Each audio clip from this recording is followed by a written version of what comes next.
Hello everyone, I'm hoping you're having an amazing day, morning, night, wherever you are guys. So we are going to be watching Falcons versus Virtus.pro. Let me turn on the camera by the way.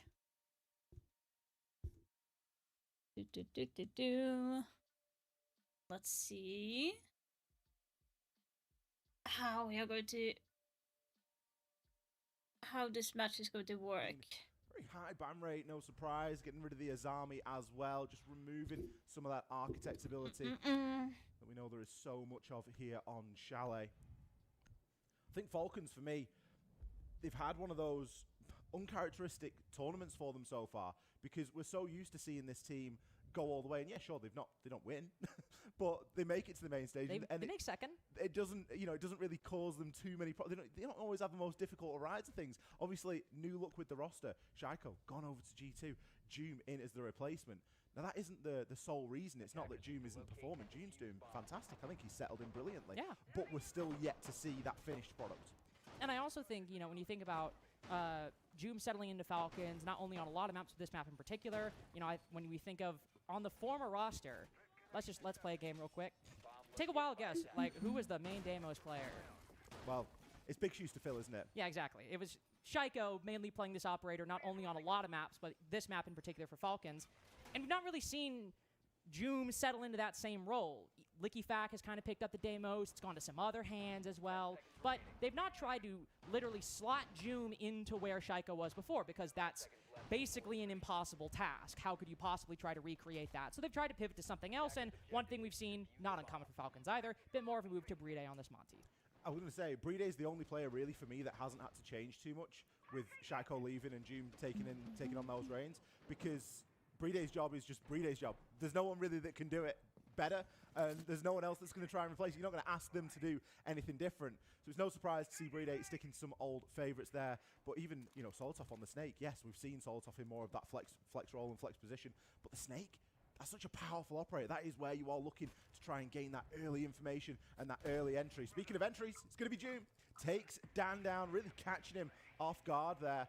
The Lion Scan is just going to root any of these VP players in place from making a successful trade onto that. Good information now being gathered as well as Pasha. He's just going to be playing it down on those library stairs. He's got a little bit of a link play going on with Rorik, but Rorik's tucked over in towards stock, and this is where you see the true power of Snake. This is where you see the true power of all the information that Falcons are bringing. EE1D, Dokkaebi Call, and Soliton Scanner all hitting at the exact same time, though that one doesn't actually involve any, or at least result in any kills for Falcons.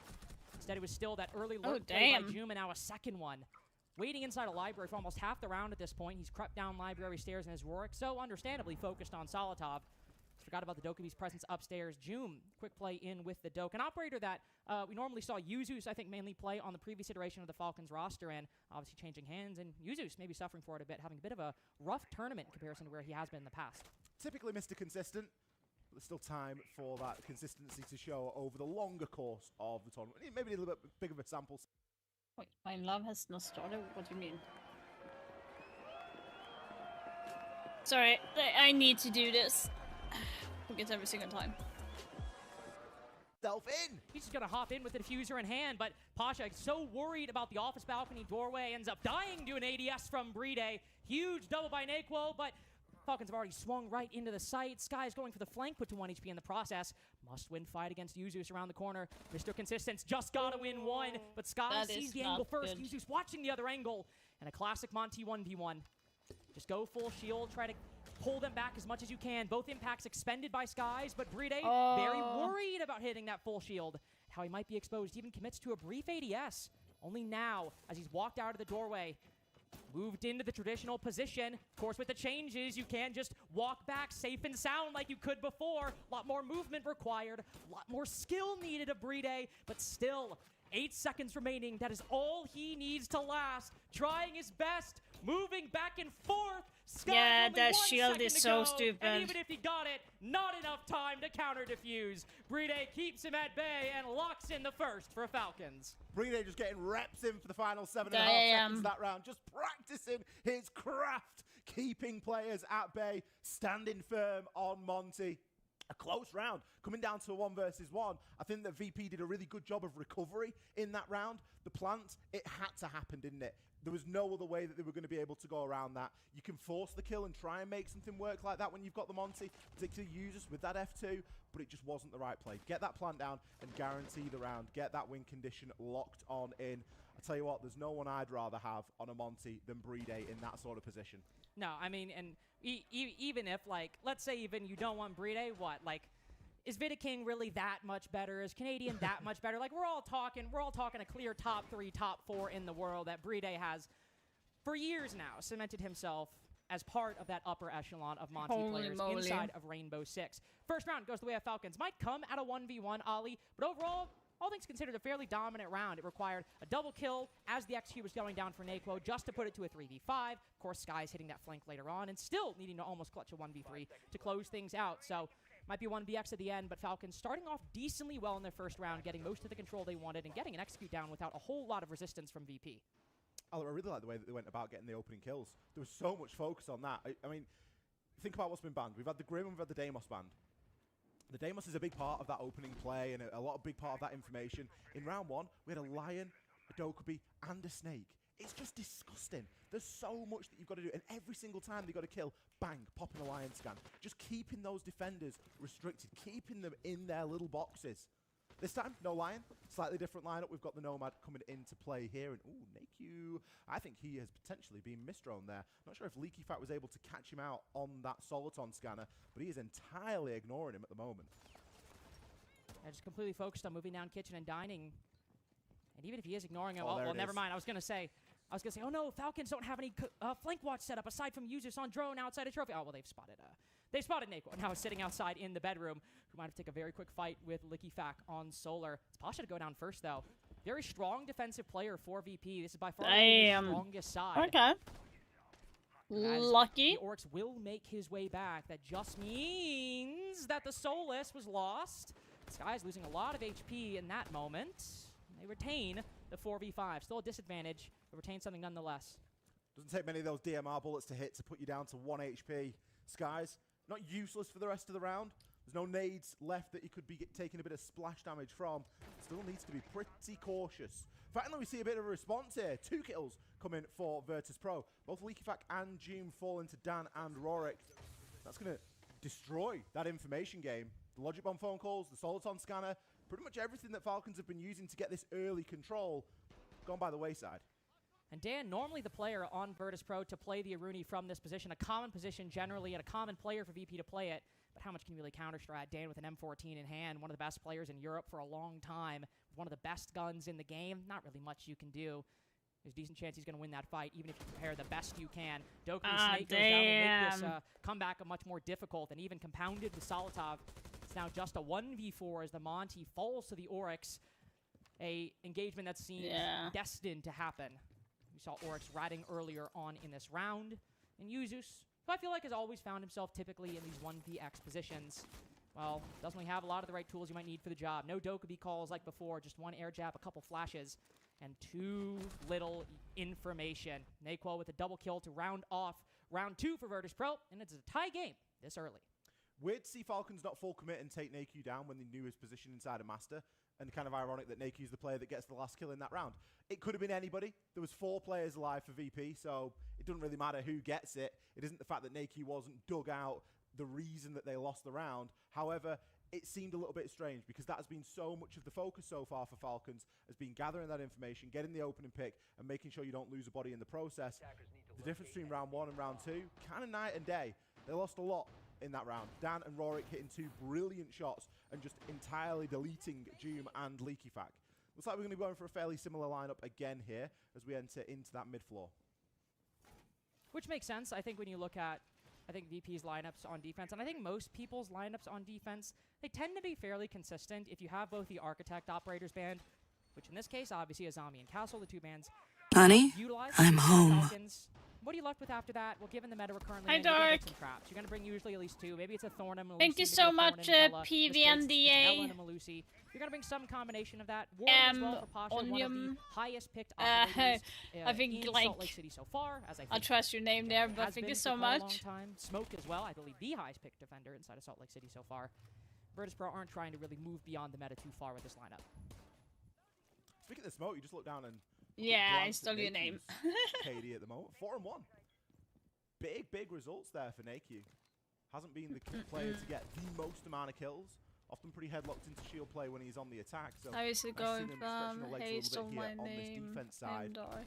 It's going to be a push from Library. You can see Monty Wait, is gonna who be stole your just name? underneath there, getting in toward games. Doom, I kinda don't opening up a understand couple of that. those lines of sight. What do you Every day mean? just making sure there's no horrible traps kicking around. Solotov as well on this Soliton scanner. He's going to get some good information. He's going to know that there's a player at the bottom of those library stairs. And Pasha, for a brief time, was finding himself in the crosshair, but it's actually Rorik to retake this position. Now, he will give the game away. Brede spots him there playing his day, and with that hatch now open, he's got a choice. What will they do? He's trying to scurry away, but there are already angles being held from support here. Pasha just trying to bait out his teammate a little bit right now. Yeah, we saw this setup dismantled by Falcons last time, but Rorik and Pasha trying to keep hold of it. Rorik playing much closer to the blue stairs and short by the dining site. Still, of course, with these EE1Ds, with the Soliton scanner, so much information that can read out these Virtus Pro positions. Guys, Doom, beautiful angle, Rorik? finding Dan a second time on this clear. Again, different site earlier There's on. no one with the name of Dark, Finding him just so you again. know. Just moving inside a I library. think for it the might first be half of the Rorik rounds. that Falcons you playing thought so slow on this side of the map. Pasha, again, not ready. It's another double for Joom to start out a library clear. And if it ends the way it did last time, it might be a 1v1 Oh, again. yeah, It could still the be a coach is Falcons named Dark, round. I'm Rorik now guessing. creeping up. Information on Joom, who's sitting, waiting for somebody in Okay. the wrong position, looking down in the bar. Rorik popping up and then hopping out onto cams. Users now can start to be a little bit more active in the round. A lot of time spent on the drone, a lot of time destroying some of this utility. Naku tucked into bathroom. Skies will hit that rotate now as well, but Brede is just bearing him down. And the defenders, no real option now but to try and drop back, but they better believe there's players on the side. Nice kill there from Skies. That's going to do something to drag it back. But Falcons have got the man count here, and Brede already, even 30 seconds left on the clock, trying to get that plant down. I'm not too sure that Naku's going to get past even the first here. That's now confirmed. Drops the hatch straight into Eustace's lap. Damn. Yeah, Falcon just keeping consistent with, I think, the Like, I'm foundation seeing he has almost set on that every single attacking pro side. player Again, having the it's a different same side, mouse but as again, me they right now. try I did not to think it would take be early control of that library. highly They have Joom on that long angle. Basically sought out recreating mouse. what Dan was doing So, on the like, defense I of gotta that guess position. why M14 it's getting inside a library, sold off. trying to take down anybody who gets aggressive around piano or around the Holy. master bedroom office. On the flip side, of course, this kind of makes it difficult for the defense to play. They can only really hang out around blue stairs, can only hang out around fireplace stairs. Can't really hang around fireplace stairs because there's a gigantic By the way, double is door the looking at that volume exact too loud? position. And around blue stairs, If it is, well, just they've let me also- know, Falcons guys. have moved into bar and games down below. Again, playing very passive. They know at some point Virtus Pro are either going to move or are going to slip up. And that's been a reliable bet through the 2 rounds that Falcons have won so far. VP now taking a tactical timeout, understanding that getting as many rounds on the defense on a map that typically lends to the attack. So if or we trends if we're toward the talking about the attacking map side Chalet, is of critical Chalet importance. during this tournament has a After the timeout defensive for me win rate has to of be, 51%. look, So just it's recognise what very we're doing here. equal when it comes to They're playing attack the versus Lion, defensive they're playing side the of Monty, this.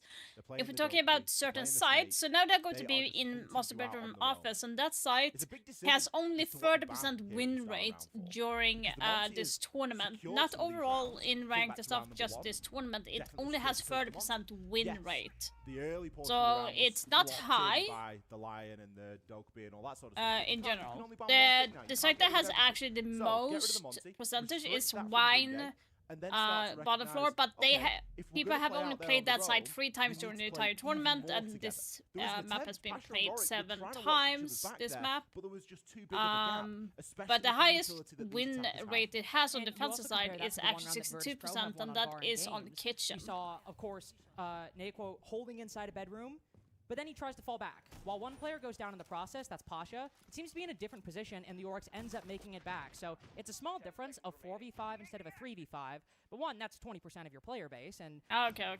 4 players sat and tucked around mezzanine, bar, and games is a lot more workable than 3 players who have to maybe defend master bedroom and office. By the while way, defending kitchen, just to dining, let you know, the in actual case site. you did not It's a much know, more workable your son position. have And so started his own even if a player Discord. goes down on the By the way, road, just the one-time in Virtus Pro case. still got a generally Leo. coherent presence around the site. They were able to recover that round and close it out. So I think to your point as well, Ollie, That roam game really important. Even if somebody makes it back, that gives Virtus Pro a much more winnable position. We'll go back to Master Bedman Office, the site we started off this defensive half with at the very beginning. And as the Monty's been banned, Bride's decided shields are still his favorite operator, at least for this Chalet attack. Yeah, we don't always get to see Bride on the Blitz, but it's something that's been working, hasn't it? It's been a winning formula so far, so it does make sense. Great information being found out nice and early here. You can keep your Soliton scanner, you can keep your Logic Bomb phone calls, just give Bride a drone and a yellow ping, and he's going to find out where Naku's playing there on the top of those main stairs. Another Lion scan used in conjunction with the Soliton scanner. We're seeing this be so powerful right now. And of course the Blitz, arguably a more deadly prospect. You can move a lot quicker on toward those players as soon as you know where they are. And Solotov, he's got the confidence right now, but I don't think Why, he's got the Solotov? right intel. Why did you just like... Confidence check, information, big fat X, unfortunately, for Solotov. Maybe it's been writing me like 2 days in a row again, like 5 times. Swings around and Skies and the Warden still intact on this side of the map. Brady gets a little bit of a line onto the mezzanine player, but only a little bit of damage. Nothing to write home about. Sky still present, but walks right in front of Joom. Again, on this library cutoff position. He's got one job and one job through most of these rounds, and Joom is doing it excellently. Sends out his second Dokkaebi call. As Naquo decides he still has some fight left in him. They know he's here. He knows he just has to hold out.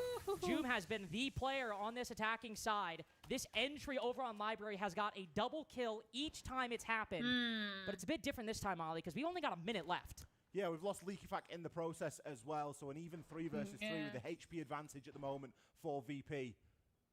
Just turning that ROU projector on no and C4 off, as as line well. That can be found. But with this yeah. there's an invitation here for Bride to make his way through, especially given that we've got double reinforcement over toward that library side. So no, what the fuck? Here, but with users falling, that stops that plan from happening. Ooh, users falling, and Joom not getting the kill either. Has been so good with that DMR and the SMG-12. Not getting that one is uncharacteristic of him so far. Renegade activated around the corner. Dan needs to be exposed from this angle, and he is. Joom finds the head. Still so clean for Falcons on this attacking side. But so many players going for the retake. Warwick gets the exact right timing he needed with Joom focused elsewhere, and Pasha still alive. Not getting a lot of impact on this defensive side, but at the tail end of round 4, getting it where it's needed. The important kill in that round feels like the one onto Leakyfac, doesn't it? Because Leakyfac was already playing that cut-off position. He was hiding out on the roof, trying to support his team, Joom and Bride, as they were both pushing up library stairs and inside of library, just holding a little bit of an angle there. I can only imagine that they dropped and then started to play on piano window, and that's where the problem started to happen, because as soon as you've got that cross all the way through, then you can start to get a plant down behind half wall. If Leakyfac's able to cut through that site, especially with Lion and that DMR. But again, the take from Falcons, very good. The response this time, though, from Virtus Pro after that timeout, have a little bit more confidence about you. Rorik there, swinging Ivy and getting the kill onto Joom, just alleviates so much pressure in that situation. He has to make a play of that nature. Also, guys, the most played operator on attack and defense, actually, the top 3 used is on defense Asami, Kaid, and Mira, but they're also the top most banned operator as well. And on the attacking side, we have Grim, Monty, and Ace. And Monty is the most banned operator, then you have Grim. And surprisingly, the third place on being most banned operator is Ying, who is not the most used operator. And so, obviously, still at 2-2, still doing pretty well, but if Pasha starts getting activated, that's when things get really scary for Falcons in the back half of these defenses. I believe we're just waiting for a decision to be made at the moment. There's a bit of a call for a tech, call for a rehost, but if nothing happens, we continue to play. The players have only got to go on, they got to play to the whistle, as we like to say. It looks like they're playing to the whistle. It looks like we are continuing with round 5 here. Are you kidding me? Out in the bathtub, Skies. He's tucked right now, and he's potentially got a little bit of safety around him as well with some of those magnets. Rorik will just be making a couple of rotations there as well. Why is it taking so long for them to... Now we get the rehost. to get anything. I don't know who was bugged there. But Pasha gave the full bugged comm. But I think it was Pasha that was typing and saying that Rorik was the bugger. Where was he? I don't know. He said he couldn't reinforce. Oh. Has he tried holding F? I've heard that that's a good solution. It's a normal solution. You know what I found out the other day? What? first tech pause of the day, so forgive us for going. He's not happy. It's early days. I've The always coach is held not F happy. when reinforcing. Oh, yeah. You don't need to do that. No, you don't need to do that. But to be fair, I still hold F. Yeah. I think it's just like, it's a comfort thing. I think it's psychological because when you see the bar filling up, normally when you see that in video games, that's like, oh, You're doing something. I need a obviously, Yeah. yes, you're doing something. But specifically, you're doing something like, oh, if the bar's not filled, I can't let up off the key. And right? if I let off, is it going to like all just go back Yeah. to zero, or is it going to slowly take? And Yeah. I've never wanted in my life to take that Can you- chance. Can you imagine holding F to put up the reinforcement, and when you let go of F, the guy just slowly puts it back in, just like, oh, okay, guess we're not doing that. I just never wanted to take the chance of having to do it again. I think that's fair. I mean, as we just saw, when you get the chance to reinforce, you want to savor that. You want to be able to do it for as long as you can, and you don't want to waste the memory of people like Rorik who were denied unfairly the ability to reinforce. And a 2-2 promotion elimination game at the Salt Lake City Major, you need to hold down F and reinforce. Oh, I'd for be Rorik. holding. I'd be holding. I'll be holding till the day I die. I wouldn't be taking my finger off if it was this kind of a game. No chance. Be spamming F. Be quick time eventing that. That'd be cool if you could tap it and it'd go quicker. No, we're not doing that. That's too much. Would be nice though. I kind of like the idea of an instant reinforcement. It's just like it's like kind of like a custom like builder. Like you just place it, just You random. just sort of point. I think that would kind of defeat a massive part of Rainbow Six Siege, the video game, considering the whole setup time thing. I don't know. It's in casual, isn't it? Also, think about this, actually. If we Well, want to take this to its logical Twitch shut conclusion, down because on in my the prep phase would be fine. But what phone. about, like, for example, I don't remember which game it Lol. was. I think it was a Shopify Rebellion game. We saw, like, 4 pocket Are you reinforcements. seriously? Could you How just long do you instantly need a place them? fucking So you rehost? could only place them in the prep phase. Again? Imagine if you were like quick on the sticks at reinforcing, and someone's like jiggle peeking and angling, and you're just like, nope, not a Are you chance. fucking serious Bang, now? Reinforcement straight there. Just throw it straight up. Catches the bullet midair. That'd actually be sick. Having this Okay, you've issue, now I'm not completely even convinced me on joking, this idea. I this think this is a type of thing great happens idea. only when you're You should write this hosting down. events Not in the only US. this I great don't want momentum, to it's been great for shit Falcons on at the the people moment. They really came out in of the gates general hot doing an today. amazing job, First but game, like early every game time as you well. go and So have an they've clearly been event getting ready and on clearly R6 having a decent in scrim ahead of this. in the Of course, US, some of the teams something now being fucks up sent home or on the more way than home. one. Maybe a bit more scrim It's like activity for that sort of thing as well. And I'm sure the everyone is in the team lobby. I can here see on the in screen. A's Everyone is really in the making up fucking lobby. for any lack of scrim there as well. But looks like we're going to be back into the game exactly where we left off. We did see a good portion, air quotes, of round 5. I think it will at least be the same site, although we are going bar and games, and we did go kitchen dining, so I mean, bar and games is open. It's not like it's a site that they've won on and restricted. They've played it only back in round 2. Well, and see, our expert gamble of talking about nonsense during the tech pause paying off because we would have dedicated a lot of analysis to what is now a completely different site. Yep, with completely different operators and a completely different setup. Even Falcons looks like they've forgotten what they were playing because so far we haven't got any of it on the screen right now. We've gone into a Glaz Thermite combination.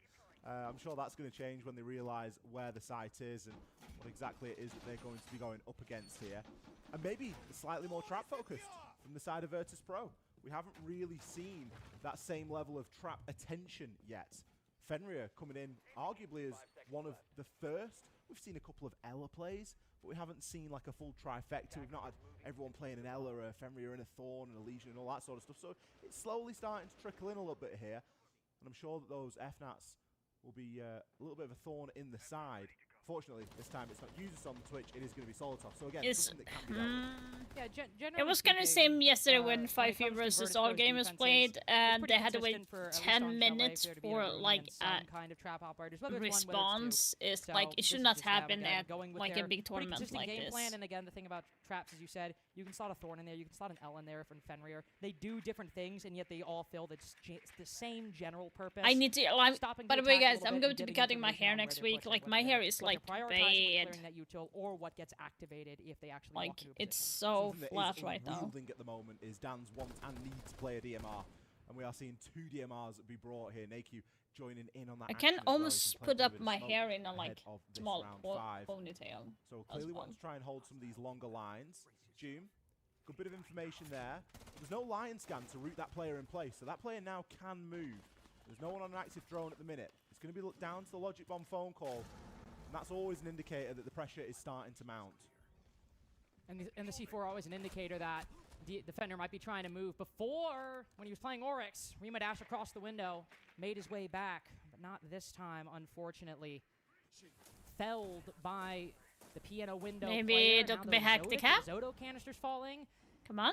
Oryx might have been particularly good in round 2. It's because until of Sunday. the Monty brought by Bride, but in terms of broader applicability and slowing down So the last attack, day I is think Sunday. losing those And the Zotos is season going to be reveal a dark lot is going to be more on important. midnight. But one important thing, Because Ollie, they are have in 4 US. players around Baron Games, and that was sufficient for VP last time.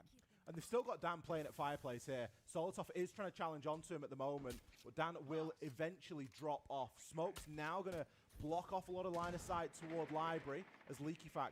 He's got that Library window now open. Skies is still tucked, though, and will just be discovered on the drone. This is now how the round will be defined. I mean, I say that. Solotov just swings and absolutely rinses him with the DMR, so that's done and dusted. Rorik will find one back as a trade, I am though. absolutely Information sure the gained on that DMR Solotov is going to scanner, no lose, longer a like, factor in this it's round. probably You have to going to find do these less players with damage. sheer drone It's going to alone. not have any ACOG Sheer drone alone, and less. VP don't exactly have a lot of utility to And we stop do any have of the 3 attackers new from acting on the modernized information maps. gained. We're out of Can't toxic tell you what canisters, they are right now. F-Nots. Who knows how many remaining around the And, side, how close or far who they do may be, or even have if they're some in really other applicable positions news where Falcons might that be I can pushing from. share? This will be low time. They spot the smoke before the drone's inevitably shot. There will have to be some kind of overperformance from VP, and that's even harder with Bride going down. Pasha, who's been quiet through the first 2 to 3 rounds, who came alive in round 4, has another 1v1 coming his way, but Solotov quick around the corner. Good headshot by Damn. Dan, but Falcons, with too many men to deal with, there's not really much Virtus.pro can do. The value that Users brings this team is incredible, and it's so easy to miss it. That isn't something that's getting caught on a scoreboard. It's not getting caught on an EPS line. Rotating his drone from downstairs, finding not only the player, well, kind of confirming that there's a player in closet because you expect it to be one Yeah, there, definitely. and I also feel like if they confirming took player away the let down behind ACOG, Lombard. it Bang, would have diminished immediately after the that, monster Norwich's dead. of Lombard is the gone and done on and the gun. dusted. On the And from that gun, point I onwards, think you it's will fine need because, again, they've opened up more the than side. like They 2 noticed the shots. player I took think some you time need to 3 closet, shots, and body not shots, play Pasha. I for mean, them to you get can't go to downed. anywhere. I think But Solotov I think they must need have to known add, like, because so it you did need look to like there was a do bit of a one pre-fire more, going on there from Solotov, bullet. so I imagine a drone in and around that long corridor potentially as well. It's value that isn't seen. Well, and also, when you think about those 2 remaining players, we confirmed 2 positions of them. Pasha wasn't confirmed. But if you're Solotov pushing I down feel blue like stairs, that would kind the of make most more likely sense. position Like, players yeah, and probably I feel ratting like in it's the going late to be round? better. do you think it's kitchen dining? Yeah. Or If do you think it's have probably on lower that blue you need landing? full, It's probably on like lower 4 blue body landing. So if you're gonna take bullets, that gamble, you gotta pre-fire and 2 try to be down ready for it. 1. And That so would Pasha make was a more situation of, sense. can I catch them off guard? It's probably more, can I win this fight that is inevitably going to come for me, and wasn't able to in that case. Good foresight, good information gathering by Falcons. Guaranteed themselves at least an even half as Virtus.pro for their final side will try Baron Games again. They're really banging their head against this one, aren't they? I get that they won it inside of round 2, but they also won upstairs, master bedroom in round 4. Going back to Baron Games now, all right, you've got the Bar mirror, games you've got the Denari trip. Is that a big enough difference? have The mirror window can 58% be, of course, it can be defensive massive, win rate. but I just don't know that that's going to help you hold on to Library as much. Ooh, LeakyFac. Careful now. C4, like, oh, Jim saved the day! Shot him before he could detonate the C4. LeakyFac was going for the martyrdom. He was like, if I'm going, you're coming with me. I'm just going to nade you, and my nade will get you after the grave. But Jim has saved the day here in round 6. Damn. Jim definitely candidate for MVP of Chalet Attack. Not only 8 and 5, doing so much good work on that library entry through the first few rounds. But that not only could have been a single, depending on the proximity, that could have been a double right there with the C4. Instead, Falcons stacking up outside of the bar window. Pasha playing close around Wow, the corner. like so Can many another people defender on the catch freaking Falcons window. off guard? Not if Joom. Another double at the beginning Are of you these kidding me? rounds. LeakyFac looking to make good off that foundation set. Bride gets shot in the back. Pasha might just make it away into stock, but only just. It's still half the Okay. round to go. Falcons try to gamble, and while they lose the shield, they keep the diffuser, and that's the important part. Okay. They keep the diffuser. The HP is a little bit ropey, though. It's going to get a lot better once Skies falls. LeakyFac. Man on borrowed time, it seems, right now, after the way that this round started. And June to Damn. close things out. Just June things, honestly. Just a little wall bang. No worries about it. lightning player on the attack so far. Falcons. Well, what's it been is a Vinci's strat first to push phase? through the window. It's in first Doesn't- phase, and I have to imagine Virtus Pro are going to have to reckon with that going into this timeout. Good call, Brady. Well fucking played, guys. I jumped in after you, Really Brady, well. but then I No, couldn't it's think I was fine. older than that there. that Yeah, was no, I finished my smoke too, and so that was like full on Just like base. biting on the window. The guy was. Yeah, I'm just gonna talk about the general stuff because I already spoke about what we're gonna do. They're very young, mid-round and late round about to retake. Are you kidding me? Gangsters, warlords, monsters. Are you scared? You should be.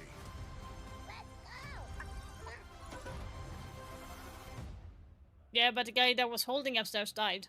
So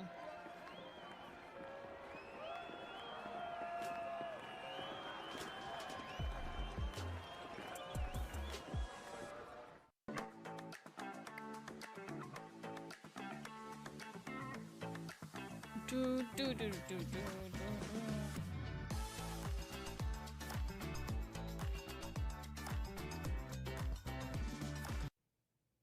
Here, one Kenler dining and one jungle. Or they can just go solar push. Kitchen. So Nikita, if you don't want to play gas, you also can play any operator if you smoke. You smoke that pixel and you run K9 to try to kill the top main guy, you know? Because glass for sure, like you smoke and you pick the side guy. And if it's not like a pick side guy, you just smoke and you run and kill top main, kill jungle. So if you do Albert, you can do that type of shit.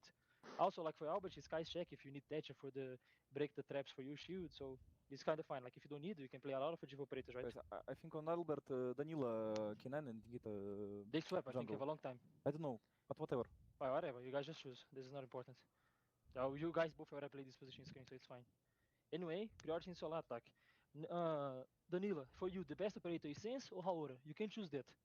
For solo attack, like a full fine. Time to show that shit. Okay. And it's that case. Let's go. Round by Let's go round. this. Go. Round by round. Round by round. Time to show it. That probably the best thing we could ever hear at the end of attack timeout. It's so insightful. isn't it? Grim. I mean, Yeah, I was the thing about is, it's Grim, not do or die, it's Masami, match one in a best of three.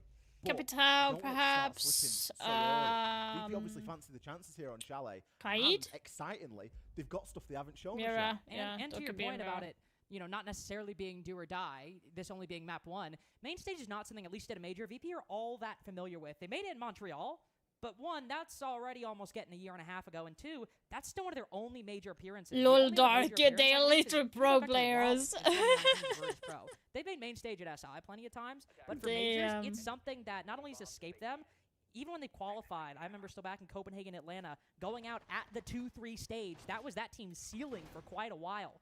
So making it to main stage at majors is not something VP are guaranteed to do. Ever since Blast took over, it's only been 1 time so they've been able to do it, and might be a good reason to bring some stuff out that you have not shown up until this point. We see the Aurora teased for a little bit by Dan, but still given some discretion, only going with the Twitch for right now, but could change, but maybe not this round. I think they were more thinking about that for some sort of solar-sided master Yes. push. Okay, I chill, mean, maybe Dark. you've been watching my rank stack because we have got a great little sense play on that master side. If you ever come up against it, I'm sorry, I do apologise, but it is it's 80% of the time it works every time. It really is a good one. We do seem to be loving this downstairs site at the moment. Barn Games has been by far and away the most popular site that we have seen so far today on Chalet. Not only for VP on their defense, but for Falcons as well.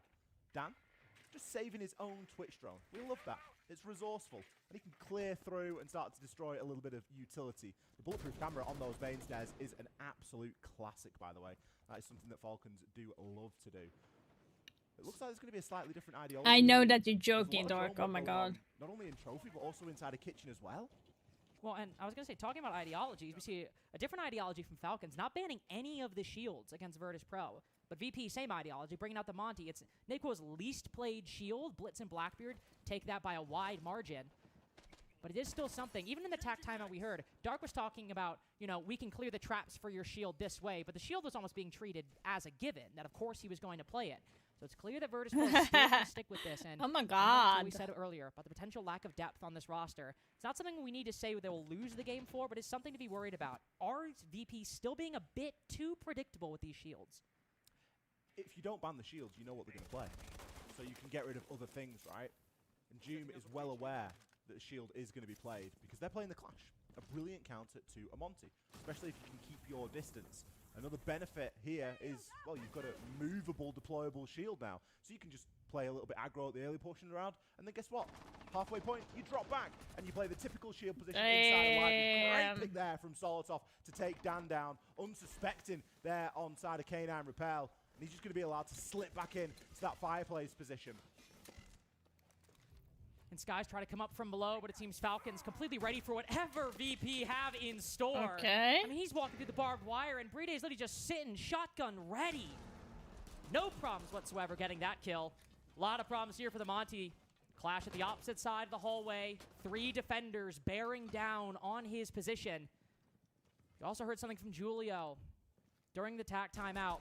They like to play together in the early ground, so just don't peek them.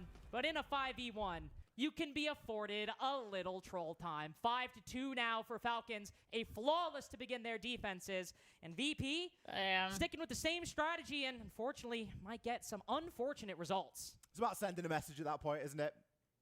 5 versus 1. You might be a Monty on a shield, but we are just going to full send at you because there is no way that you are going to be able to kill all of us. A trend on the attack has continued onto the defense. Granted, we've only seen 1 round, but Falcons have been so good with that opening pick. You can see Solotov getting it over onto Dan there. These two teams, they know each other inside and out at this stage. It's a domestic matchup. Both these teams hail from EU. So it is expected that they're going to know each other quite well at this point. The head-to-head for them both has VP with an edge at the minute. But Falcons always just seem like that bigger brother team. Throw them into the same category as G2, very much like a bigger brother team. It feels like that's what we've seen so far on Chalet. It's not over by any stretch, but 5-2 is quite a mountain here for VP to climb. Quite a mountain, and to your point as well, I think VP is still looking to recover from that massive slump they had throughout most of last year, and of course, necessitating, at least in their minds, this massive 3-person roster change, but also for this round, necessitating a change in strategy. We see the Aurora come in from Dan, and maybe of equal importance of moving away from the shields for Naquo. Just to point out, going into this match, Naquo had played 70 rounds of shields in 170 rounds played on both attack and defense going into this match. That's almost half of total rounds on just shields, on just attack. So him going to ace, it's not like a massive exception, but it is kind of a big deal and representative that VP, at least for this round, are committing to something new. Big enough. It is big enough of an exception. Nice drone bounce there from Pasha. I'm stealing that one. Get some good information straight away, and of course avoids that Denari trip. That will be placed on the window, just as an annoyance more than anything else. Ooh, oh, that was not on the Selma toss. You have to pick that up and have a little re-attempt there. Leaky will be getting that job done. C4 attempted there from Leaky Fact. I think he was potentially just trying to make something happen, but he's on Warden this time. He's going to have a really good visibility through the smoke straight away. Good visibility through the smokes and the Candelas. I think you even heard one of the hard reach charges or Selma charges get popped by Falcons. This initial play by Virtus Pro not working, but where they are these doors not gonna doing go. well. See the initial push. Solus, Naquo ready for that flank. One of the big defenders on Falcons taken down. No clear lead. Yeah. As not only VP lose their advantage, but also stuck on Solar. I've seen a lot of attacking teams get stuck on this position, especially hitting that Denari trip up top. Can't really progress forward. Now Licky Fack and Users both looking to go for a 2-man retake. Swinging out. Why Naquo did not you ready look for it. away? Neither is Pasha. Both hitting the deck as Vride sends Skies to an early grave. Okay. Dan's only used one of those doors in that special new strat. Okay, You Dark, heard thank you Dark so call, much for being and it was here. time to bring out. Unfortunately, we might still be waiting to see its full impact, and maybe we'll never get to see it. Because at this rate, in a 4v1 with Dan on 1 HP stuck outside a bathroom window, it is looking like Falcons will acquire a 4-round lead. Moving up over Virtus Pro, 6-2. Damn. The Aurora strat needs a little bit more time in the oven. I'm not sure it is entirely cooked just yet. There was a Sense one as well that we maybe get to see a little bit later on. Maybe we'll get to see it here and now. I would laugh my head off if Falcons banned Sense at this point and just knew. They were just like, we've heard you've got something cooking. We're going to get rid of that. No new strats for you today. I'm sure they won't. We've got a little bit more time until the next round of bans anyway. So let's see a couple of replays from the previous round. Some really horrible trips there, I think, set up by users. I think they're knowing going to that this ban Solar Ying. side was going to be the side that VP pushed from. And annoyingly, VP just tried to brute force it. The same way that we've seen them kind of try and brute force a lot of things in this game. it's been, oh, this is where all the utility is, this is where everything's set up. Maybe Ying Well, or unfortunately, this is our plan, Solus so we've got to will go get through it. banned in the How next hard on round. us, you know, instead of being willing and able to go, actually, if there's all this here, I wonder what's over at Library. Oh, nothing? Right, well, maybe we'll just take from Library side then, and we'll still take top floor, and we'll clear that way. Just feels like they're fighting Falcons where they are strongest at the moment, on every turn. Fighting Falcons where they're strongest, and VP, after that unfortunate failure of at least the initial attempt of a new strategy, now falling back on an old favorite. Naquo picking the Blitz, and we've got a lot of good operators. Blitz, Ying, Glaz, and with the Thatcher indicates you might have a bit of a rush, Ollie, but not all that atypical for VP. Surprising not to see the Warden be played this time. Something that you've mentioned yourself has had a very high pick rate when available inside of Salt Lake City, and now you've got a situation where you've got 3 things that it's going to be quite good against, and unfortunately for Falcons they don't have it. Instead, going to be going a little bit more down that trap route, and certainly that catch route. Wamai in this game has seen an incredible rise in pick rate. Catchers fell out of popularity for quite a long time, really. And now we're starting to see a little bit of an introduction again. I don't mind it. It's not like we're going back to the 20-second meta sort of stage, but it's nice to see. It's nice to see everything getting its place in the sun a little bit. June just needs to be cautious down there. He's clearing drones, but again, he knows that this team is going to try and push quite aggressively together in the early portion of the round and doesn't want to get caught out.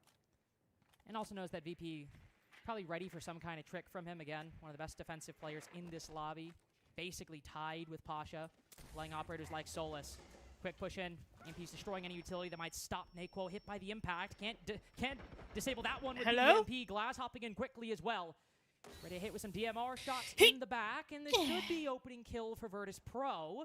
Also acquired some library control, but Joom, who's moving over by Mezzanine and Fireplace, worked his way through the basement, now moved up to blue stairs. Pops Rourke in the back. Takes a Twitch drone down with him. And slips back down into bar and game. Solotov also with an angle. Ooh, so patient with it on the second attempt. It's Pasha who falls. The flankers, the roamers from Falcons, making some big mid-round plays as Virtus Okay, what's Pro happening? keep turning their backs and keep making Wait, the seriously, same what's mistakes. happening? Falcons with their third 7-2 in a row. Seriously? Up 1-0 in the promotion game. Falcons look like they have had a match lit underneath them this past 24 hours. Very big result yesterday into a cracking map 1 of the series against Virtus Pro here today. We've got more to come. This is a best of 3, and VP need a little bit of time to adjust. We'll be back right after this. Holy.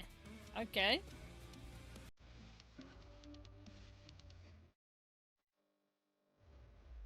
Holy moly. Okay. Let's go.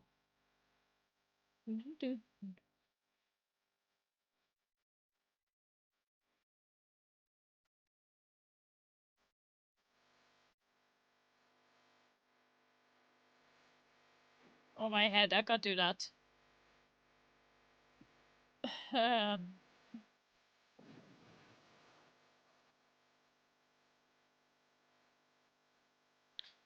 Okay, so the next match is going to be between next map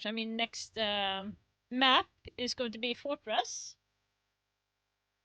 So we are going to be seeing how that is going to be working. Now when it comes to Fortress, they have played it both teams. Let's see here.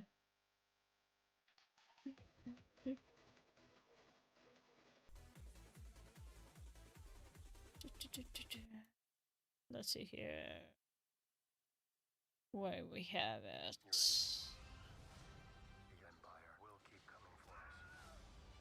There's been a lot of.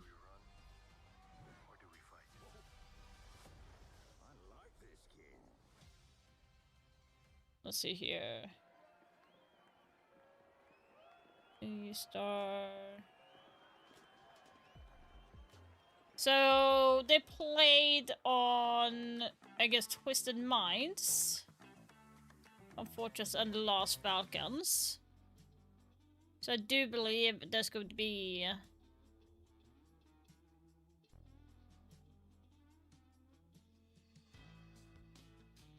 And they will start on defense. I do believe it's going to be a Snake and maybe a Dokkaebi for Falcons.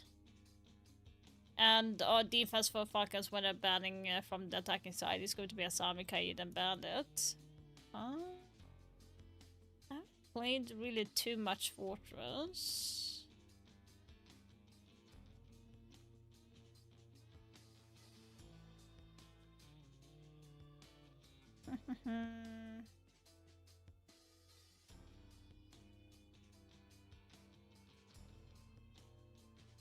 Depending on BP. It might be a Snake and a Monty, actually, now that I think about it. From Falcons. They're going to be starting on defense.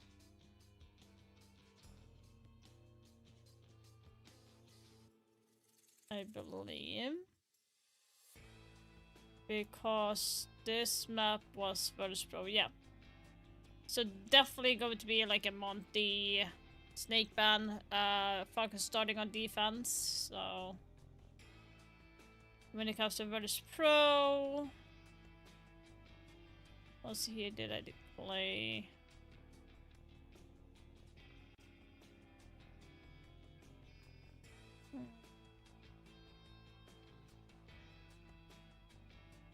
And Virtus Pro might be banning for the defense side.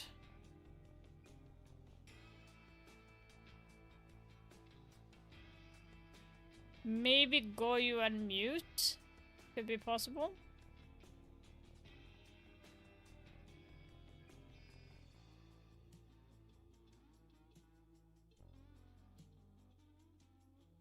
Yeah, definitely think it's going to be.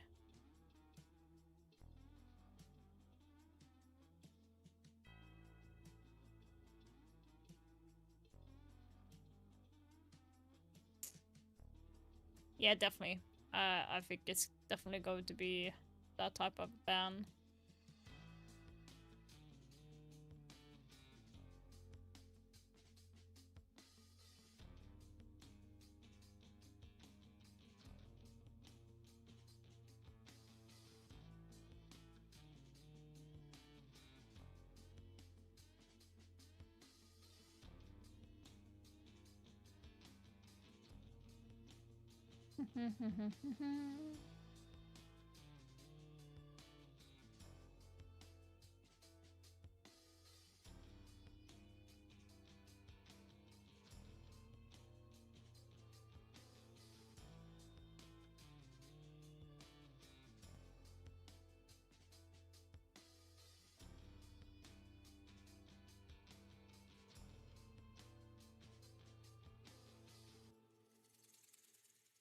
What are we starting?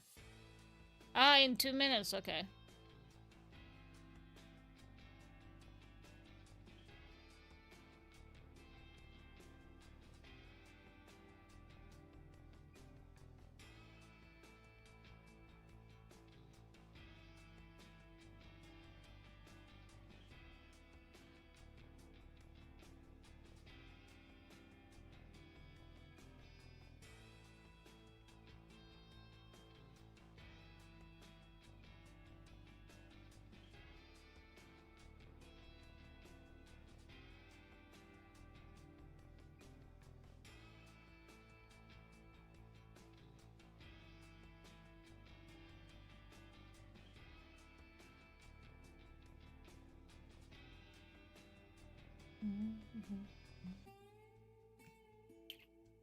Oh.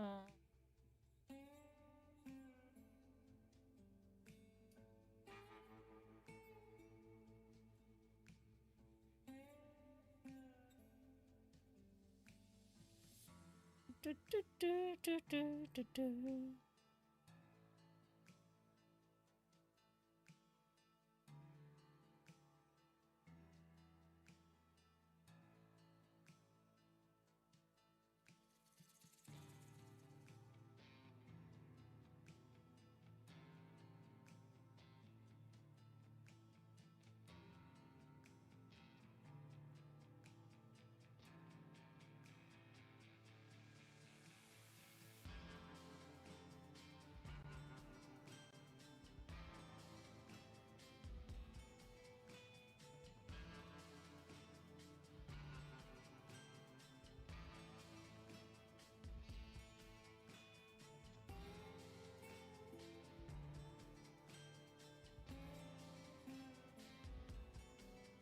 Let's see.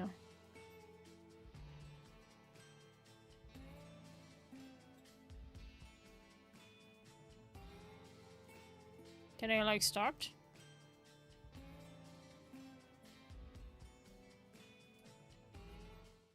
Well, that one wasn't even close, was it? I mean, 7-2 for Chalet out the gate. Even more dominant than the game against G2 yesterday. VP, unfortunately, trending in the wrong direction at the absolute worst possible moment. Yeah, it seems like that's the way Falcons games have been going, right, though. They've either had That's a good very point. quick games. I think they've had one overtime game, 1-8-6. But aside from that, everything's felt like it's just been so one way or another.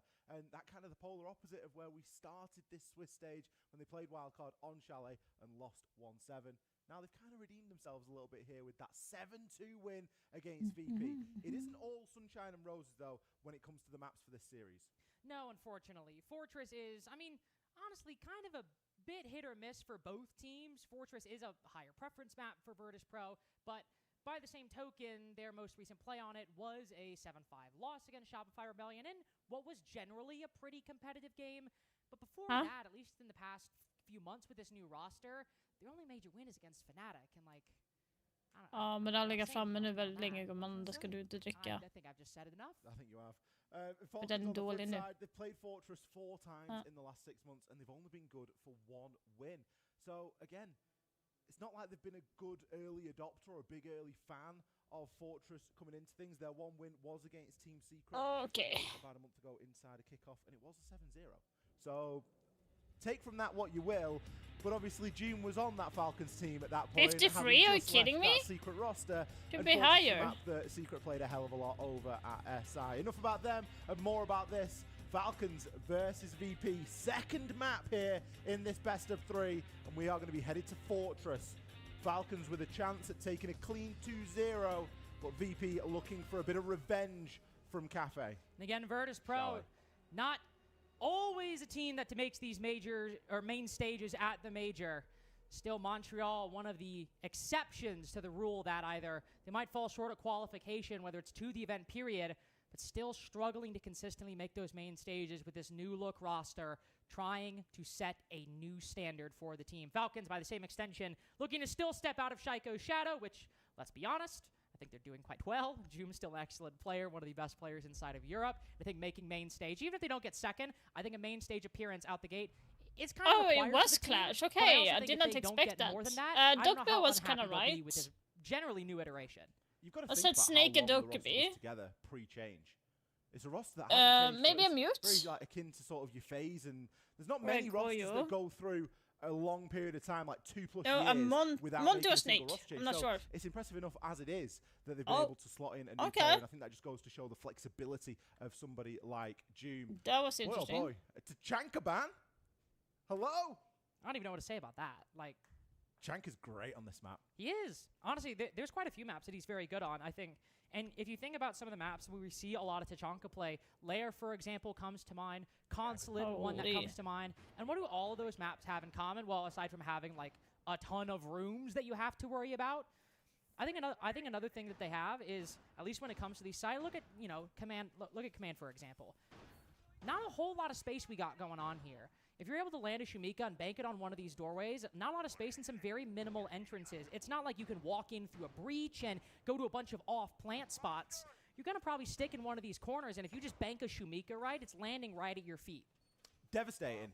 I mean, Falcons have played it once in the last 2 times they've played this map for 1 round, which they did win, so a devastating ban being brought out here by I think they've really got a good handle on how Falcons defended dorms and games against Twisted Minds over a month ago. And that, everybody, is the difference between theory and practice. I came up with, I thought, a sensible idea for why this Tachanka ban was so important. And Ali brings up a couple fair points. It is also something they did not ban in their game against Shopify Rebellion a few days ago, so this is clearly something that VP are worried about.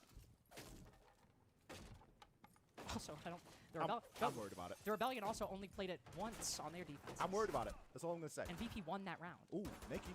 And he's worried about his feet. Blitz. Always a little bit vulnerable there, especially when you're walking on towards someone. Takes a little bit of damage. Is able to chip users down somewhat, but not significantly. Horrible lineup from Falcons right now. Goyo canisters, Denari trips, Razor Blooms. You name it. Ooh, nice play from Solotov. Knows there's going to be the shield backing it up. Was maybe hoping to get the drone as well there. But look at the HP on Naku. He's lucky to be standing. He's lucky to be standing. Yeah. His luck's probably going to run out, all things considered. Just another impact, and we've seen Virtus Pro go for this exact same shield play against Shopify Rebellion, moving in through Old Tower, trying to pressure the player inside of games. I mean, it's a strategy we've seen other teams do. It's not unique to Virtus Pro, but again, with how consistently they've run these shields, we're getting well into the 80s now. We're getting close to the 80s for how many times Naquo has played shield since kickoff and this event. Yeah. Putting him to 1 HP is, at this point, a predictable part of the strategy for Falcons that maybe they can reliably employ. Exothermic charge going on one side of the wall will open up a small gap on the other, and since the next one shot, able to open up completely the hard breaching they desire. Yeah, now Unfortunately, the comes at shield cost is of- off. Okay. which is a little important. The cost had been sort of paid earlier on with the fact that Naku was on 1 HP, right? They've been able to get the wall open and they can now start to move through and operate inside a briefing. But Falcons are okay with that. Pocket reinforcement, they're able to battle it all off and go, yeah, okay, you've brought your thermite, you better be using those exothermics because you are going to need them.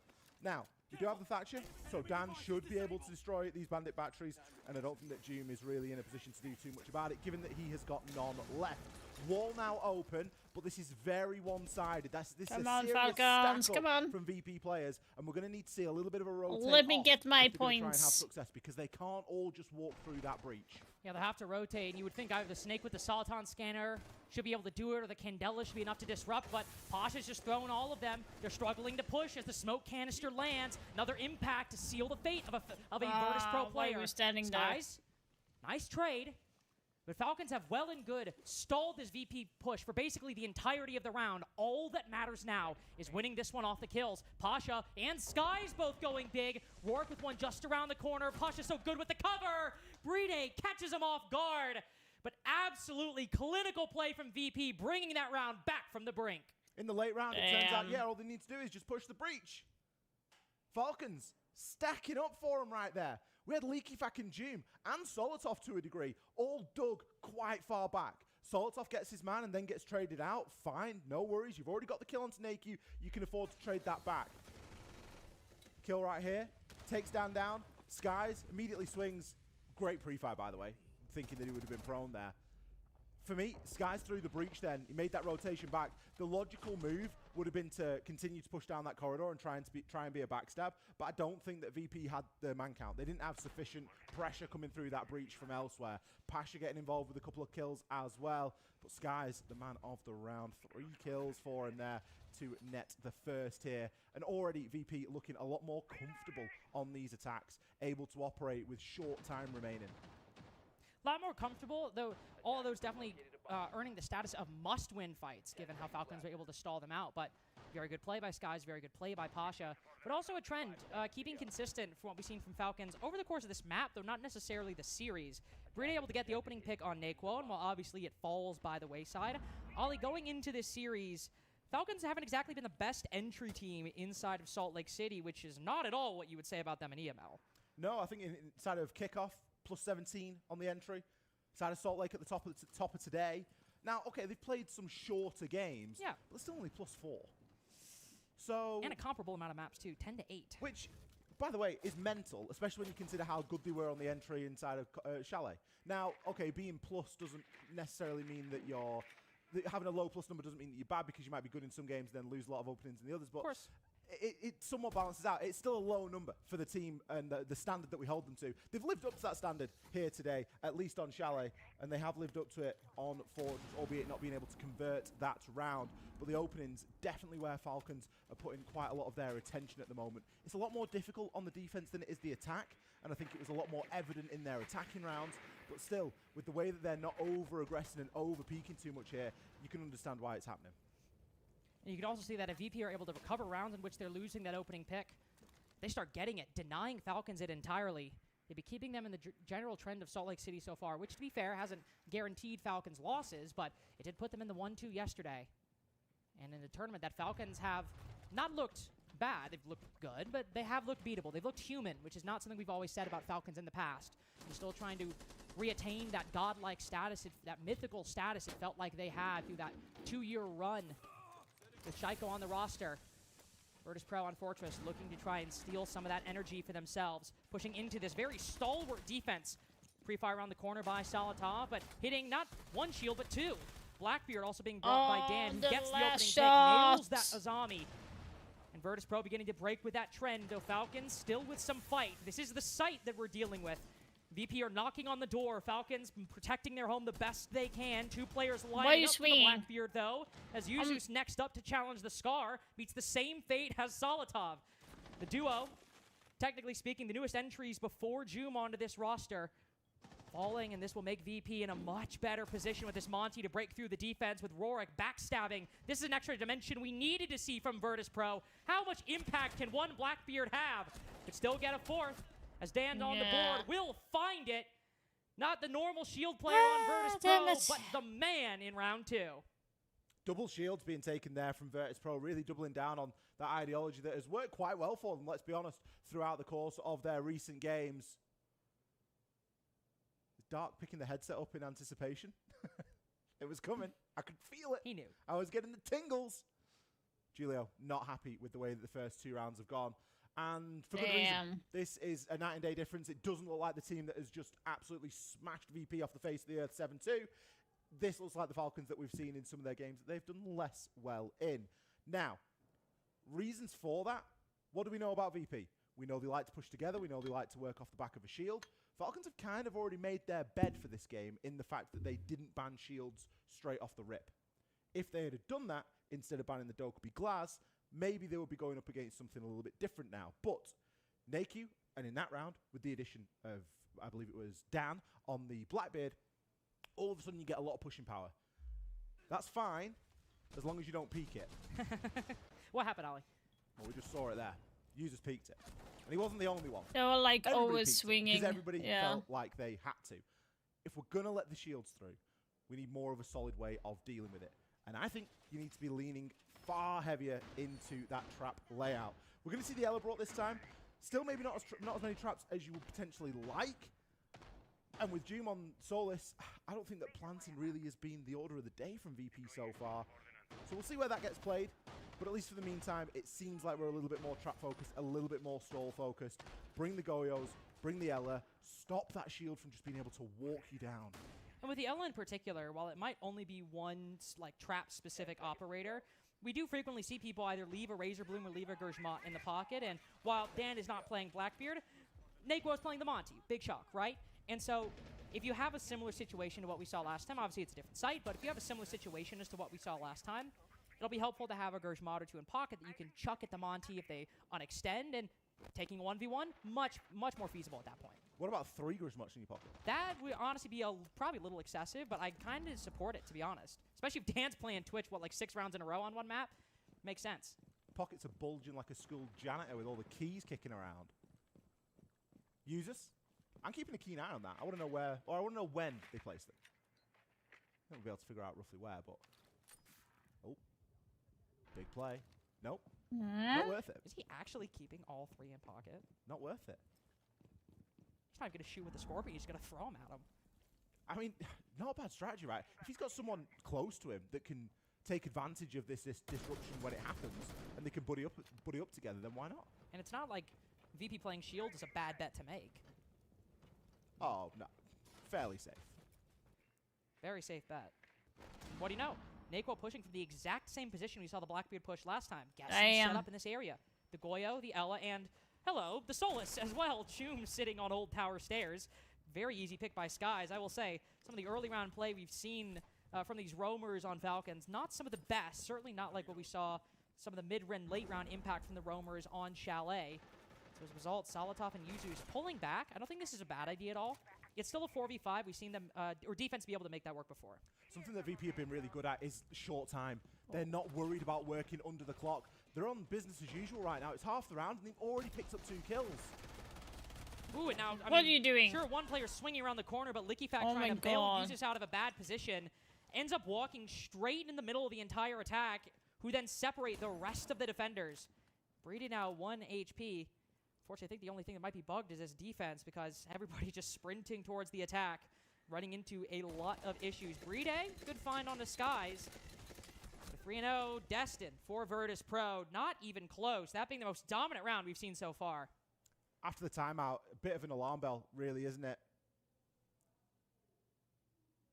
You've got to think, after a tactical timeout, you should be good for a round. And if you're not able to pull one off out of the bag, they'd gone different. They'd brought some different stuff, but it wasn't an entirely different ideology. I still don't understand where we get Solus, where we get June playing Solus and Old Tower Stairs from, because that should have been something that was... I felt that was what they were not going to do at the end of that timeout. I thought that was something that they were going to stop doing, was putting themselves in harm's way. Instead, we just see a continuation of that willingness to peek. And even more so, it's like, right, not only are we going to peek him now, we're actually going to try and lurk on him. We're trying to roam on him instead and see if... VP are just so direct in what they do. The Monty is the distraction. It's, hey, look over here. Monty over here, like, oh, I might turn my back on you. You never know. And then bang, you get killed by Skies from the window. Also, we've seen one thing from VP Shield play so far on Fortress. They're not sprinting in with these shields really at all. Even whether the Blitz, the Blackbeard, or the Monty. Now, Dan on Blackbeard in round 2 is a bit of a particular case because he dropped down literally next to the site. Like, what's he going to do, sprint in immediately? Like, no, obviously not. But every time they drop down Old Tower, they've really taken their time with it, and basically for each of those shields, droned out those stairs and looked to the right, because it's basically the only position you can get shot from. If the rotate hole's open in a pool, different story. Could get shot from the hallway as well. So you got 3 positions to worry about for when it was dorms and games. But when they're just roaming over there, there's no rotate hole, and you probably have drones on the other side. The staircase is literally the only place you can get shot from aside from the door. So with a Monty especially, seems kind of obvious they're going to check there. And they're clearing the way. It's exactly like Dark said over on Chalet. Okay, just because he said it on Chalet doesn't mean it's not applicable here for Fortress, but they are just clearing the way. Whether it's Thatcher or whether it's Twitch, the shock drones can move through, they can get rid of the Goyos, they can get rid of the Griswolds, they can get rid of all of that utility, and if you want to go a little bit more electronic with it all, guess what? They bring the Thatcher. And both sides are working. Everything so far has been around enabling NAQ to really do his job, and he still managed to get 2 kills. So who can complain? No one, really. Which is not something we really saw on Chalet. I mean, we saw, not a whole lot of attacking rounds from Virtus Pro. We only saw 3, and only in 2 of them did Naquo play the shields. But when you think back to Bar and Games, that was the Monty attack we saw when they went for a full clear on the opposite side of the map. Close again. I think Falcons were obviously ready for it. This is where VP are much better. I think VP as a team stand a lot better instead when they just have to front up against their opponent. Whereas on a map like Chalet, you can kind of chop and change. You can cut through the site. You can get a lot of outside to in. You can really, come from multiple different angles. Whereas Fortress is far more front up. It's banging your heads against one another and seeing who comes out on top. It's more of a rugby scrum than anything else because it is just a war of attrition and it's 2 sides battling against one another to see who can push the other off the ground and gain that advantage. It looks like, just to give you all an update, we are awaiting an admin decision. So we need to give the admins the most time and everything that they need to be able to make the best decision for this situation. There was a call for a bug, a shield bug, from LeakyFac at the end of round 3. I've seen the issue with Falcons' underperformance. Julio has the 2 maps we aren't playing top up on his desk right now. That's because he's probably given everybody else the map that they are playing. Come on! You can see Brede. Brede's got the paper out. Hey, he's reading. Actually, and you know what's crazy? That actually says Clubhouse on it. Julio's giving the wrong maps to everybody. And now he can't do anything because it's tech pause. What's he going to do? Reminder, tech pause is no talking for the players. That's what the official is doing, making sure that no one's talking. There will be an official in each room, of course. And just ensure that the players aren't talking. Very different to a tactical timeout. Technical timeout or a technical pause is when we investigate something that could have gone wrong, did go wrong. We don't know yet. Now, to be fair, like, tech pause, you can't talk. Tactical timeout, it's the place where you're supposed to talk. This is not a hard and fast rule for teams. For example, if you watched any of FaZe Clan's game, not a lot of talking in those tac timeouts. No. So not something you, strictly speaking, need to do, but something sometimes teams take advantage of. Something that I enjoyed was Jonah's intro today. I did enjoy it, didn't I? I feel like I want to go and play basketball. I'm sure we must have some more basketball footage that we can be rolling in this slightly little extended break. Let's take a shot. Are you ready for the magical?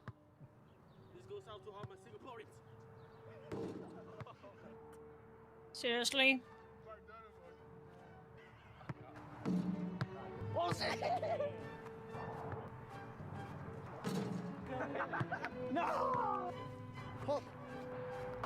So the tech pass is like really. Oh my god!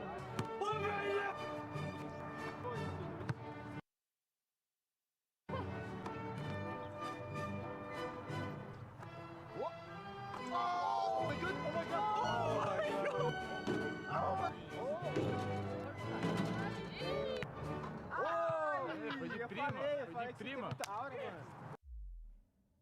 Not really impressive for KDS. I mean, that he's kind of hitting shots is kind of the thing we all know him for. So arguably ending on the least impressive one there. I kind of expected it.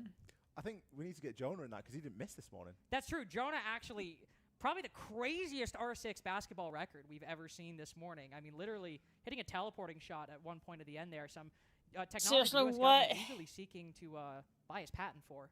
What is it we that they probably need might never help see Jonah with? again. After that video this No. morning, I think he might get picked up, scooped up. What's by the a- tech you wanna know pause why they- you wanna know why they about? put the We major in don't Salt Lake know. City? Because he's doing the We don't know he's playing for the Utah Jazz right anything. now, and so they had to work around his schedule. It's very busy over at the I don't know, the Combine's NFL, so I don't know what the basketball version is, but he's practicing. He's playing quite hard. Oh, he's locked in. He's locked in. He's wired in. It didn't surprise me that Brede got one in either.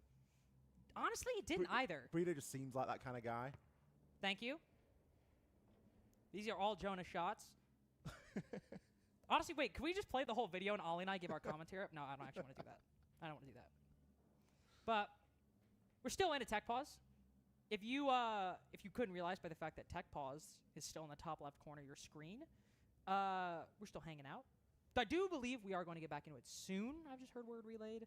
So that's nice at least. And it does seem as though there were no bugs found, That's good. which is always a good thing. They teleported into the game and were really scouring over the footage, over the floors, the surfaces of round 3 Fortress, and they couldn't find any. It tends to take a little bit of time. Fumigation worked really well. Yeah, they have to find the fly swatter. Yeah. And obviously get suited up with enough personal protective equipment so that they can It's a whole thing. go and combat the bugs. Yeah, exactly.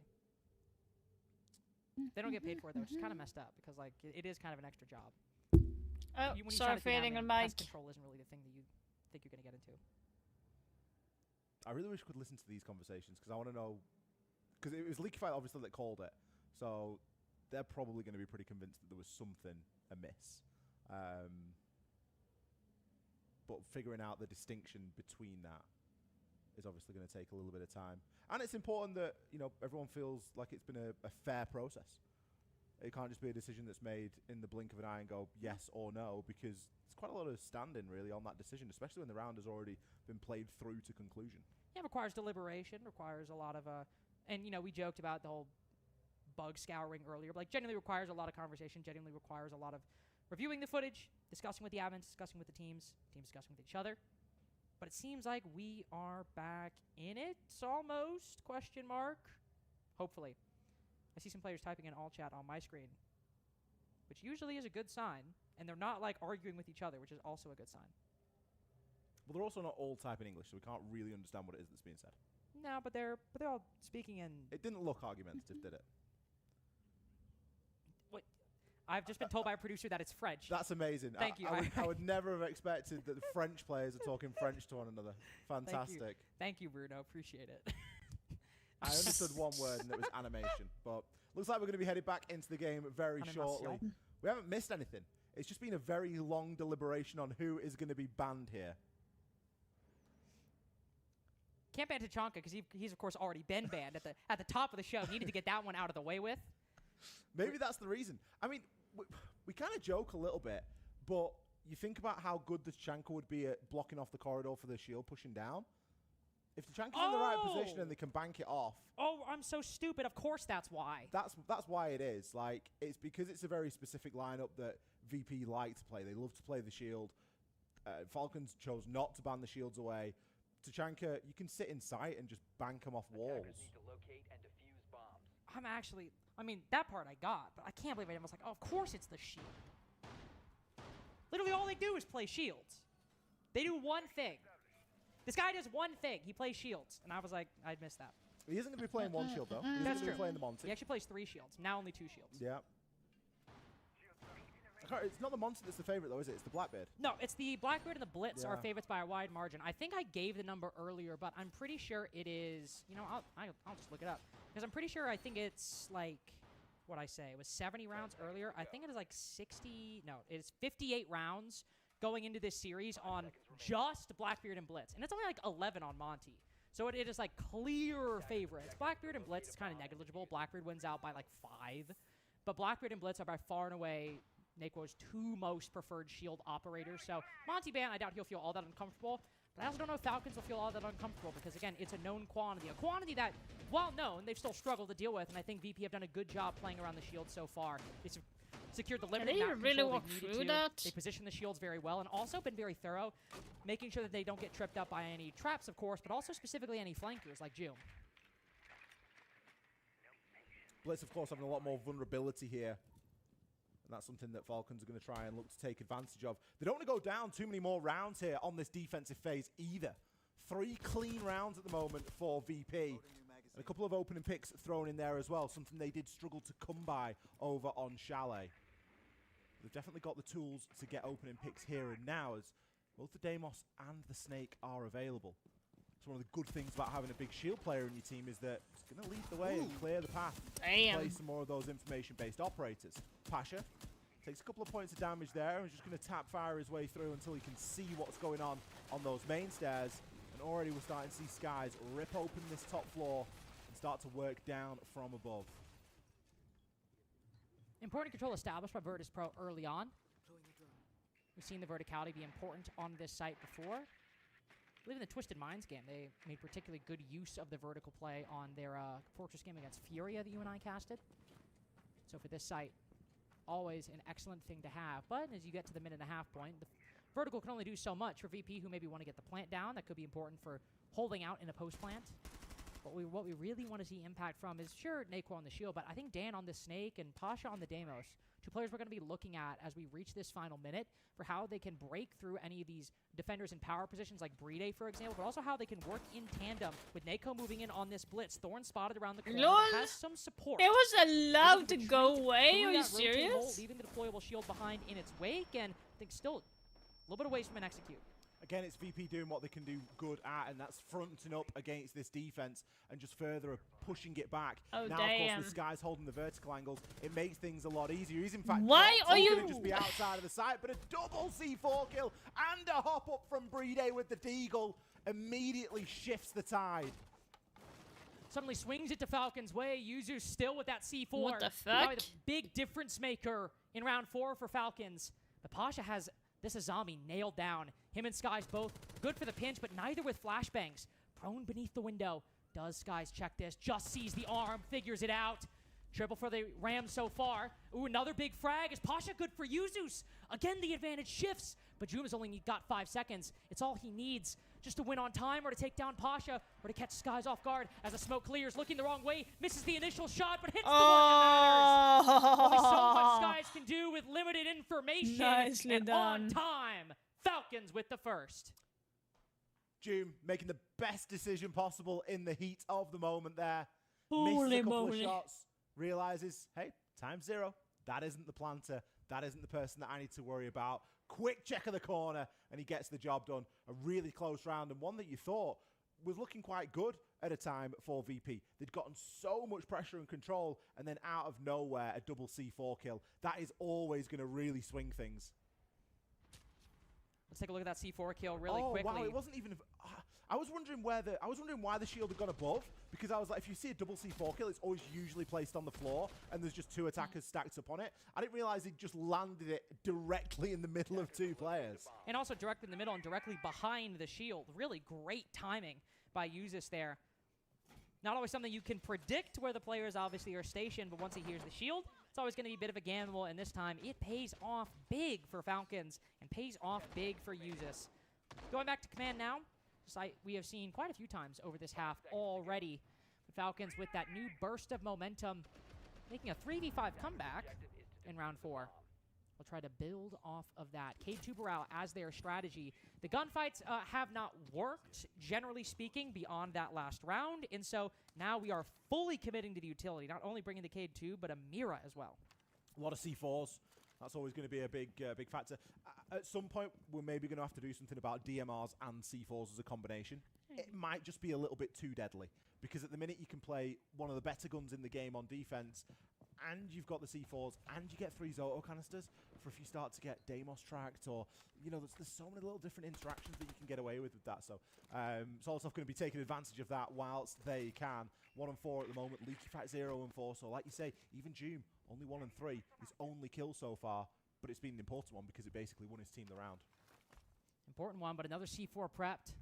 Once Dan lets this go, that C4 is going to fly upstairs, sends at his feet. There is nowhere Dan can run. We've seen him shoot C4s recently. What was that about Joom not being a great performer on the defense so far on Fortress? It was true up until about 10 seconds ago. Secondary utility and the primary. Gets a 5v3 for Falcons, the best start to a round they've had this entire map. Now, surely we know that Doom is still there. Naku and Skies, they have to make it a goal to try and deal with him here. But Usus already providing a little bit of support. He's got the wall open right next to him, and he's just going to make crossing that Rubicon a little bit more difficult. Doom, are you kidding he's me? never going to be stopped. Lynx takes Naku down, shield or not, and it looks like he's lining up for the next. Flashbang might try to go out to take down the unkillable Cade inside of tower. Pasha's got the shotgun to do it, but he's Are you still kidding me? thinking the Cade full Oh my committed to the drop. god. 4 kills for Joom, going from 1 and 3 Nicely to 5 and done. 3, and it's another for Falcons. Doom got a taste of the scoreboard at the end of round 4 and thought, you know what, I'm going back for seconds. I like how that feels. 4 kills in the round, just finding so much space. Not even dropping the hatch, just keeping himself on the edge of the hatch and like tucking into the wall to find that final kill.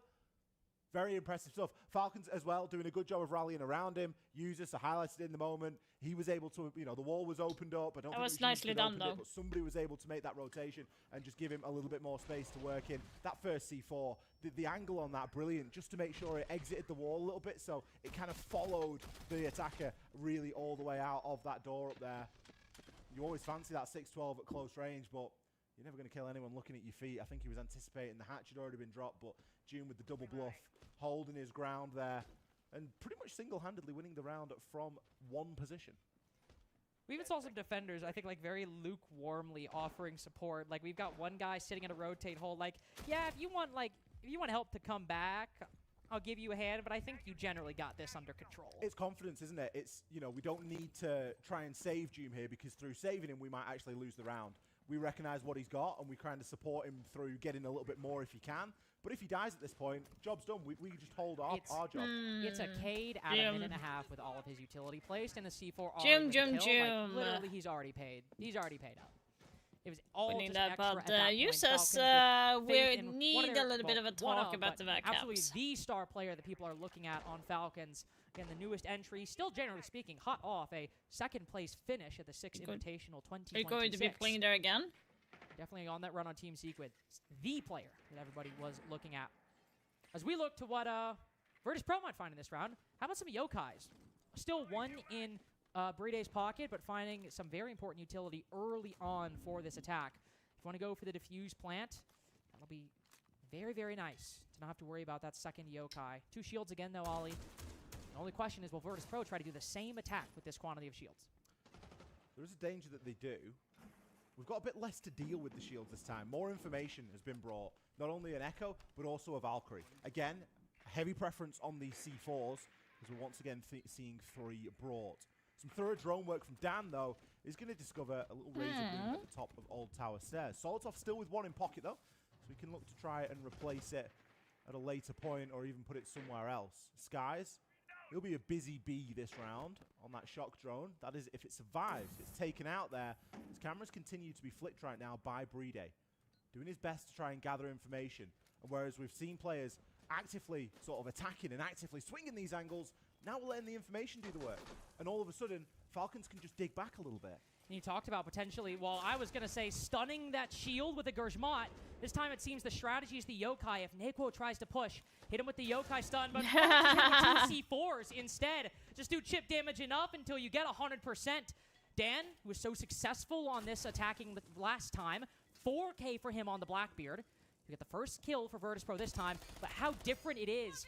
It's only one What for are you VP. doing, Pasha? It only comes with 45 seconds remaining. It arrives Huh? when Falcons reach a 4-2 Oh my scoreline, God. and he's the second to last to fall.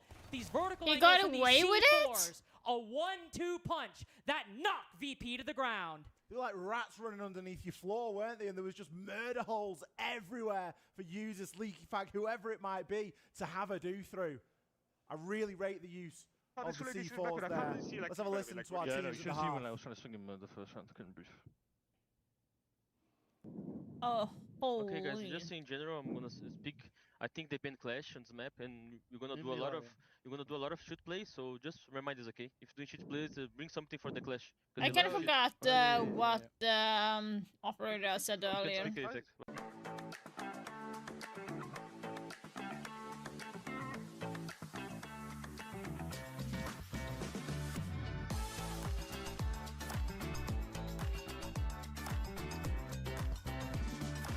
Should do this kind of stuff, okay? Okay.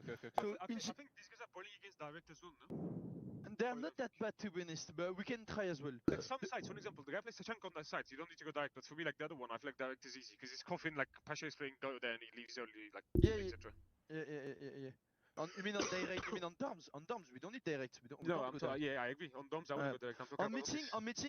Antagony first, after that Snake, and after Demos. So we don't have to play Mute at all after that, right? So we just play on Warden. I don't know if they're gonna do different things like for after the Warden ban. In that case, we for sure we can do Demos open all the game, and we ban different after that. But like we said before, don't choke for Glass or Ing, because Ing is shit, and the Glass we have Smoke, Tashanka, C4s, right? It's not about just that Warden. For me, Warden here not gonna be like important. Okay? And it's that, guys. The rest is like a screens. Don't have it too much special. We're gonna ban Snake first, because like you say, Snake can make crazy shit hounds, right? Demos no. Demos is kinda more If I slow hide hounds. castle, what do I do on castle? If I hide castle. I think for me, you put a one in blue for Nikita, and a one exit. 2 in pocket. Okay. If they break exit, you go and put again. Because normally it's roof guy, you know? And So the you can second give one full we security really for want. final round there. I don't care. Like you Okay. can put two in pockets and adjust it like a renew somewhere, you know? Okay, guys, let's go. Let's go. what we do first, Pasha Mira? One interesting difference between the two timeouts that we just saw. One, generally speaking, very player-led on the side of Falcons. A lot of calming between Licky Fak and Solotov, and then, of course, with Juma users chiming in every now and then. But on VP, I mean, and this is pretty consistent with the VP timeouts I think we've seen, Ali. Dark, definitely the strong leader, calling pretty much everything in these timeouts. It definitely feels like it's, I don't want to say his way or the highway, but when asked a question, he's like, either I don't mind, or no, you do this. Keep 2 in pocket, you know, play castle here. If they destroy it, you know, replace one. Like, it's very prescribed. It's very step by step. Julio does a lot of top level stuff, and he'll remind people of bans or preferences or overall play styles. But in that timeout, and differently to the Chalet one, it was Solotov that was having a lot to say and really, you know, sort of fronting up against Leaky Fak in some ways, and not in no sort of beef way, but just like, I think this, you know, and I've got my own opinion. Yeah, an exchange of ideas. Yeah. Yeah, and definitely, I think to your point as well, like the trend seems to be like Julio gives some high-level stuff, Licky Fak jumps in, and then at that point it just kind of devolves, and all the players begin jumping in. Just 2 different ideologies, both valid ways of playing the game, but definitely different examples that we've seen in going into these attacks. 3-3 now. One operator we mentioned the I actually Glass thought was there talked would about. be Falcons more mentioning heavy that towards VP don't seem to like the Glass, that it might be good to bring. Jew might be good to be more able to swing leaning in if they towards go for some direct takes, or if they don't want to go for some direct takes. VP, basically the Falcons. first thing we hear when we go to them is, we don't care about the Glass. Warden, who cares? We've got Smokes, we've got Tachankas, we've got Thorns, we've got all these different things we can use to counter. Warden, not really that big of a deal. So clearly, of course, Falcons confident in their Glass pick, but VP also confident that if it's brought, that they can counter it. Yeah, which is really nice because we're going to get to see either who was right or who's better in the heat of the moment. And I kind of fancy Doom on Glaz right now, especially with some of the shots that he's been hitting today. Going to be wasting no time as User starts to get some of these exterior walls open. Can really just cut through a lot of that site, a lot of those corridors in and around. Very much a little bit of no man's land right there. By the way, if you Very notice my important to get nose that is open very just red, to flow it's from because these I defenders. have a Soft fever wall's now again. been opened by Leaky Fak That's as well. why The Rotero I get drone's very putting in a lot of red work. when I have This is very atypical fever, so I of a get Falcons red approach. here on the They tend cheeks to like and to stuff like that, so set the landscape annoying. a little bit more than VP do, whereas VP like to barrel in off the back of a shield. Falcons will bring a shield as well, of course. We've got Brede playing on the blitz, but they like to do a little bit more setup. The shield also feels a bit more like it's just a part of a broader lineup rather than the point of a lineup.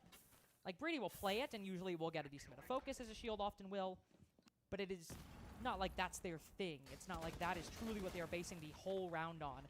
And really here, it's the combination of the blitz and the glass in all likelihood. Not the ace, as Dan, with that classic DMR of his, brought it on Chalet, bringing it here.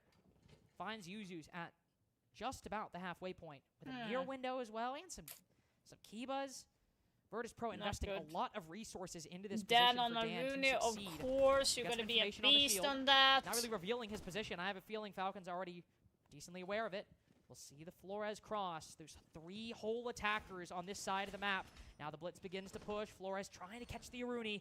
Won't happen. Instead, Dan just barely making it out, joining the rest of the defense. And as we hit the minute mark, Falcons without a kill. Dan doing a really good job of slipping himself out there. It looked like he should have been dead, and I think if Falcons had been a little bit more aggressive, they could have potentially cut him off there, especially with the blitz. But Skies was just there for a little bit of support, and Falcons obviously feeling like they didn't need to fully send after that.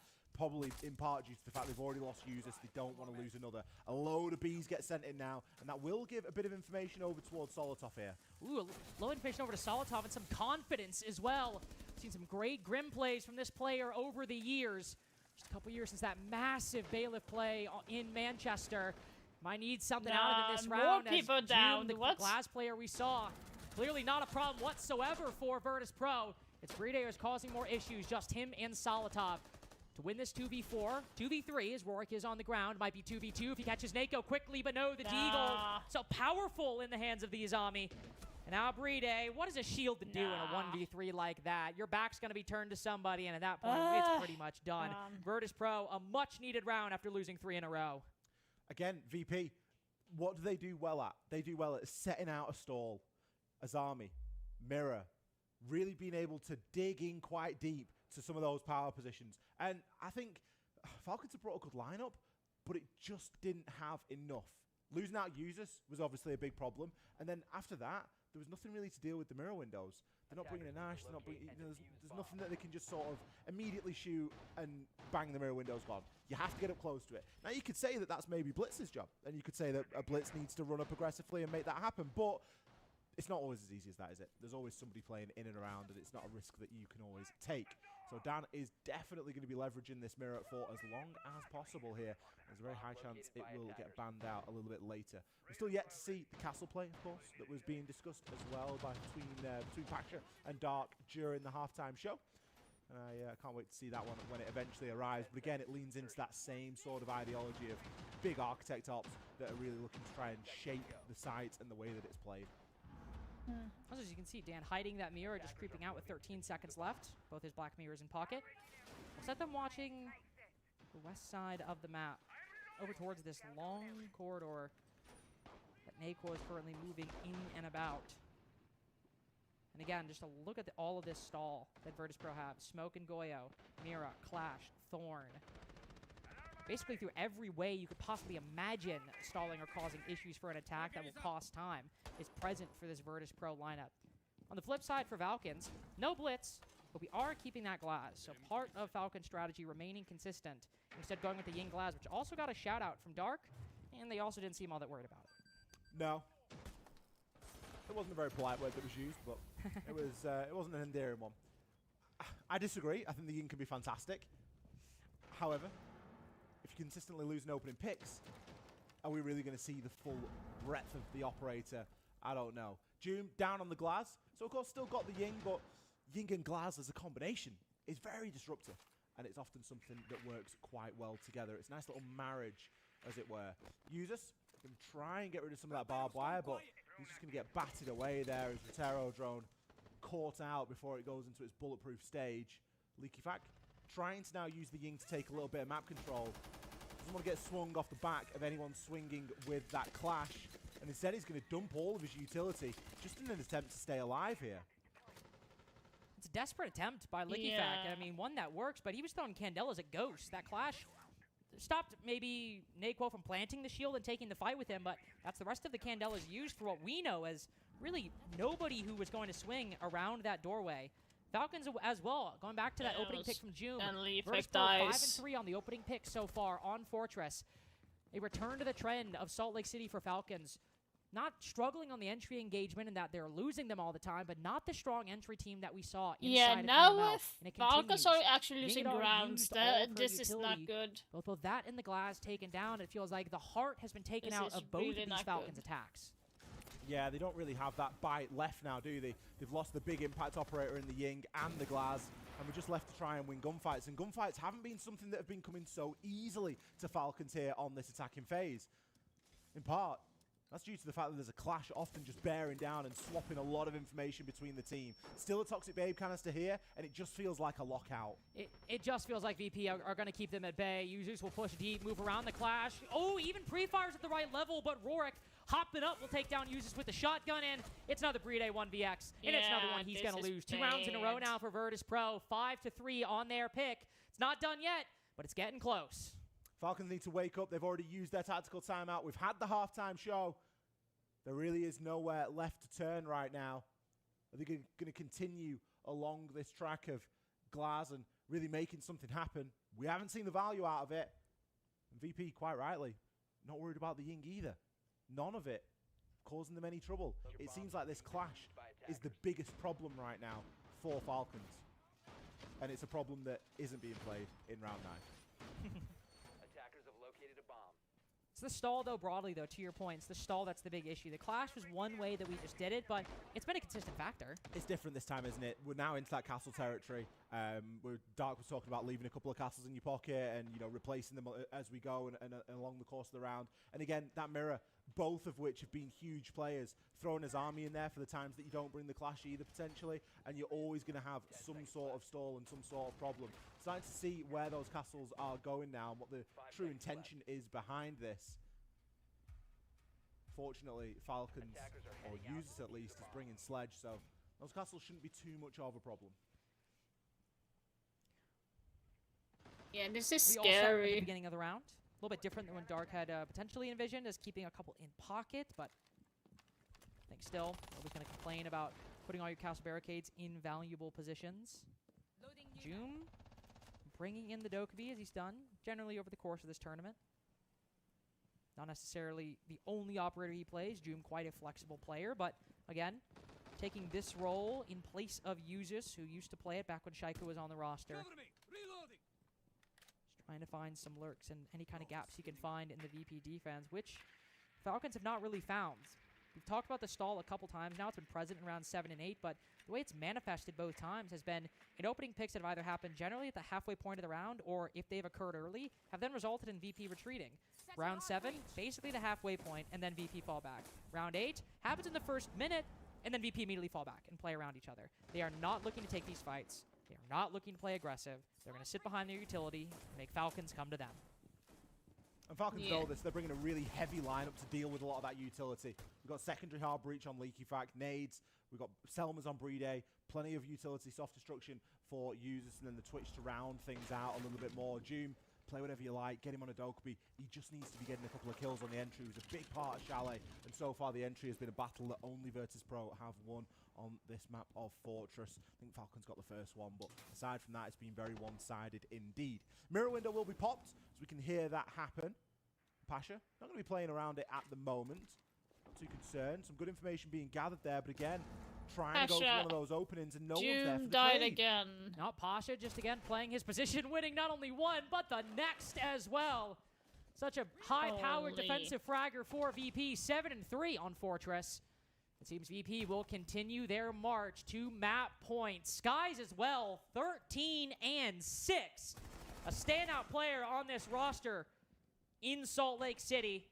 And Lickyfack got to make a name for himself in round 9, and I think unfortunately that one might just be lost to history. Double stack inside of Nurse, and Skies instead from behind. Not only with his 3rd kill of that round, but VP's 3rd round on This is what I was defense afraid on of. that point. VP have been Falcons doing a fantastic lot of on mistakes. defense so far. If you look back to the game that they played against SR, they were only good for 2 attacks. So they've improved from there because they came out of here with 3 attacks. flipping onto the defense side, it wasn't really the defenses where they found a lot of problem. They were able to get an even 3-3 half there as well. So having already put in that hard work today on this attacking side, it makes sense. Very surprised to see the Glaz band of all things. That's had 0 impact so far. But, well, one, yes, you're entirely correct. But it is one of those things where you're up 6-3, you've won 3 defenses in a row, you're thinking to yourself, okay, do we have an op we feel super strong about banning because it makes us uncomfortable? I don't think they care. Exactly. I honestly don't think they care. I think the Virtus Pro do not care. They would happily just play the rest of the game without another ban. Just old school. Because what's it going to give them? They've dealt with everything. You could give Falcons the key and the secret right now, and I'm not sure that they'd come away with a round.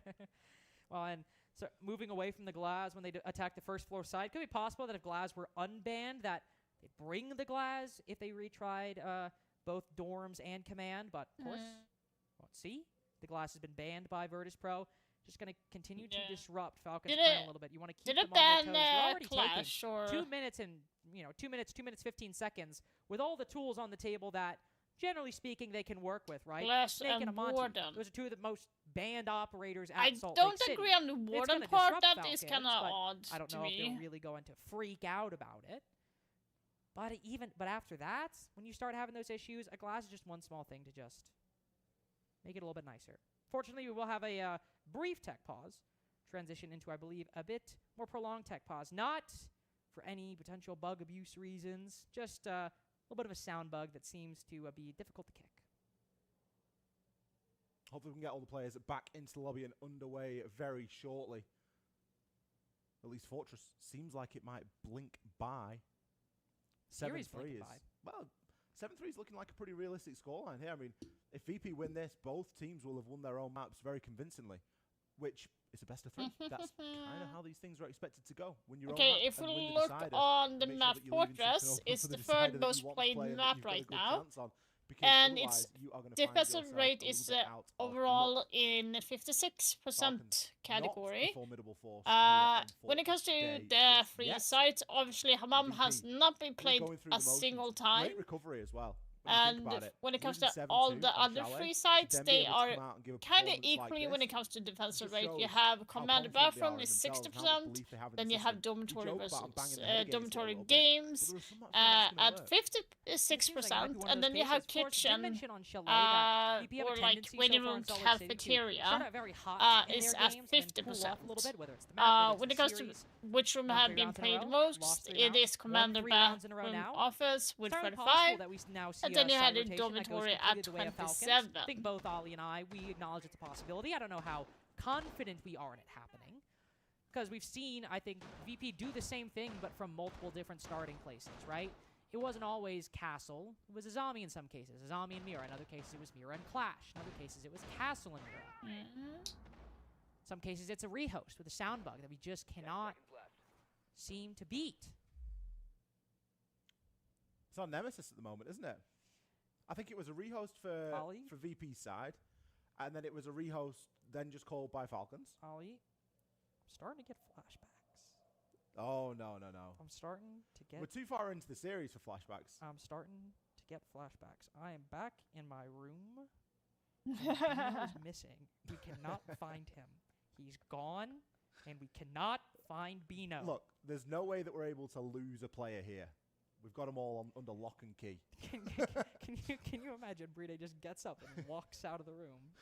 They're all in the same hotel. Actually, June's got a tracksuit on. He might go move in. Go for a run? I do find it interesting. June's the only one who wears the tracksuit on this team. I'm not surprised. You've been outside.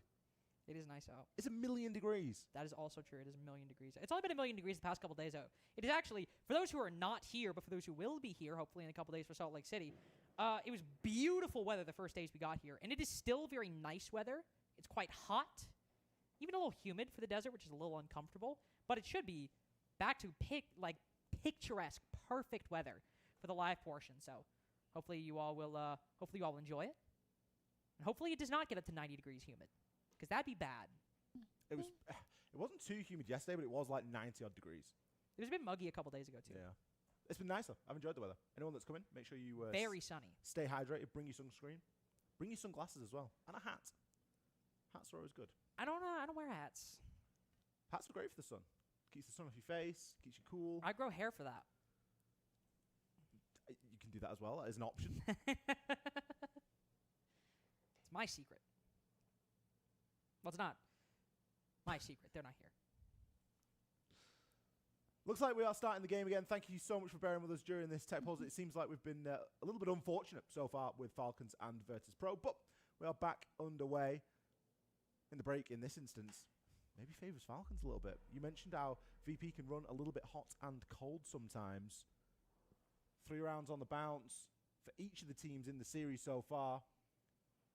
Maybe, just maybe, it's time for a bit of a Falcons comeback. It'd be a late comeback, but they need 3 rounds to take this to an overtime to have a chance at closing this series out at a 2-0 scoreline. Just a reminder, the bans that came through, Glaz and the Warden. So it is forcing Falcons into something different, which again, might be a good thing for them, because what they have been doing so far, it hasn't been working, Lynx. It's not been working. It is plain and simple not been working. Go to a I feel fun like you map. just kind of end there, because what else are you going to do? What else can you say about, you know, the 2-round Glaz, the multiple attempts? You tried it with the Blitz. You tried it with the Ying. MVP, who said they were ready for it and weren't worried about it, were clearly justified in that opinion. Though, the ironic thing is, they were like, we're not worried about the Glaz. We have Smoke. We've got Goyo. We've got all these things. Both times, the Glaz has just died as either the first or the second pick in the rounds he was brought. So they literally just killed him with a gun rather than actually using any of the utility they mentioned. There's been 4 survivors in 2 of the rounds that VP have won so far on this defense and 3 in the other. It has just been a kill problem. It is a mathematical problem at the moment that Falcons cannot seem to overcome. They cannot buy a kill. Never mind a kill on the entry, where we've seen them do quite well. Solotov moving quickly on the blitz, looking to take some serious space right now as June takes a ton of damage. Taking a lot of space, Joom eating most of that utility, just running ahead of the Razor Bloom, running ahead of the Smoke, but now he's a bit separate from the rest of the team. Brady and Joom, ideally like to support him, but Joom, well, that's not happening. Exhibit A right here. Brady as well, can't really hop in this building. There's a player sitting right on it, super shorty in hand. So Solotov is quite alone right now. Can't really die because Brady is cutting off part of the angle. And of course, Solotov looking towards the other. But this initial play to get quick control isn't really working out. Solotov now on 1 HP. Him and Joom, 1 HP. Naquo now also joining the Barely Alive club on Fortress. And Solotov Likifac, the first 2 members of Cam Duty in round 10. Joom, he's been on 1 HP since the beginning of the round. This is going to the 3rd map, Quickly guys. facing a disproportionate load from the rest of his team. Falcons have tried, I wouldn't say everything, but they have tried and tried and tried and tried. And every single time through all 4 of these attacks, it simply has not worked. Skies 15 and 6, can't get 16. As Yuzus in a 1v4 now, is looking to take every fight he can get his hands on. No Candelas, no smokes, no nothing beyond an LMG and a pistol, and I've lost count of how many times this castle barricade's been punched. If this is the last one. It just does not seem like this one's happening. Maybe now? There we go. 7-3 for Virtus Pro. Pick a prolonged ending to Fortress, but one I that don't once want we it got a to couple go rounds into overtime. VP's You're defenses, kidding me. seemed like a foregone conclusion. I'll be honest, Lynx, when I saw the maps for this series, I said the age-old. It's something I've said a few times before. You win your own map, you win the decider. Fortress, not a great map for Falcons. Chalet, not a great map for VP. Who's going to be better on Lair? Stay tuned. We'll be back. It's like crazy.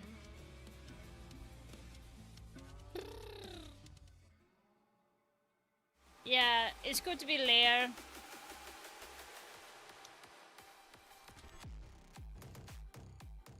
It's going to be Lair. Now, let's look at some of the stats again. Now, during the tournament, when it comes to Lair in general, it says that it has 46% overall defensive rate in this tournament. I'm kind of wondering if that is true. Or do we fight? I like this kid. 54% win rate here. När du inte har tid för smuts, ta tag i 59. med en inbyggd skrubbremsa för att enkelt rengöra klibbiga fläckar. Enklare skrubbning, 59, snabbare 59. rengöring. Det är slut med smuts Yeah. med Swiffer Wet. Rent igen på nolltid.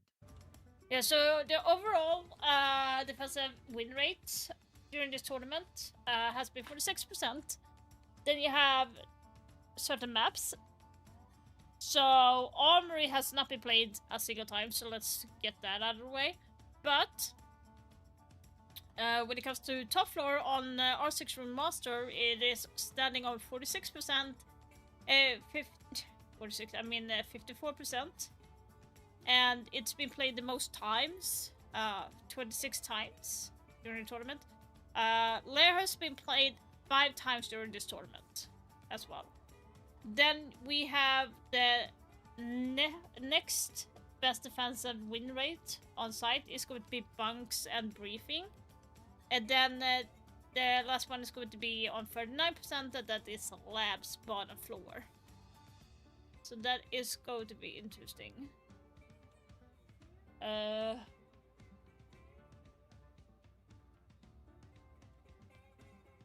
Not sure how they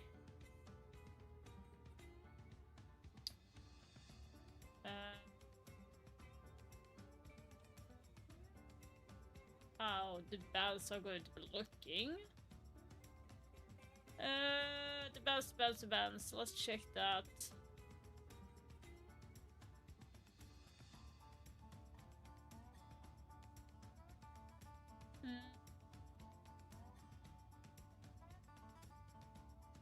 Let's see here. Yeah, Farkas had played, I think, more Lair than Virtus Pro. I don't think they played it a lot before tournament, so this has been played 4 times. So one time they played during the EML. Virtus Pro once. Let's see, Virtus Pro. The one in Lair 75 at one time, and that was like a couple of weeks ago.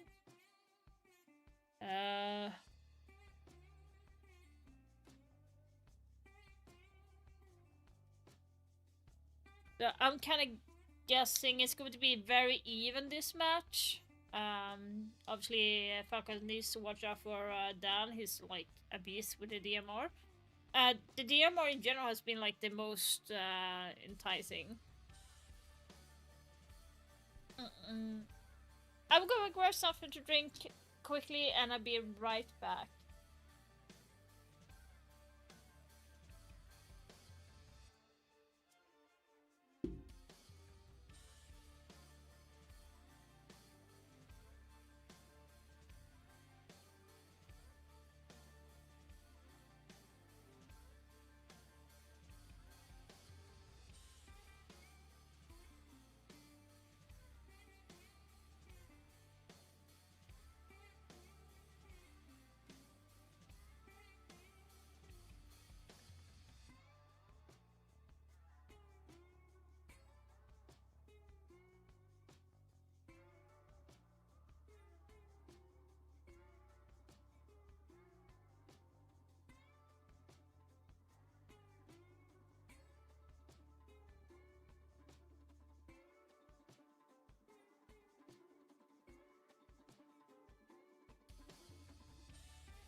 nearly 1-1 in the series, and both teams getting some victories on their own map picks, but now we have a fun one, Ollie. We have Lair coming up as the decider, and last time these two teams faced, it was a good one. We do, and we've seen some fairly one-sided maps so far. Obviously, Very Fortress one-sided. there for VP. I think there was only Brede that had anywhere near 100 EPS. We have a look at some of these scores. Bear in mind, we had some standout performances from players like Doom and, of course, LeakyFac over on Chalet, and they just didn't exist. 40% cost for Doom. Hey, and Doom, he got a big 4K in one round. And unfortunately, beyond that, similar to the rest of Falcons, it was very sporadic performances. Maybe LeakyFac here or there, that Doom 4K, Brede the only consistent player. Meanwhile, over on the side of EP, it generally speaking was pretty consistent. Sure, in the kills, Skies breaking away clear with 14 and 6. But in terms of impact, while Skies might have been getting a lot of kills, it does feel like everyone was putting in some kind of effort. Dan maybe having a 4K in one round, but everyone definitely contributing. I don't think that you could look at anybody on the side of that VP roster for that game of Fortress and say that they didn't perform or did not do their job. It was 7-3, well-oiled machine, everybody working together. I mean, Nakio at a 60% cost is criminal, by the way, for the value that he was having on the shields on that attacking phase. It's just unfortunate that it isn't something that we can necessarily measure too well. It's a little bit subjective. Something that isn't subjective, though, is our next map, and that is going to be Lair. The last time that these two teams played this map, it was for qualification to this. It was inside of kickoff for EUL, and surprise, surprise, VP came out on top, not only in Lair, but also in that series. It was a 2-0, so it's going to be a different result here, regardless of which way it falls. It looks like you guys at home can't decide either. A 50-50 split, straight down the middle. We don't always get one of those, but it just goes to show how well supported both of these two teams are. Headed into Lair, it really is anybody's.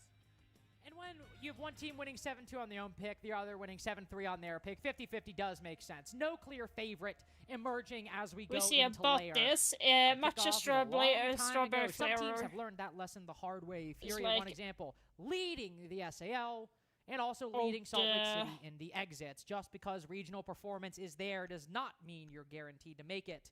And that is all true for these two teams. One will make it, one will go home. It will be decided at the end of Lair.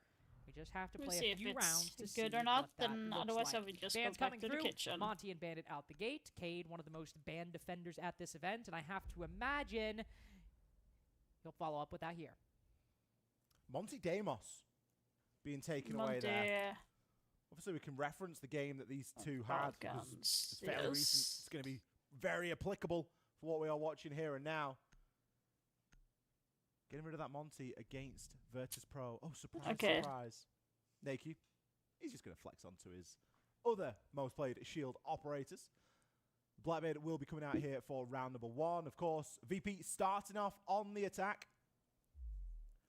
Previously, when we saw this matchup take place, they were good for 4 rounds on that attacking side. Ultimate's a fucking So I'm tech thing again. expecting VP to have a pretty good idea of what they want to achieve right now. We've spoken already of VP's strengths in attacks.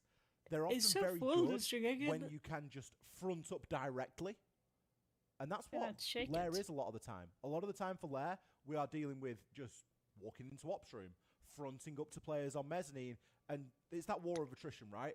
They've got an incredible resilience for that consistent pound of trying to make their way through an angle and really trying to force their way in. I imagine it as like opening a door, getting a crowbar and jamming it into the side and then just leveraging it open ever so slightly. And with every pump of that lever, you get it a little bit further open. That's how VP's attacks kind of sort of transpire a lot of the time.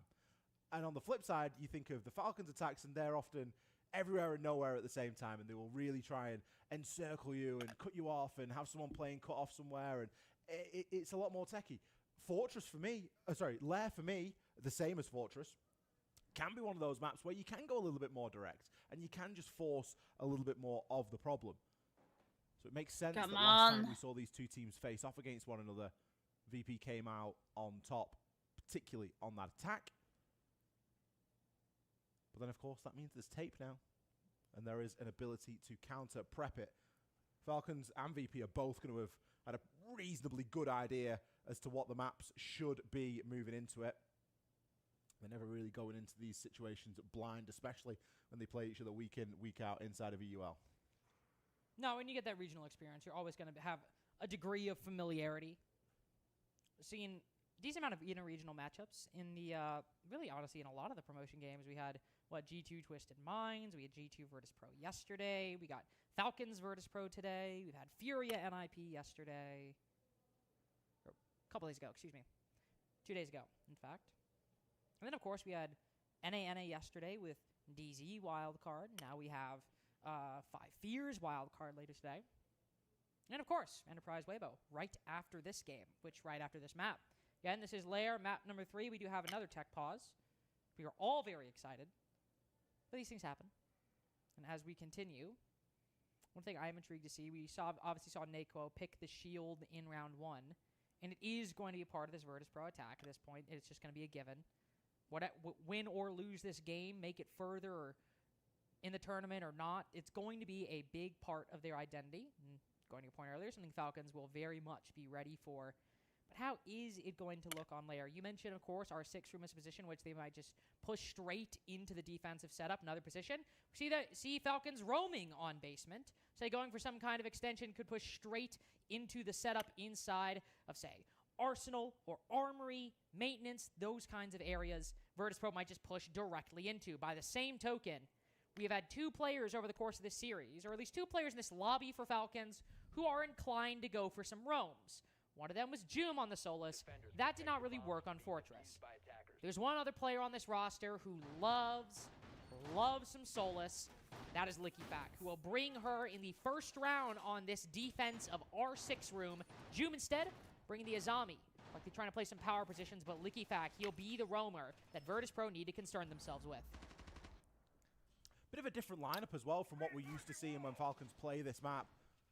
Especially defending this top floor. I'm kind of worried about Falcons at this point because let's bring us Tachanka, all of which available. They do play good on Lair, but I feel like Virtus Pro is slightly better on the easier time of things.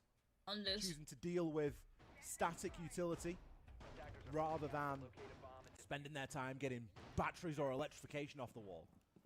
It really is it's a kind of a point that you really fall on one side or another, really. Or you can fall in the middle. You don't have to be so decided that you've made your mind up, but I think it is becoming a bit more of a trend that teams give themselves a slightly easier time getting the breach open so that they can just be more adaptable, more flexible to deal with everything else.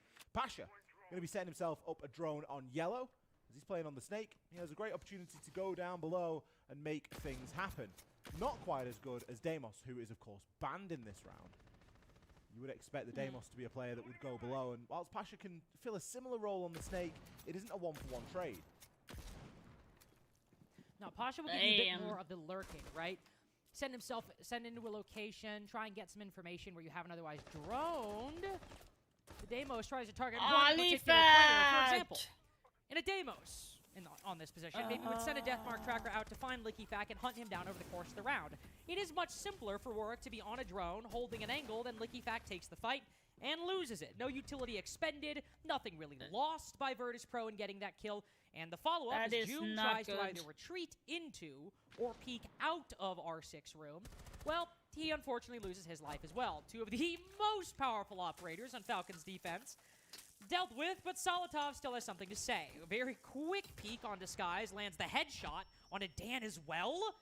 The Thorn with this Uzi, a menace against Virtus Pro, who has single-handedly saved Falcons' chances in round 1.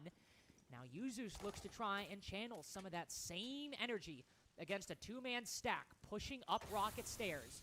Smoke canister supporting him to keep this attack at bay. Grimby's going out in turn, but Virtus Pro, for the moment, stalled out.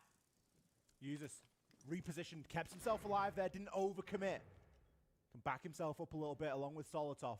Bride going to be on that smoke. Just making himself a little bit of a rotation here to give a slight option for later. 1 Toxic Babe canister. Pick your doorway at this point. But Naku already looking to take the space. Nothing really stopping him from pushing in right now. It's only guns that they need to be concerned with. Yeah, that's the thing. Especially with the shotgun right around the corner, it's going to be a big problem, whether for the Blackbeard or for the Grim, whoever decides to take this fight. We're gonna have to deal with this close M59. User's low HP is in the perfect position to compensate that with this gun. Naquo now again looking towards the single door in office. Going back and forth, trying to decide which way should they go. We'll creep in, put the diffuser down. That last toxic canister has been used, and with no C4s, there's no utility coming in to stop this diffuse plant. Pasha gets both lined up perfectly for that F2 and uses secondary what the and fuck? primary. Good for the Snake, and Virtus Pro get there first. It's always going to be the difficulty when you've got something as powerful as a Blackbeard there and no utility to fall back on. No C4, That's one why I toxic don't- babe canister. That's why sometimes I That's gonna don't be good for understand why you actually covering one use angle. your Well, there's nothing C4 so stopping a player early in the from just game and balling not save through it. and running straight past. You can kind of ignore the toxic babe canister to a point. Bit of a missed opportunity, it seems, from Falcons. 3 versus 3, time low. A lot of people swinging where they maybe didn't need Not to. good. You could argue that was a swing you didn't need to make, and Solotov came out on top, but There is at the end of the done day, this. both just challenging onto that door. As soon as you've already let the Blackbeard cross, you've lost the round. And again, with that minimal utility, not a whole lot of options. I'm almost curious. Are we going to see a Tachanka next time they attempt R6 just to give themselves a little bit something extra? You have to, don't you? It makes so much sense to bring it. It was a winning formula for them previously when they played this map against this team. Of course, you could counter argue maybe VP got to be ready for it, but it's a Tachanka in sight. How Ready much for, can you, yeah, you can't do anything about it. It's not got a counter. It's one of the few things in the game that just has zero counter. It's like, what are you gonna do? Like rush him? You could. Yeah. You could try. We have seen that work, but like consistently, it's unclear. We'll have to see when Falcons inevitably try to attempt that second floor again as one of the primary bomb sites. They will need, or well, probably should make another attempt of it at some point. We'll try basement as their next site. June picking up the Solus. Didn't see a lot of success from him on this operator on Fortress. If he wants to play fast and loose on this defense, maybe a good time to try and limit test. It's just unfortunate that it's Dokkaebi and Snake that he's going up against. Two operators that are absolutely perfect to find a roamer playing off-site. Currently, I believe Joom is lurking all the way on the second floor. Meanwhile, the attack is pushing more directly into Dock. Maybe trying to use some of these drones, both on attack and defense, to set up the respective sides. This Glass also with a smoke canister going down. Ooh, look at this. Pasha already in quite deep for a minute into the round. Just sitting inside of Thompson prone, ratting against the defense. Bride next up, though quickly traded by Naquo, as Virtus Pro taking very fast control, or at least very fast engagements, yet still not making it very deep. A little bit jammed up there inside of barrels. Rorik. Echo's got that. Be able to It's have a look through with bad. Glass. But a 1-for-1 there. You've lost your Echo for your Snake. Both massive pieces of utility for either side. The Echo, it's late round utility. That's what you really want it there for. The Snake, it's an occupational hazard going down first. You are likely going to be in those engagements a bit more often. So you can say it that this favours VP at the moment. Almost a bit of a misthrown there, but Naquo will be thorough. He's able to call out there is someone just on the other side of the door. So you get through lab and exit that door to the right. You need to be cautious, but defenders, they can move. Naquo is instead going to try and push his way through Toxin. Again, a very techie angle to challenge onto. Look at this buddied link play that we've got right now. Leaky Fact, he's happy to put himself in the way, but Naquo just up to him. Just ADSs goes to the pre-fire, and Yuzu's so focused up front. Backend's being exposed to the Blackbeard. Dan, good for the cover as well. This is not good. June now retreating back to the site. Never really got any impact on that rat play. Virtus Pro feeling very confident on lair. Plant for the first round, kills for the second. Both go their way. Said before, VP were good for 4 rounds on the attack. Last time these two teams played lair, it was a far closer game, with rounds going 1-for-1 pretty much throughout the duration. Echo's losing it a little again. bit different. VP have streaked a little bit of a lead right out of the gate. And they're not really showing any sign of slowing down. They are just rolling that momentum over from Fortress onto lair and playing in kind of a similar play style. Everything is a lot around this shield play. And you start to wonder there, at what point do you just ban all 3 shields? And it's a funny question because not only can you, but we have made arguments on both sides of this equation, right? On the one hand, the shields are a known quantity. You know he's going to play them. So there's a compelling argument to just ban every single shield. But by the same token, if you know he's going to play shields every single time, then you know what one of the 5 operators is going to be on the attack.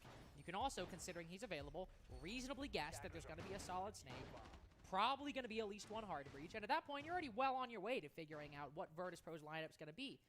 It's a tricky situation because on Chalet, the shields were basically useless on that Chalet attack. On Fortress, they were useful, but they weren't like necessarily dominant, but these 2 rounds have been some of the best shield rounds we've seen in the whole series.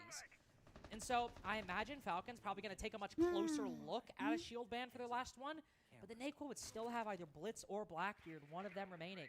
It's a tricky situation, and just so happens that VP shield play is working very well right now. We'll see if Falcons could get adjusted to it, either in round or after a tactical Would it be timeout. better than to ban the shield to make it Defense easier? drops another one here as they try bunks briefing, their 3rd sight on this defense so far.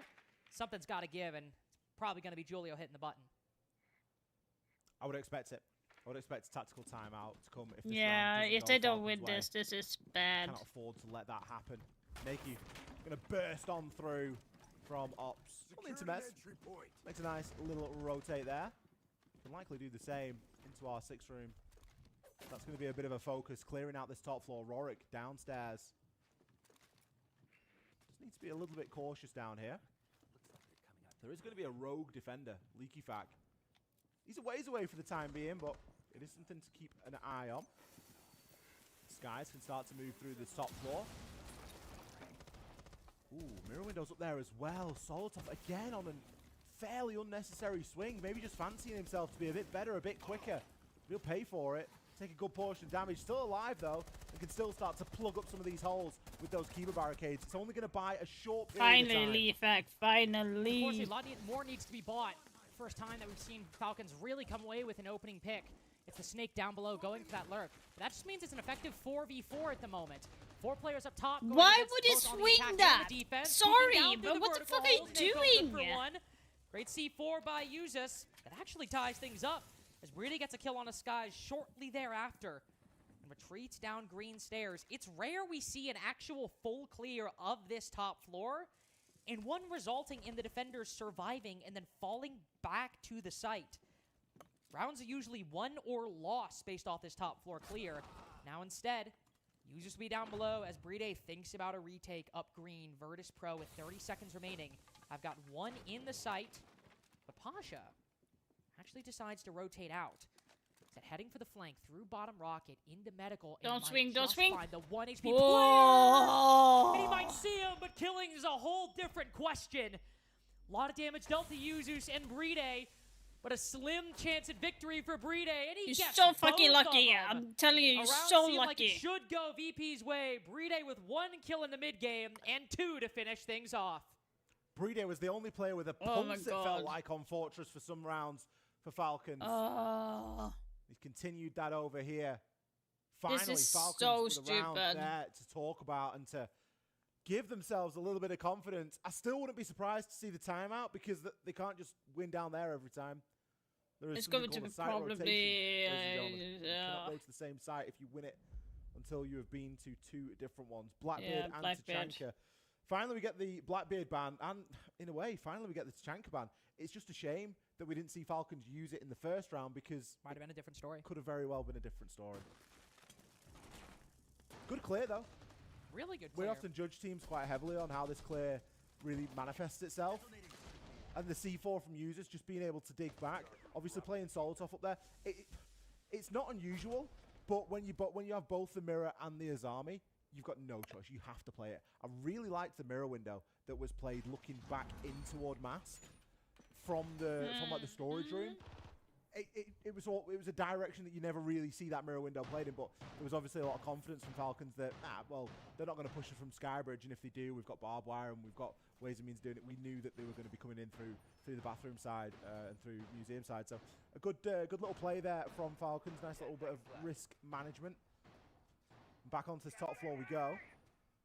So no Tachanka. That's now been banned. It wasn't brought in round 1. Something else that wasn't brought in round 1 that maybe could or should have been. Goyo. The Vulcan Pack's very effective tools, not only for basically knocking away shields if they decide to walk into the fire and just kind of eviscerating their HP if they were to do so, but the more effective and the more common way is, of course, wasting, you know, like 15, 20 seconds of the clock as the attack tries to push in. It can be very good, usually necessitates a Twitch pick in turn or some nades being brought by the attack. It's something that always invites and really requires a response from the attacking team. Again, talking about things that we did see or didn't see, one thing we actually saw in those earlier attacking rounds was Dan on this Kali.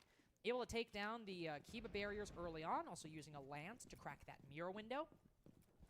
Not an operator we often see, but a focal point of VP's R6 room attacks, oddly enough. Another Kiba goes out to plug up the hole, allow the ops player the ability to retreat. Joom not doing so, only now, once LickyFact has had the opportunity to set up that fallback mirror window inside of Office, now is when the Azami and the Mira fall back, and it's not like last time. We saw Joom caught falling back into Office. Yeah, they're saving the utility right now, so that's good. Time, everybody from the defense falls back, so and nobody, not a single person off site. They're looking to try and play it a lot tighter, aren't they? They know that VP are going to push fairly one-dimensionally. They're always going to be buddied up in some way. That might hurt them, Shields or though. not. I mean, of course, we've still got a shield. You've still got the blitz to play. That hasn't been removed from him either. Solotov getting some good damage in down range now and can start to use those Zoto canisters to just slow a little bit of the progress onto that side wall. Yeah, if he slows it down really long, battle, though, it's going to be like 30 seconds slow down. Why Why the fuck would you peek that? Seriously! LickyFact did manage to take Pasha down before that. Like, But Solotov, any sort of stop stall ego that swinging! Falcons hoping to have with those Zoto canisters has now disappeared. Jesus More importantly, that Christ! position He's behind like Desk, swinging when it's not super powerful. needed. Someone's going to need to plug that gap. Joom might be in the most immediate spot to rotate. He doesn't have any Kibas to block off the door and get behind there, but he is playing in a tucked position. Could very well do it, and indeed, you'll see. Thinks he's got the opportunity. Will take the forward position behind the desk. Get no Kibas, so if any of these get shot, get hit by that sniper, Joom could be in for a rough time. No other nades, to be fair, from the attack. No Bs either. But Joom's got to hold out with 30 seconds. He's been droned, can call the smokes, which are still present with 30 seconds remaining, by the way. We did not see this in the last R6 room. Just going for a plant. D4? Much more complicated. Hello? LickyFact taking Joom's spot, but going prone instead. Trying to evade the eye line of any drone, any intel gathering. Nako and Ged doing this dance, trying to decide, do I go through the single? Do I go to A? Do I go to B? He made a decision last time, but he had a better opportunity. No post-plant utility, man advantage, and Diffuser in a clean position to do it, but this go around, it is just not the case. God. Instead of roaming, Falcons all play on A little site. bit annoyed with LickyFact not Solotov's first ego dead. swinging a 3 lot. kills by the end of the round. Falcons Like, did there such was a good no job of point in taking him their foot off swinging the that gas point there. when he They was recognise, look, behind guys, the desk. We don't need to peek him. We don't need to play into their trap. If they want to play this game, let them. Let them take a little bit more space. We'll keep them at bay with utility. And as we saw in that round, Naku, bless him, didn't know which way to go. Was he going left? Was he going right? It really, there was no clear option because the work hadn't been done. There were still razor blooms hanging around the museum. There were still toxic babe canisters that hadn't been baited out earlier on. The only big kill, really, was the trade on the entry when Solotov fell. After that, it was just so one-sided. And I don't know if that's because Naku's trying to do maybe a little bit too much in that he's got to take the space, push players out of the way, then try and plant the diffuser. And it just seems like a lot when sometimes a blitz is better just to be thrown into the mix. Take space and get a kill. Take space and get a kill. And push through that way. Or have someone behind you working on your shoulder. They had to play for the diffuser because of the time. But I think that was the problem. 5 seconds remaining. Yeah, we haven't seen the shields really used to make space all that much for VP, all things considered. They've consistently been a vehicle for plant, and even when they've got kills early in the game, they're still in a very stagnant position. Again, I'm still thinking about Dan's 4K, just sitting and as people ping him, just swinging into the line of fire. Dan's like, okay, well, I'll kill that guy, I'll kill that guy, kill that guy. But very rarely have we actually seen Virtus Pro really use the shield that, like we saw, it didn't work, but like we saw Breedade try an attempt on the last round of Fortress, running up the staircase, quickly taking control. It's been a lot slower play from VP on this site. Basement down below, they got some quick control, but even then it was still a pretty steady push through Toxin, through Doc, and eventually reaching the site. As he's bringing the blitz again.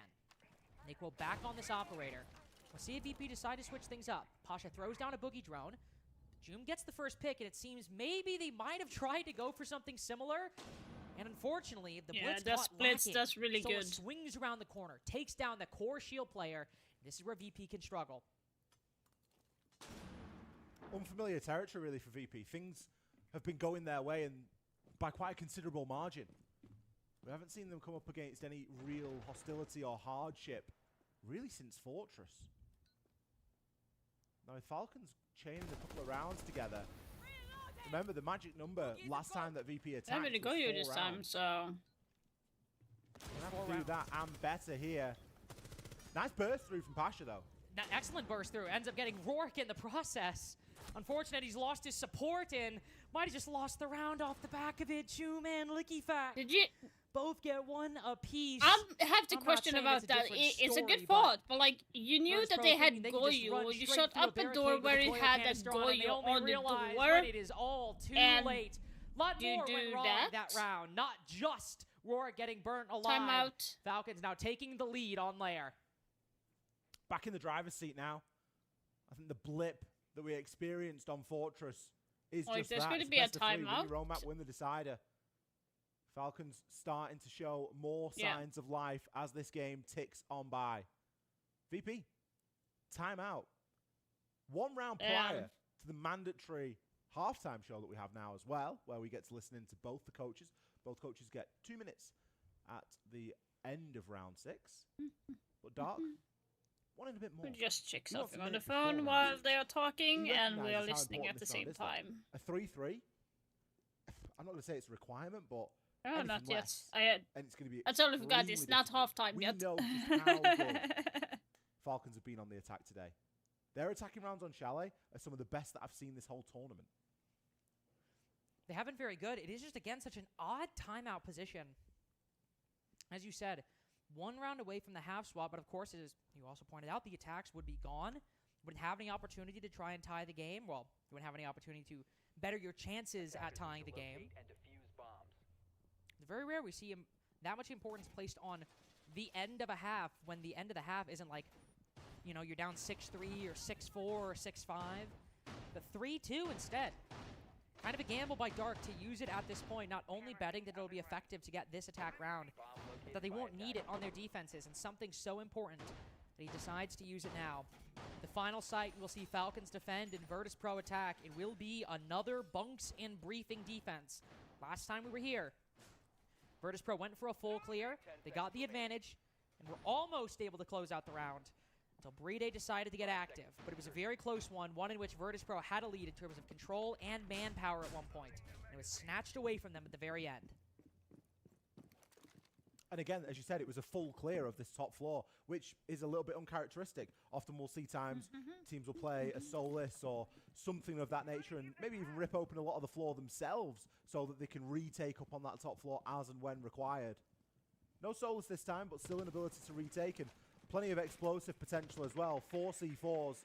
They are just going to try and lock themselves in and keep as tight a hold as possible inside a mask and use those C4s to just deny entry at the windows. No hard breach this time. We saw the thermite last time, and that was a good way of really opening up a lot of that top floor.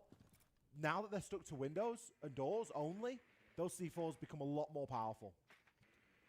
Kind of don't like the 4 idea C4 of is Virtus always Pro a daunting doing with us number to without stare having at. any hard Especially the breach. information that Valkyrie could enable, or the Zodos that could slow them. You always got to worry about a C4 getting tossed some which way. Aqua moving quite quickly through, not going in office instead. Cutting straight up the bathroom hallway and looking to take things from the R6 side. Won't move just far. 4 players they have to worry about. Bit of an idea at some flanker, and Rourke's got the perfect cutoff. He's been roaming down below every single round, it seemed, on Grim, on Snake. He's had very little impact. This time, catches Solotov when VP needed a lucky break the most. Starting to try and get something going upstairs. It's not a thermite, it's a Selma. It's not as good for pushing through. It's much more of a line of sight. It's still going to give value to these C4s, 3 of which are left. Solotov, I'm sure he's on his cameras. Nice bit of vert play here from Lickyfact. Great C4, but shot out midair. I am. Just able to find that bit of secondary utility. Naquo now still waiting, but this clear is not working like it was before. Virtus Pro were able to move in, get these trades, whittle the man count down, but now they're stuck because of these toxic canisters, because of these Zoto canisters, because of the Falcons. They need to move, and take their a complete horizontal take unwillingness to instead take then, fights against because these like they are attackers. staying Yet too still much. VP are at an advantage. Still they widen it. Pasha able to find another, and it's another 2vx for Bride and a lone defender. Now Oh just my Bride, God. now nobody. Dark bet everything on that timeout, knowing a 3-3 half might be necessary, and it is exactly what VP get. Damn, that is not good. Come on, Falcons. Come on. Okay, guys, good 3-3. Okay, like I'm just gonna summarize what they do, and then if I say what we can do. Okay. Yeah. On the office, they usually play default. They don't play a lot of traps. Okay. They play. The guy can play between bathroom windows. Okay, Josh. And then they're gonna like try to waste time. Azami is gonna help these guys falling back from bathroom and main stairs, and that's it. The rest is default Tachanka. Okay. For bunks, same thing. Default, they're gonna have Solis, Warden, Tachanka, Smoke just to stop the plant, green plant. And paint side, the guy gonna double reinforce paint. Warden will play there. He will not live there, no.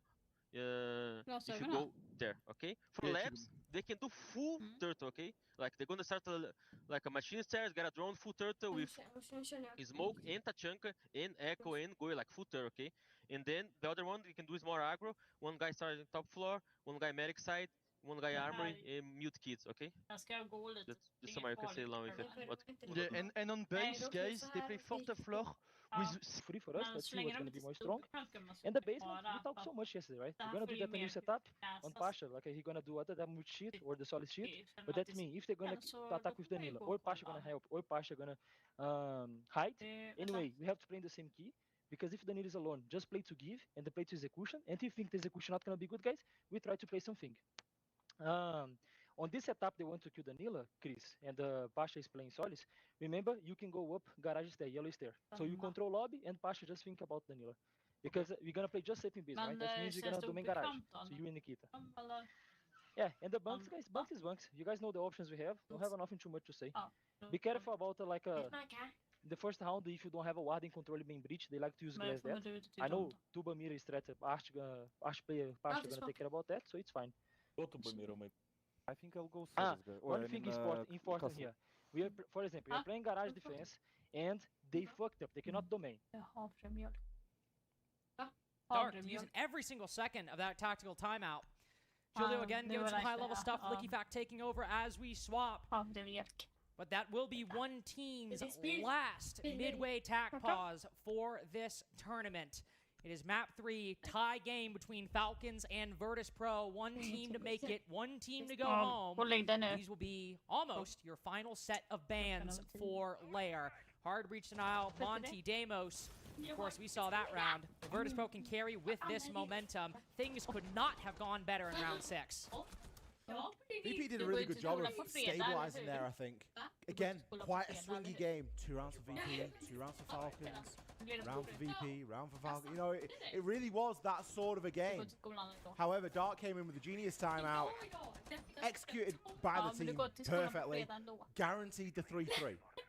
Mentioned it a couple of times. Last time these two teams played this map wasn't kickoff, qualification for this event.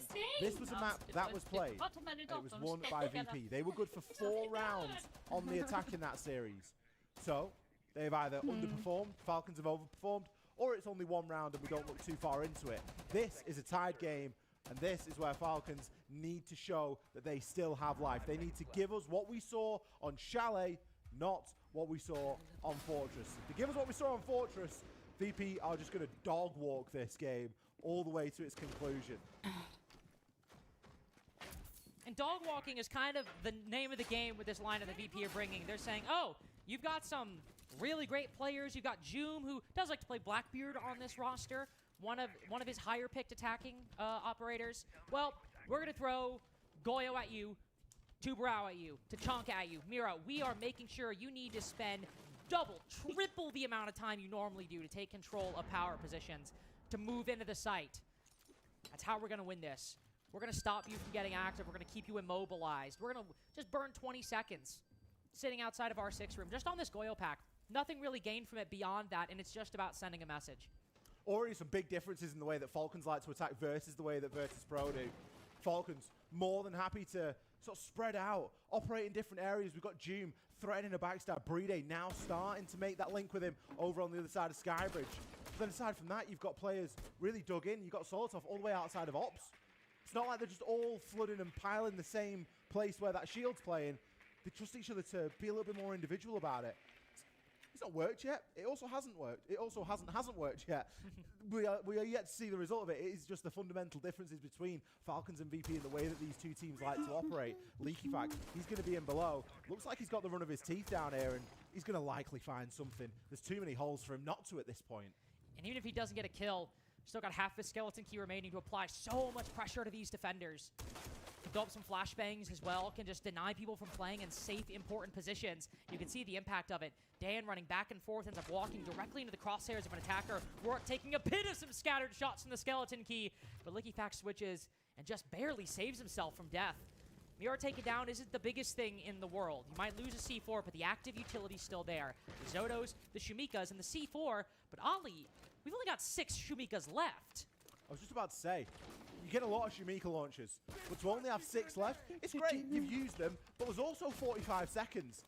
You've got 2 C4s, so you're not short on ability to deny with right here. Come That on. fire isn't going to be a factor for the whole round, and Falcons know it. Skies, next player to fall, Solotov pushes in.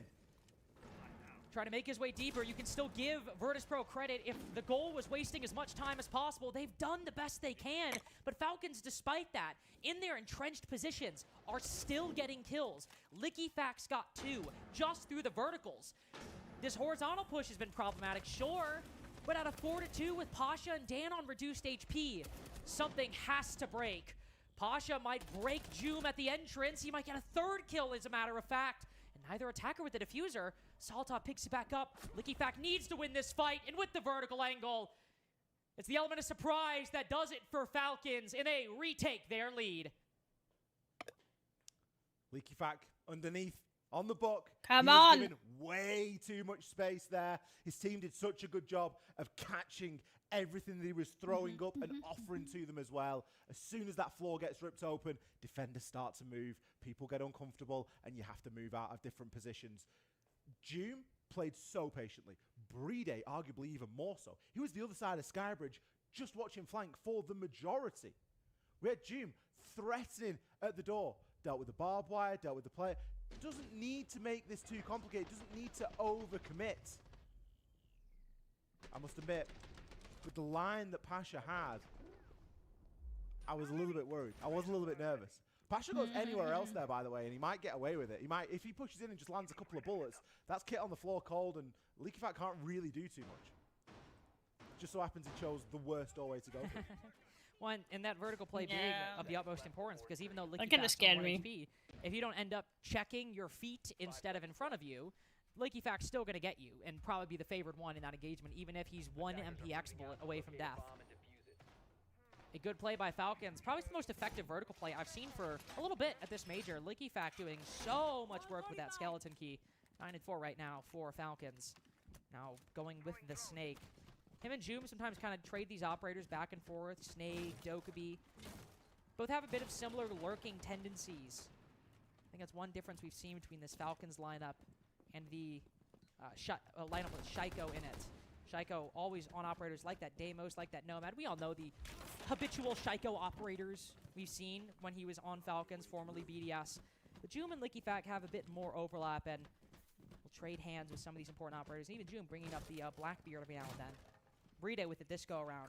As the Dokkaebi call begins ringing out across layer to enable Brede on this full clear. There's nobody They from get Licky it Fact done really immediately. on this first or second floor. Everybody because down they're below opening, on the yeah. site. I think Naquo, the one exception, playing around the blue stairs, but even then, he is in an easy position to rotate back. It was spoken about in the timeout, wasn't it? Dark was saying that they were going to play quite heavily inside a warehouse. It ends up giving up quite a lot of map control away, but that was something that they were comfortable to do. It was a compromise they were willing to take. Falcons, they will know this, and they have already taken good control, like you say. Can get that boogie drone in, start ripping open some of this floor. EFAC still got that Soliton scanner that he can flex about in and see what he's able to find. And that's it almost becomes even worse, doesn't it? Because we're not using the Dokubi call and the Soliton scanner to get opening kills. We're going to be using them in late round when defenders have just got nowhere to go. It's not like they can just slip away into the night. Bees as well getting thrown into that mix. The info here is going to be excruciating. You have the Dokubi call and the Soliton scanner for a brutal 1-2 punch. Grim also could get involved and displace some more players. Falcons have a lot of important utility with that Dokubi call, the second of 2. Ringing out, everybody silencing their phones. Rourke face-to-face with the Blackbeard. We begin to have the melee exchange, and it's Brede. What the fuck are you doing, Brede? Rourke only needs the one. Just the one bullet. Put Brede's life to an end. Good trade by Liquifac. Pre-fire around the corner. He had the information, made the play. I kind of don't understand why he went by himself, though. I really don't. Position. That is kind of weird. Broken that stalemate. It won't be a factor you have going forward. 4 versus 4. Soliton scanner active once again. EFAC needs to win this engagement with Dan, but wasn't even ADS'd. That's going to give a huge opportunity over here to Virtus Pro. EFAC has been doing a lot of mistakes today. Got the extra body, make that 2 with Solotov's down in the process. Dan with that off angle, making things just that much sweeter for VP. Joom creeping in through the site, gets 1, but as his position's known, only so much stupid. he can do. Dan, 3 kills on the round, and neither team able to get quite a lead over the other. This is shaping up to be a real good third map in a best of 3 for a qualification to the main stage. Neither team giving up an inch right now. Falcons, with all of that map control, still unable to make it happen. And it was just down to a couple of kind of sloppy plays. Brede gets shield bashed. Rorik there immediately to take advantage of it. Brede ideally should have closed the distance a little bit there and not given too much of an opportunity away. You could also ask a question of Joom. Why was he so far back? If he'd have been a bit more forward, maybe we would have kept Brede alive a little bit longer. EFAC swings the corner on ADS. It's basics, isn't it, at that point? I mean, he had the info on the Soliton scanner. Just a couple of key moments there in that round that you can really start to look to. Because the strategy was fine. The strategy was good. You know, it was genuinely just down to a couple of misplays. And VP, they are so up for the fight right now. Sky's a little bit quiet at 2 and 7, but Pasha, 10 and 5, double positive at the minute. And again, a big defensive player for Virtus Pro. Dan as well in that round, 3K, and that moment you mentioned between him and Liquifac with the Soliton scanner, I mean, he had it out. He literally was like, surely somebody's not going to be peeking this off angle. Surely I'll be fine. Decides not to use it, and of course, that's the exact moment he gets swung. It's always unlucky when situations like that occur, and it's likely one of the key moments that enabled VP to get that last round. Our 6-room defense now, as the attack was able to get a win here last time, and if VP can do so again, we'll continue one of those games where it's back and forth, but VP maintained their lead. Mid Falcons have switched things up a little bit. You, of course, have the Tachanka and the Goyo. Gotta mention that. And the smoke as well. But overall, actually, the more that I look at it, I actually don't really know fundamentally if there really is all that much difference between these setups. I think the main difference is coming in the approach from Falcons. Instead of playing the Blackbeard, instead of trying to work through from that Skybridge side, we've got the breach open now. Main breach open, Thermite, proper job of it as well. No real need for messing about. Let's just get that done straight away. And Brede's gotten himself around there. We've got the Sens. So that tells me that there's going to be some sort of a plank go down. We're going to see Solotov no doubt get himself into a position at the top of Mez, hence uses his position at the minute outside of balcony. He's going to be able to open up onto bathroom, hopefully affect any players and cut off anyone that's trying to rotate around and take control of Mez. There's still a bit of work to do here. The Vulcan packs are going to I'm surprised they're not doing any, like, Twitch drones, for example. The biggest problem is, of course, or better yet, the Flores drone would maybe have been a better choice. But we've got 18 Shimika launchers left in. I think to both of our points, while there are some changes in the operator lineup, like I said earlier with smoke coming in, it's still the same strategy. VP have just doubled down on what worked before, or at least what they tried to make work before. Continue to stall time, alleviate some of the pressure on Naquo, so as you mentioned, he can still have, 15 Shumikas when, not 5 with 45 seconds remaining. And also an important variable, Liquifac's barely used any of his skeleton key. There is no vertical presence whatsoever. That's a big part of this, though. I think they're trying to get Liquifac to be forgotten about, because now when he starts to rip it open, this is when he sees the value. There should be nowhere for these defenders to go right now. And especially if you can imagine him locking in on Dan's position or somebody ratting in a corner, there would literally be nowhere to go. It seems Dan might not be droned a key moment, though. Brede keeping watch from the opposition. Oh, and important damn. kill for Thermite. Solotov up Nicely good for done. 2, and Pasha, who was trying to tip the scales, has unfortunately had dead weight attached to his ankles. A flawless for Nicely done. Falcons. Back in the lead. Brilliantly executed round from Falcons. And you know what? You can't even discredit Virtus Pro because they played perfect. They played great Siege. They had loads of denial. They had Goyo. They had Tachanka. They had Smoke. It was all used very well. But the X Factor, Grimbees, leaky fat below. As soon as you got the information, that's why Grim's banned so often, because whereas you got a Deimos and Deimos' death mark works for Deimos, the Bees are just, you're just exposed, you know? You're just caught out there. So you are easily able to be found. And it can happen at such a shorter time period as well. It's like swing a corner, bam, bam, 2 canisters sent off, and you've got info on 2 corners now, which could be 2 positions. It's a heck of a lot of Grim banned, and it's no surprise to see it banned here ahead of round 10. It was a big reason as to why Falcons found themselves successful in the previous round. However, What? still got plenty to be going with. What was the phrase used earlier? Knocking your head against the wall? VP like it. Well, they'll go for a 3rd slam as not armory maintenance, not bunks briefing. Go upstairs VP, again. That's for the 3rd time this defensive half will try Master and R6, a site they have played twice and not won once. The first time, we all remember, we just talked about it. Naquo with very little Shumika's left. Pasha gets a 3K at the end, but massive vertical play from LickyFac. That round, is not good. LickyFac plays late. Grim gets a lot of good information. Falcons take a pretty convincing round. And so Virtus Pro decide to go for it again. And I think the only change they make is taking out a Goyo. Thorn? Yeah. Taking out Goyo for Thorn instead. It's not enough. The change of the Thorn alone is not going to be enough. No. Now, it can't be the exact same strategy from Falcons because the Bees have been banned.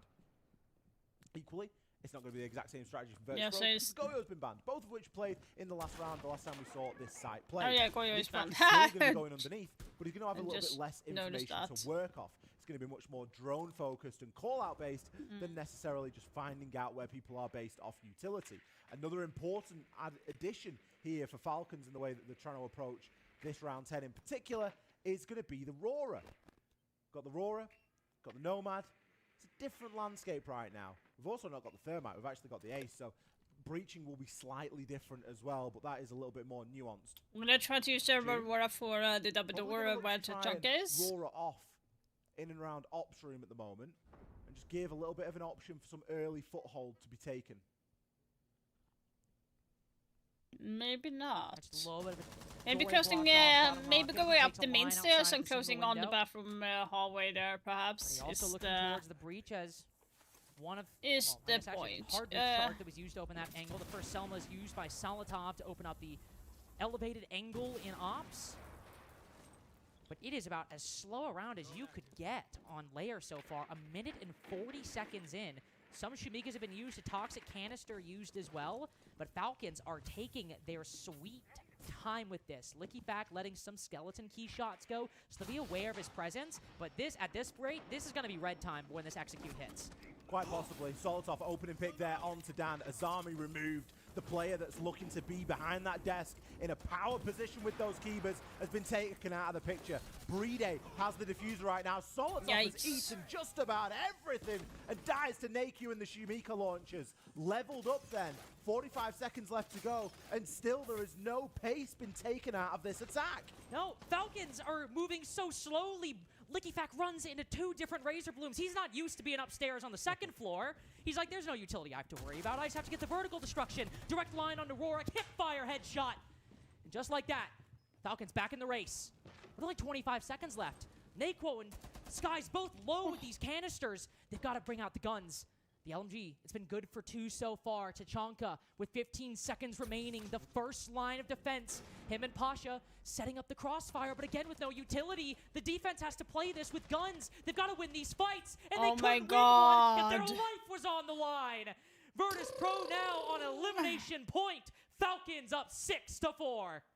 Users and Leaky Fat covering the Yeah, plants now as it's going Leaky Fat down. kind a Basically little bit body waking up. blocking Little there, bit. Just a not wanting to leave anything little to bit. chance. One stray bullet, and it would have opened the door for Virtus Pro. Not a As whole it lot, but stands, just a they little need bit. 2 rounds here to take us to an overtime.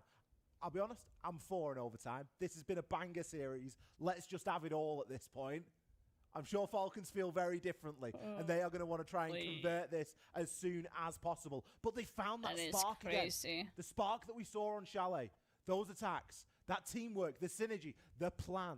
It has all been working. It's all been clicking here so far. Good read from Lee But Factor also, look to at shoot. these defenses from Virtus Pro. It was almost basically the exact same kind of finish as we saw in round 7.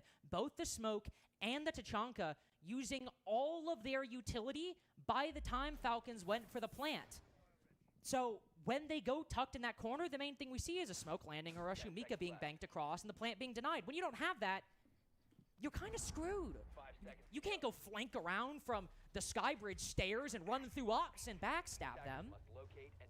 They tried that site 3 times. They lost it 3 times. And basically the same way each Match time. point, come on, Particularly Falcons, the come first on. and the last one as well. Virtus need Pro this. have been consistent, but so far in SLC, Virtus Pro have been a bit predictable. And it seems I was Falcons kind of have hoping to begun watch figure like that the out, because I wildcard know games, for but a fact that would be that a they were little bit keeping too track of the late site rotation, and they into the knew that evening. the next site was going to be basement, because when you're down 6-4, this is the only one VP have taken a victory on. And it felt like a bit of a lash-out round as well from Falcons. They got a little bit of control early on. They maybe got a bit of a false sense of security. And then we kind of just saw people trying to walk in and trying to make something happen. They lost the opening pick. They lost Brede on the Blackbeard. And that was really the big part of it. That pushing power had just entirely disappeared. Brede, again, going to be playing on this Blackbeard. But I hope he's going to keep himself a bit further away from Rorik and not try and close that gap anytime soon, because that was the recipe. That was the downfall. Good info being had on the drone right now. Skies just gets forced off by the nade. Usus. He knows that somebody's going to be inside the barrels at the moment. It is going to be Rorik. Just needs to wait for Brede to get into position and maybe try and pinch this player together. They've had information for a while now. Almost half the round has transpired. Got 3 players. Nade moving in, though hit by a Grishmot. He just can't provide the support he otherwise would like. Impact at close quarters will do actually more damage to Rorik than it did to Brede in turn. No gun flying around the corner to provide support for the shield, so both the Azami and the Malusi taking shelter, taking refuge inside of the site, and basically That was every unlucky. defender now shoulder width apart. Holy. Pasha, I think the only one who's a little bit further up, but even then, he's by blue stairs. Falcons have, by the same token, taken some aggressive control. Solotov, bit of a danger man for me. He's looking to make his way in through Missile and Toxin right now. Skies going to be dug in there. He Yeah, has a bit very of support horizontal from Rorik, push. but other than that, fairly on his own right now. As you said, bit of a line being Oh, drawn damn. in the sand Then right now again for these with VP the- defenders. with The the- Usus is going to be the first one to fall. Solotov, the danger Oh. man, as predicted, will deliver, and he takes Pasha down. Just his line directly on the rotate. June with the pistol, good for another. They have And nothing the to vertical deny angle the still plant with continuing now his work. either. Using the sledgehammer. Now Brede moves in. A dangerous spot as Rorik falls, and Nako without utility has so much to do. Oh no! Famous for the shield. It's got to be the SMG-11 we know him for. As the plant goes down successfully, he spotted one. But is Brede going to expose himself to the ADS? If you're counting shots, you know that shotgun's got to switch around the corner. He lands it. It wouldn't be main stage without Yeah, Falcons. let's go! And VP, your next team eliminated from Salt Lake City, and this new look needs a little bit more work. A valiant effort there from VP, but the storyline here is Falcons. Bit of a change. No Shaiko anymore, it's Doom. But still as formidable and still making main stages. Nothing else to do, really, if you're Falcons. This org has a pedigree. It has a reputation.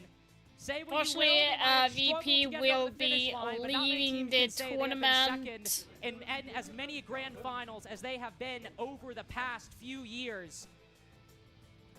It would be quite strange if we didn't have them on the main stage at Salt Lake City. It would also be quite strange with Brazil leaving so many gaps in the lineup as FaZe the only team making it. If Falcons didn't take that opportunity to maybe have a good shot at closing things out where we've seen them struggle before. And struggle they have, Ollie. It's been a rough tournament for them so far, at least by their standards. It has. I think the Falcons are going to be happy to put this split stage behind them and just focus on the live stage from here because things. Then the next game is going to be Enterprise versus Weibo Gaming. What they are capable of as a team. And I'm kind of rooting for Weibo Gaming.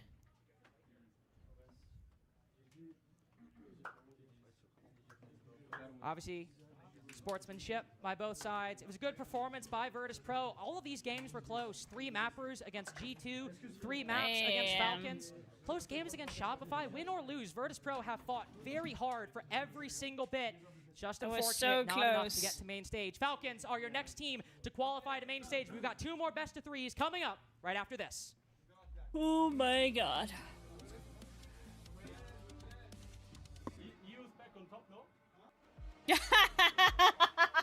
Use is back on top, no?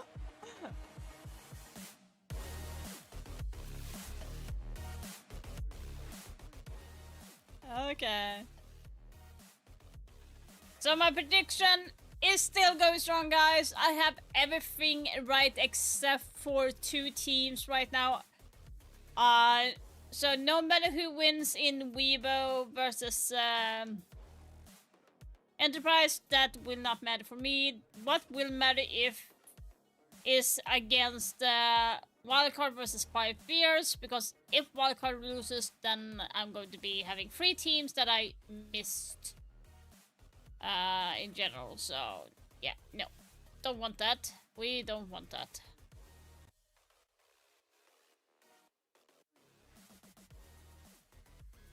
We really don't want that, so please.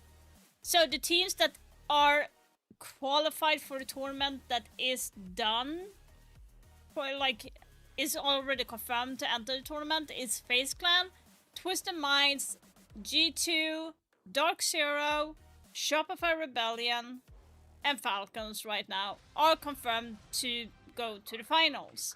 The last 2 matches is going to be deciding who will move on.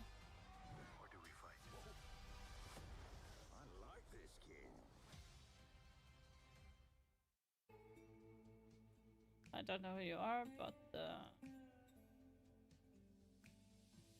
that's who you are.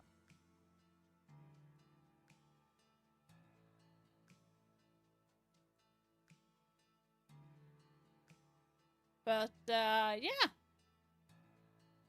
By looks of the cast, looks very good. Briday did very good. So Leafek kind of went up as well. EPS 141. That's very good. 24 17, 25 17, 21 and 1 17. So uses us also actually went minus on the KD. So the cost, Briday is better. Plant was Briday 3 times. Entry Leafek did for June 7 and 4. That is what we expect from him. Kill per round, KPR 0.8. Most of the play except for users Solotov.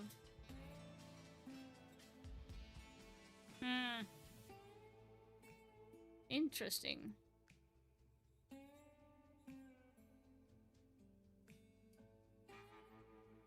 Interesting indeed.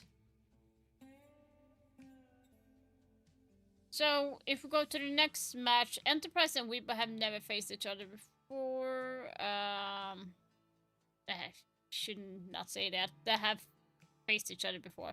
I meant during this tournament they have not faced each other. But they did face each other. Latest, it was on December. During the APAC qual. They'll be facing each other. And so far, it's been like 50-50 when it comes to that. Weibo won the latest time they faced each other. I'm guessing it would be, when it comes to maps, I'm guessing it's going to be like either Nighthaven Club as a Chalet would probably be a play that they want to do.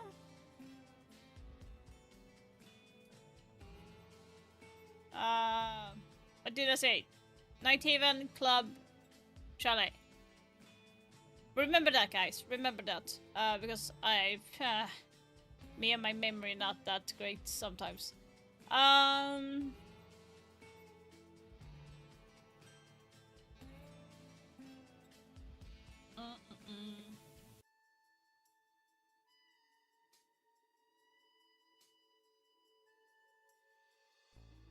Let's see here.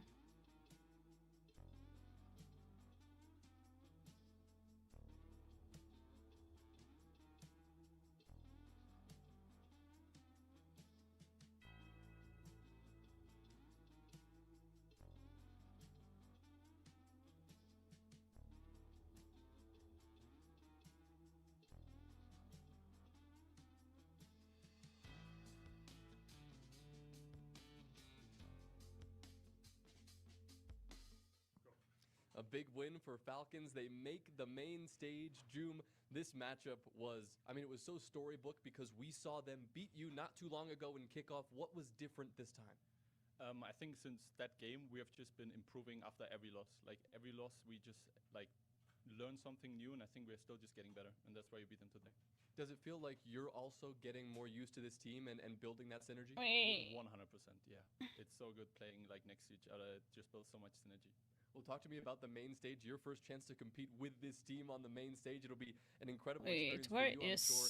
Anyone you're looking forward to beating out there. Soltar is from Turkey. Jim is from Germany. Okay, okay. Incredible. Well, we look forward to seeing you out there, Jim. Congratulations on the win. We'll see you on Friday. Leafak's name is Theo, which is a very cute name.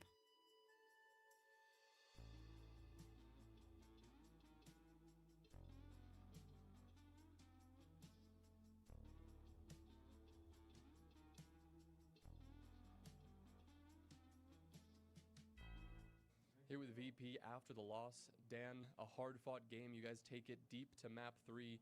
I talked with Falcons. You guys obviously beat them before in kickoff. What was different this time? What went wrong for you? I think, of course, on majors is different game than during the regular season. But, I mean, from my perspective, we just... it's just about experience. It's like first major for our team. Not for me and Pasha, of course, but for our team overall. And I think maybe me and Pasha didn't step up too much on this last map. I mean, personally, I think blame myself for defense because I could do a lot better, even though like they full counter me and stuff. I need to do better this moments. But I'm proud of the team. We lost fighting. We didn't lose like 0-7, 0-7, and get home. I hope we made our fans a little bit proud at least. And yeah, I think that's it. Well, when you say they were hard countering you, what were they doing specifically that got you in such tough spots? I mean, it's just not like just me, you know, because we played in last during the layer.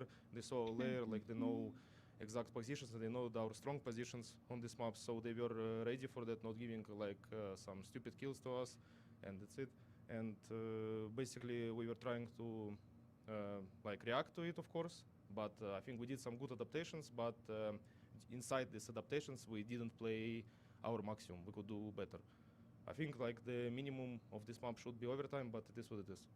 Well, tell me a little bit more. You said this was the first major together as a team. Overall, are you proud of what you've been able to accomplish getting as far along as you did in Salt Lake? Yeah, of course, I'm proud of everyone from my team.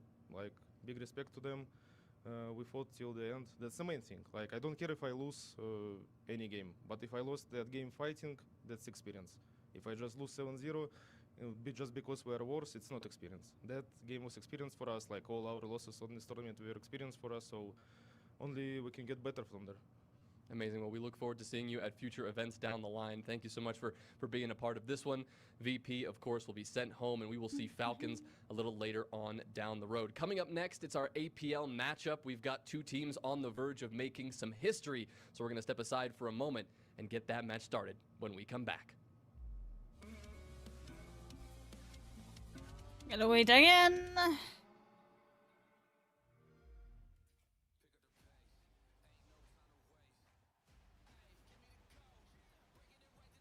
Come on.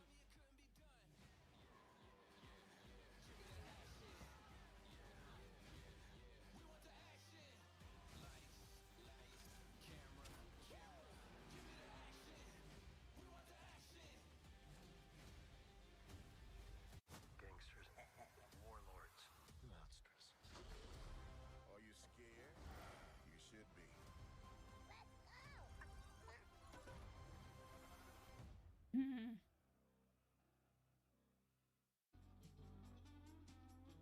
3 minutes.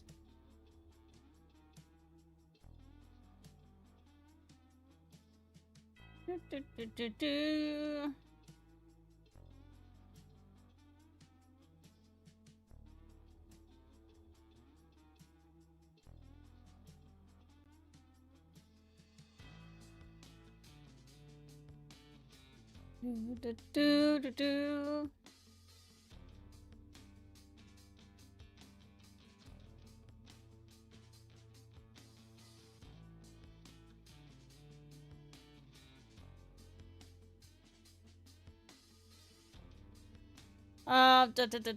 But yeah, so I do think it's going to be Nighthaven, Club, Chalet, might be. If anything, they might sneak in a Consulate because it has only been played 3 times during the tournament, so that would be a little bit of a sneaky play if that would to come in. Actually, that would not be a bad thing.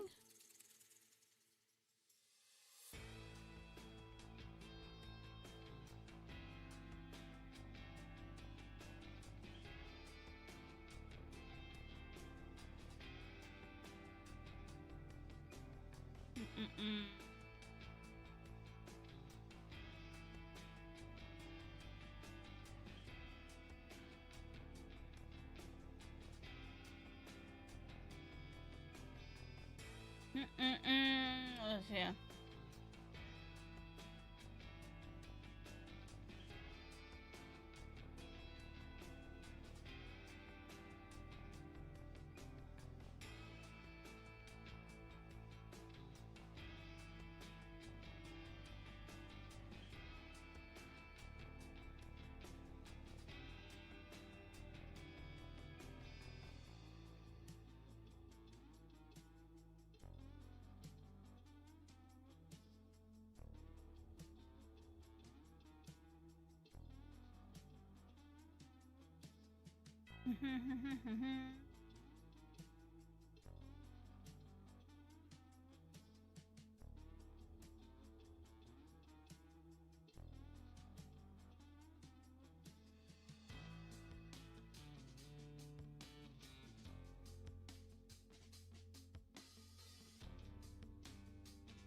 Years ago, my heart specifically was broken because I landed on a flight back from Copenhagen and saw that, well, SSG had lost an event, or not an event, well, yes, an event technically, and Scars had made main stage back at the Copenhagen Major. Since then, it has been 3 years, and now we are guaranteed an APL.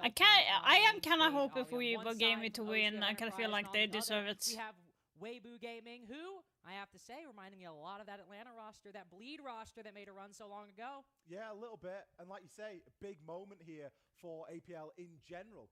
For anyone unfamiliar, APL, they get spots based on performance. So the performance of this game in particular is going to be pretty important to determine which teams qualify directly, or which regions more specifically get direct qualification into the Japan Major. That is also in conjunction with another tournament, EWC, so there is a little bit of crossover there. But the ultimate point to be made is we all know majors equal SI qualification points, and SI qualification points is what everybody is fighting for. That kind of prize, status, credit, bragging rights, just gets added on to the pile. So an important game for this matchup for sure. And also an important game for, I think, both of these teams, as not completely dissimilar. Obviously, they're both in the 2-2, but Enterprise, I think, making a big name for themselves and putting a lot of good teams really close to the brink. We have the map veto coming right up, though, as once again, not to spoil things, but Ollie and I will be making a one-way return. Fortress Nighthaven. I was right. 2 out of 3 I was right. I said Nighthaven, Chalet, and maybe Clubhouse, but it's going to be Fortress. Enterprise #1 pref. But looking at Nighthaven, Ollie, Weibo are kind of good at that map. Massive 7-1 record on there currently. Granted, some of that is going to be against their home region, so it's going to be APL games, the quality of which, as we've understood, is very different when you get to a major. But there's still some key victories in there that they've had, and they have played at this tournament as well. We'll get a little bit more into labs when we start, but we can't seem to get away from it. It's the elephant in our room at the moment, and that is Fortress has been incredibly popular throughout the Salt Lake City Major. And again, it's one that we've ended up casting a lot. I don't mind it in particular. I think the way that it plays, it's certainly suited Enterprise when they've played it so far this competition, being Edward Gaming on it 7-2. A good record inside of OS as well. Recent history for Weibo on it, so I can only expect that we're going to see another good game. I can only expect that this is going to be a good series, an entertaining series. Enterprise on one side, who are pretty much living in the all chat for the first half of every map that they play, and Weibo Gaming, who I think for a lot of us are still living in our hearts. We remember when Reaps really first launched onto the scene in 2022 and 2023. We remember when Turd was also an all chat warrior all the way back in Atlanta. Both of these teams have entertained us. Both these players across rosters have entertained us so many times over the past 3 years. And one is guaranteed to make it, and as always, the cost is that one must go home. Fortress being our first map. The ban phase will begin and end just like that. Snake and Monty is our attacking bans, some of the most banned attackers at the tournament. Not all that surprising. But on the flip side, Clash not as banned as often as you think, but Goyo as the follow-up after that. Yeah, Goyo coming out there as just a bit of an area denial. We've seen already how valuable those Vulcan packs can be, and not how difficult they can be to deal with, but it's just another process that teams are choosing to not want to go through. Very similar to people choosing to get rid of electrification. It's just a process that they do not want to go through. Electrification available here, still not being played, so go figure. But we do have a little bit of denial, or a little bit of slow utility in the form of Reaps and those Zoto canisters, so I'm sure we'll see those used as well throughout. A little bit of shield plate to kick things off here. Caro going to be rocking onto that Blitz. Players to watch if you're new to Enterprise. Keep a very firm eye on players like Brendo. A big performer, a consistent performer on this roster at the moment. Someone else to keep an eye on is Jigsaw. But I think you also have Turd is doing good Reaps. When it comes to them. And in games where we see Enterprise do very well, Jigsaw usually has a good time of things. If he struggles, it tends to be a signal that the rest of the team is also struggling a little bit, and we see those games go a little bit less well for them. Is it going to be a hot or not day? Oh wait, I forgot to turn up the volume. Enterprise starting off here on the attack. They're going to be going through the motions, taking a little bit of control Guys on need that to top hear. hill, and a good old bit of focus toward Old Tower. Like I said, I'm hoping for Weibo to win, so we can have an APAC team at least. We do have every other region except for APAC, and it's been like the Caster said earlier, it's been 3 years, and Weibo have been so well deserved not only dropping 17 kills on the to first go map, through not to the only finals. dropping 16 on the second map, ended the entire series with 43 kills in total, becoming the highest rated player not only on Weibo but in this entire lobby. An important player to watch, an impactful player at that. At least at the moment, he'll be playing Melusi, so really not the most exciting operator to talk about. But we might see some impact for him in the late round as Enterprise are taking things slow, not only with the Blitz shield, by the way, but the Fuse shield as well? No, AK-12 actually. Just bringing that for the cluster charges. Fuse play for the love of the game, that one. Yeah, that would have been a Gigatroll, I think, if we'd seen the Fuse shield. We're not that down bad just yet. There's still a Blackbeard available, for goodness sake. Tuhan, going to be using that secondary utility as well. Of course, Fuse, brilliant at opening things up and brilliant at destroying as well. You can already see some of those cluster charges going off and just getting rid of a myriad of utility, whether that's going to be Ela Banshees, whether it's going to be, Ela Banshees, Melusi Banshees, or Ela Grismots, either or. Bulletproof cameras as well, always a good target for that utility, and it does a good job of clearing people out of position. Barbed wire, that's a bit of a nightmare now. Fuse is a pretty good pick. I think if they weren't as slow, it'd be played far more often. However, Tuhan, willing to deal with the slightly sluggish speed. Come on, don't overpeak now, Weibo. Maybe even going to try and get rid of this Zoto canister. Ooh, it looked like the cluster charge got frozen even though it wasn't going to get frozen. And now it's just in like a weird sort of passive state. But his breach went off, which is the big news. It did take a little bit of damage for it, but that's going to be a big part of this push. And now you start to wonder, where do we have to go? Kind of in a dangerous position. Jesus. Everyone inside of either bathroom or museum at the minute. C4's ripped and ready. And he got a kill for that. That first kill, both team get somebody. Brendo and Speakeasy trading death. C4 out will force Cairo out of position. They'll try again. Another C4. It is basically just trade city in terms of utility, in terms of kills. Neither team able to get a quick advantage, but Tuhan, another big player for Enterprise against SR yesterday, gets 2 kills to seal the deal on this diffuser. Hoven, who I highlighted earlier, might find a cheeky little one-tap right here, but even if he does, so much has to go Weibo's way for them to close out this round. Spotting a little bit of Tuhan, spotting a little bit of the Blitz as well, but Jigsaw coming in, some saving graces, making sure Ape can stay alive towards the end of the round, or actually, no, sheltering him into an early death. Doesn't want to save the other team. Instead, they dash Weibo's hopes and take the first round. I really liked the way that they paced out the utility there. Enterprise, such a good job of baiting out those C4s. The C4 bait being the bigger portion of that. But what was really nice was that once the C4s were baited out, that's when we saw the Capital utility used. That's when we saw, right, they've no C4s left. They can't just throw it from sat behind a half wall. Now they're going to have to swing us. So what are we going to do? We're going to use our Capital utility. And it was just really well sequenced. You don't always see that. It can be a very subtle thing, but the sequencing of utility working very well for Enterprise. And a good pace overall. Round top through bottom. They brought the fuse, and I think that was a brilliant way of trying to deal with not only the Zoto canisters, helping them get the wall open, but it just has that secondary effect, that bonus of getting rid of a lot of utility as well, because there is no telling where those cluster pucks are going to go. No, you always got to be careful. You kind of give it a wide berth before you end up moving into the room. Make sure they clear out all that utility, make sure you aren't anywhere near where it's going off. Juan picks it for a second, then switches back to the Deimos, a much more traditional pick. And it seems like we are just going to roll the dice and pick some of the most annoying and most picked operators at the whole tournament. Ying-Glass combo, we've got it. Shield, how about a Blitz? And then Deimos, rounding out the operator lineup. There's also a Zofia. She is present. But for the rest across the board, it is a lot of cheesy utility that Enterprise have to make use of, to target some of these important players that might be holding some important power positions, which was basically all of Weibo's defense in the last round, was just holding their positions, playing close together. And there is so much utility for Enterprise that is built to dismantle that exact kind of strategy. They've got the right utility for that, haven't they? Lifelines, Yin Candelas, even the Blitz to a degree. There's players buddied up. This is a good set of tools to find them and root them out.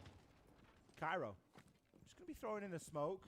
It's going to be something that Bappin can start to try and peek on through. And as that's happening, well, elsewhere, we've got drops and we've got flooding into sight. Cairo wasting no time here, taking loads of ground quickly, but finding a couple of problems. A couple of problems, namely one player in front and one player behind. He's the first one to go down. Enterprise has been good for the trade so far.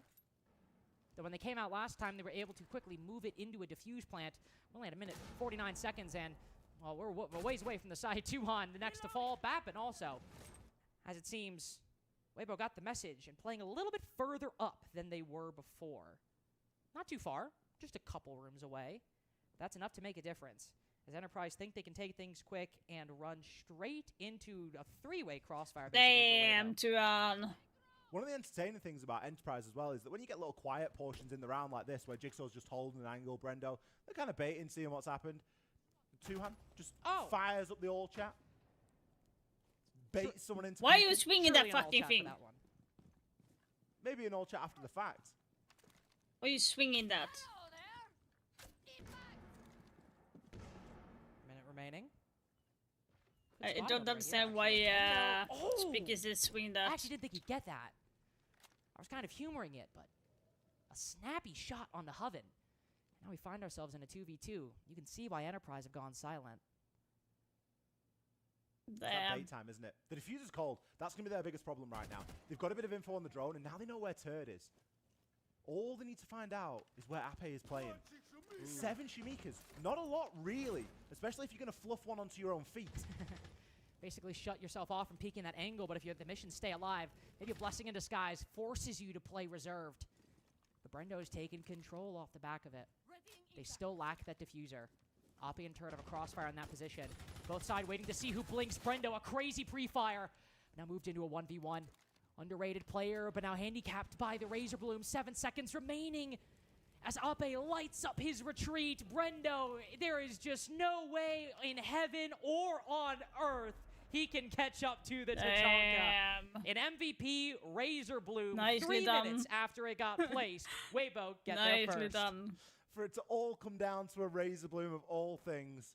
And hey, guess what? He only needed 1 Shumika launcher left to win the round because he just has to block off the corridor. Nothing you can do about You that. have trash on the floor, guys. Maybe a rotate back inside, maybe pick up the diffuser, maybe bait them in, but that is a bit of a tall ask. Brendo, some really nice shots here. The second one onto Turd. I mean, I'm surprised that's passed without comment.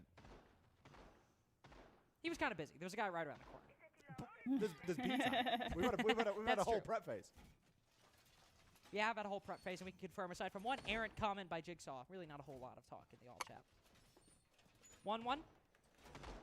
Holy moly. Just a little bit of an exchange at the beginning of Fortress. As it feels like we've been in this part of the map for every single 4 days. round. Yeah, that's true. Yeah, that's true. Pretty weighty change from Enterprise, though. Going for the full lineup 6-pick. Going into a Maverick, of all things. Typically, if you see a Maverick, you would expect to see a Glass, because some of those murder holes that the Maverick can make can be pretty handy if you can place smoke behind them and have a Glass just peeking on through. We don't have that. We do have secondary hard breach in Bappin as well. This is going to be something very specific that they're trying to go for. Now, we've seen Enterprise move quickly, and we've seen them move slowly. Weibo have adapted very well to the quicker of those 2 play styles so far. So Enterprise likely going to just take the foot off the gas ever so slightly here. They don't need to be really rushing in and making something happen. They've already proved that they can systematically take apart some of these defensive setups. And here, at least for round number 3, it looks like we are going to be going with one of those slightly slower playstyles. Nice line just made. It's going to give a bit of a cut through no man's land. Just a little bit of a line for Tuhan. Ape reinforcing the wall, backing up. It's another exchange between Cairo and Reaps. But no trade necessary this go around, as the Blitz just wins it outright.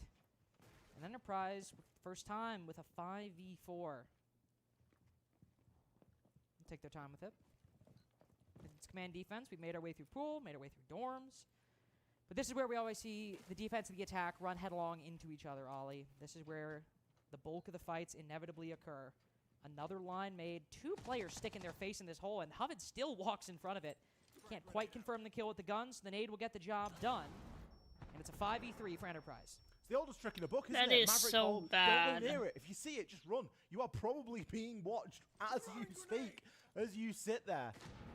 Hoven not realizing, not getting the memo. 2 picks as the openers here for Enterprise. They're surely not just going to win the whole round through Maverick lines in walls.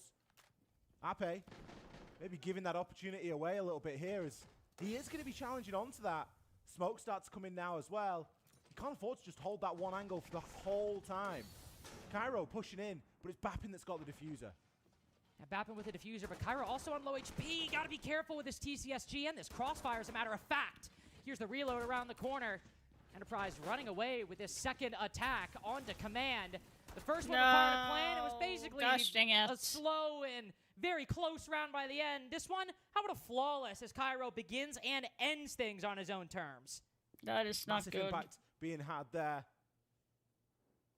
Now the all chat starting to kick off. Jigsaw. You're nuts, Griff. Tell where it hurts. What the fuck? Oh, that one's rough. That one's mean. You don't have to Damn, Jigsaw, what? Enterprise up 2-1 though. I think there's a very good chance that way we just have the chat off. It's like, I think back when Ashen was like really truly an all chat warrior, I think everyone just had chat muted against him, so Ashen was just literally typing to no one. Yeah. Literally just for the audience, just Oh, for the show. for us. It's just for our entertainment. Which I appreciate. I'll take it. I'm totally fine with that. Yep. I don't need to know that the players saw it. I just need to see it. You just need to see it written. I just want to know it occurred. Which I appreciate. Holy. 2-1 for Enterprise. Banning out the Tachanka next. Very popular ban today, the Tachanka. It is. Which, you know, at first you were like, what the hell? And now we're like, oh, of course, the Tachanka ban. Classic. You must ban this against the shields, otherwise you will have the shield knocked out from in front of you, and you'll be easier to kill by Turd or Hoven or anybody who's in the site. It is the winning formula as well, if you look at it on paper. They've played Tachanka once on Dorms and Games, and it's the only round that they've won so far. So, you solved it. Cracked. Absolutely cracked it. 2-1, still very early days, despite how the all chat may be looking here. Jigsaw going to be bringing out an oldie but a goldie. Finka LMG. Locked and loaded. 100 rounds in the mag. 98 now because he's spent a couple, but we've got loads to play with here. And this in conjunction with, I mean, Finka anyway, in conjunction with shields, is a bit of a nightmare because you just get that increased ADS time. So it's great with the Blitz. Sometimes it's even better with the Blackbeard because you're not going to a pistol, you're going to the Scar. I'm taking out the Scar from over your shoulder. Quicker ADS time, very nice for that. Brendo's down. I'm not entirely sure how. I think maybe pushing the laundry position.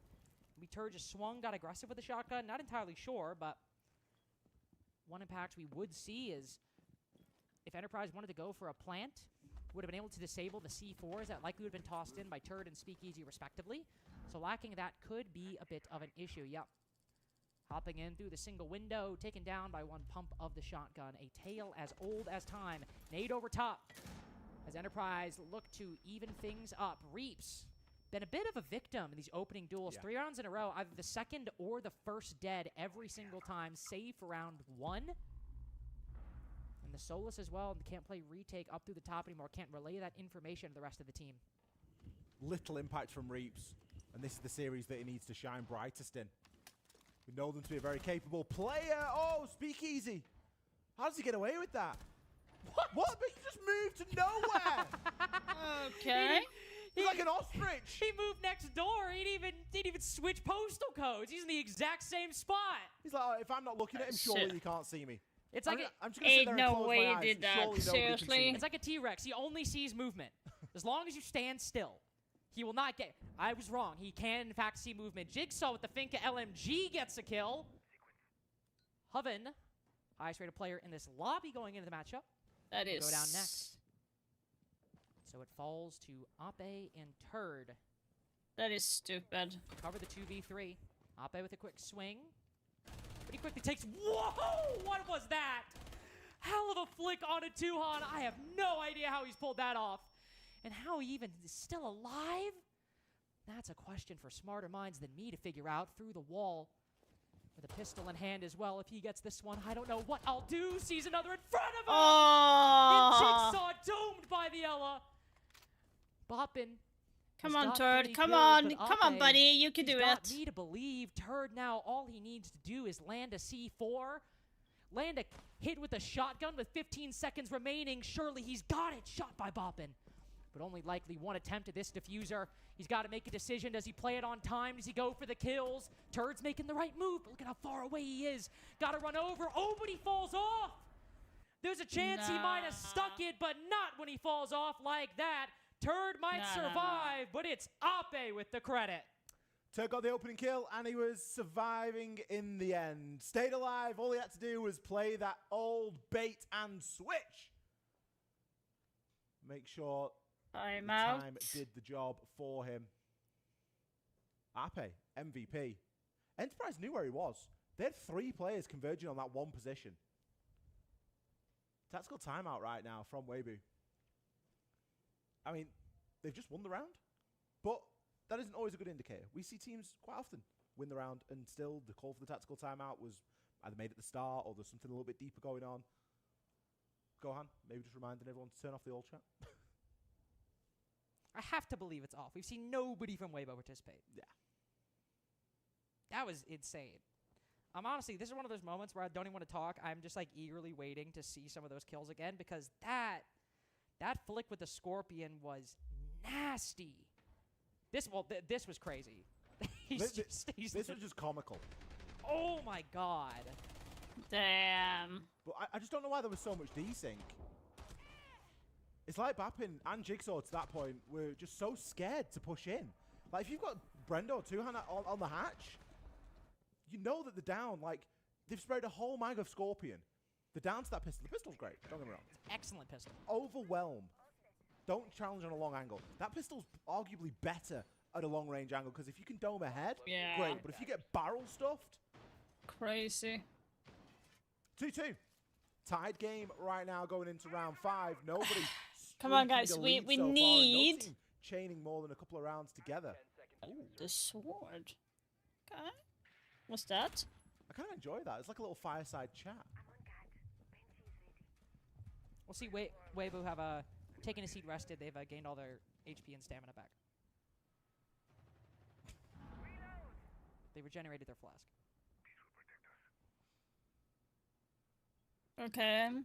Jigsaw going to be rocking the Dokkaebi here for round number 5. 2-hand again on this Maverick.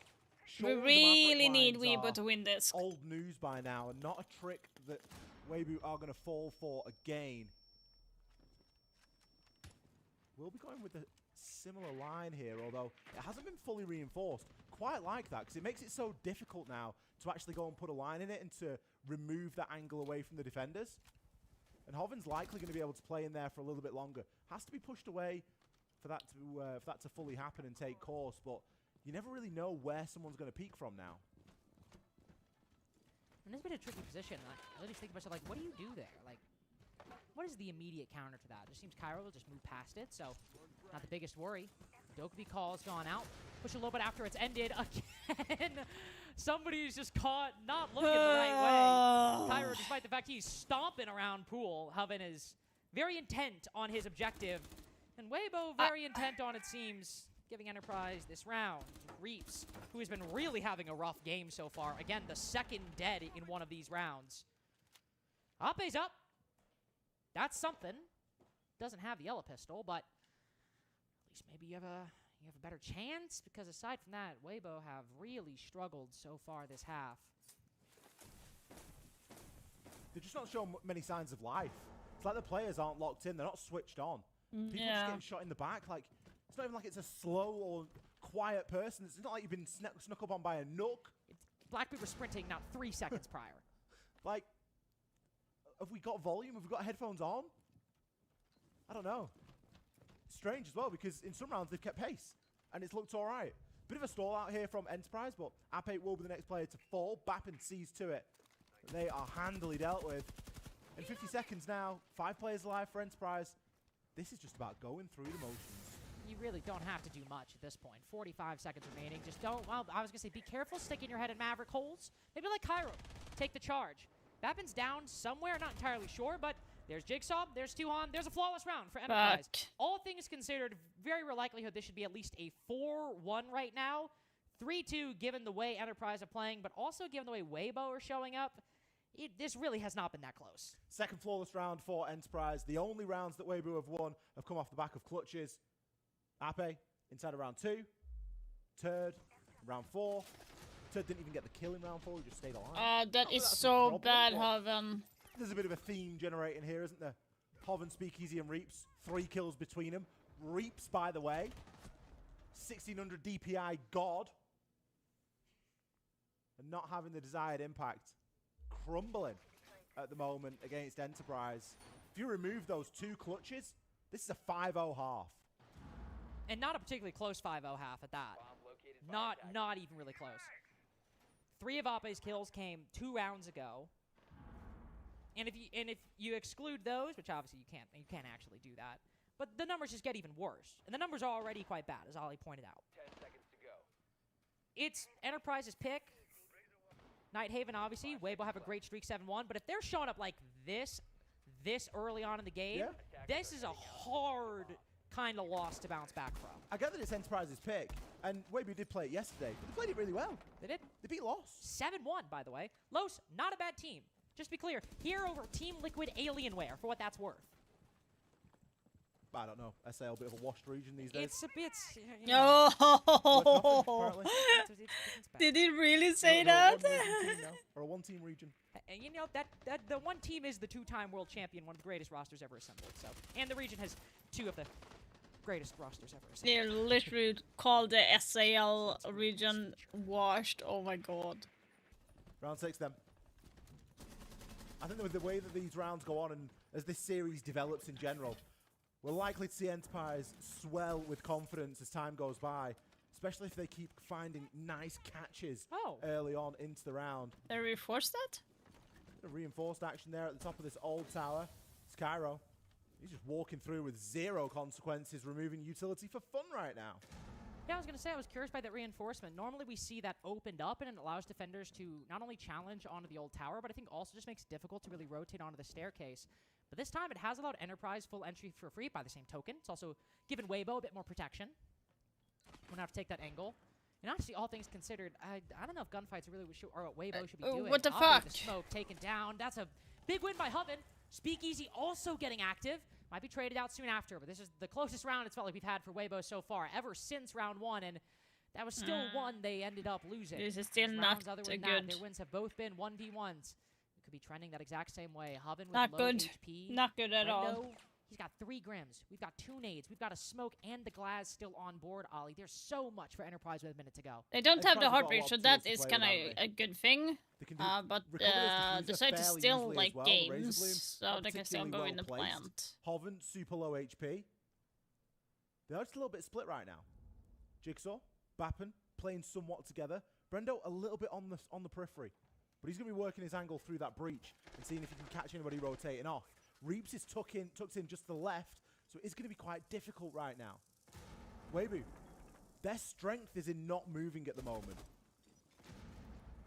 It's about the only strength they have so far. Utility isn't really a factor, not all that much for this team. But staying still, playing this crossfire, that could be quite good. Ooh, neither player getting the kill there. Boppin and Reaps Drone just hole, passing, drone so I have hole, no idea shoot how from neither the player took drone a bit of damage in hole. that engagement. But again, with no utility, no time to deny the plant, it's got to be gunfights. They need to win this.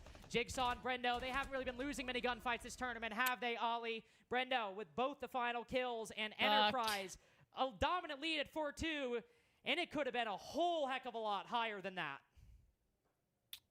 That is so sad. I want Weibo to win because like it's been said, there's not been a full APAC team region to be qualifying to major. It is so 0-0. Okay. Or qualify to be in the What is finals. the focus of defense gonna be? It's gonna be communication and angle delegation. Okay. Win cons. And win condition. Okay, those 3. We 3. just need to care, guys, please. At the start of the round, we need to care some absolute blitz bombardery or some silly rush plants, okay? Yeah. So let's make sure we work together, okay? If they don't Silly ban the clash, rush we can ban the clash plants. because we're banning the Monty, okay? And they're going to be fucked with our shields. Let's make sure we're counting numbers, okay? These guys, they like to sweep. Andreas will know more than me because he did Fortress, okay? But from what I saw, they like to sweep with a Flores hit in the back, getting you 2, okay? Nothing we haven't seen before, so make sure the side player is always ready for those lurks. Yeah. Reaps on Flores, just lurking. Yes. Okay. And Hoven likes to lurk as well. Marco. For basement kitchen, if we you know, the another one's more passive. So the thing is, you know, you need to read. When you have the advantage, relax, you know, deep breath, control the round. They will try to move, they will try to refrag, so punish them, and yeah. Yeah, we're gonna ban the kid. We're gonna do it. As default. Okay. Other than that, yeah, guys. No, And then no, Hoven can we're do gonna the burn, nade. we're gonna burn the clash, bro.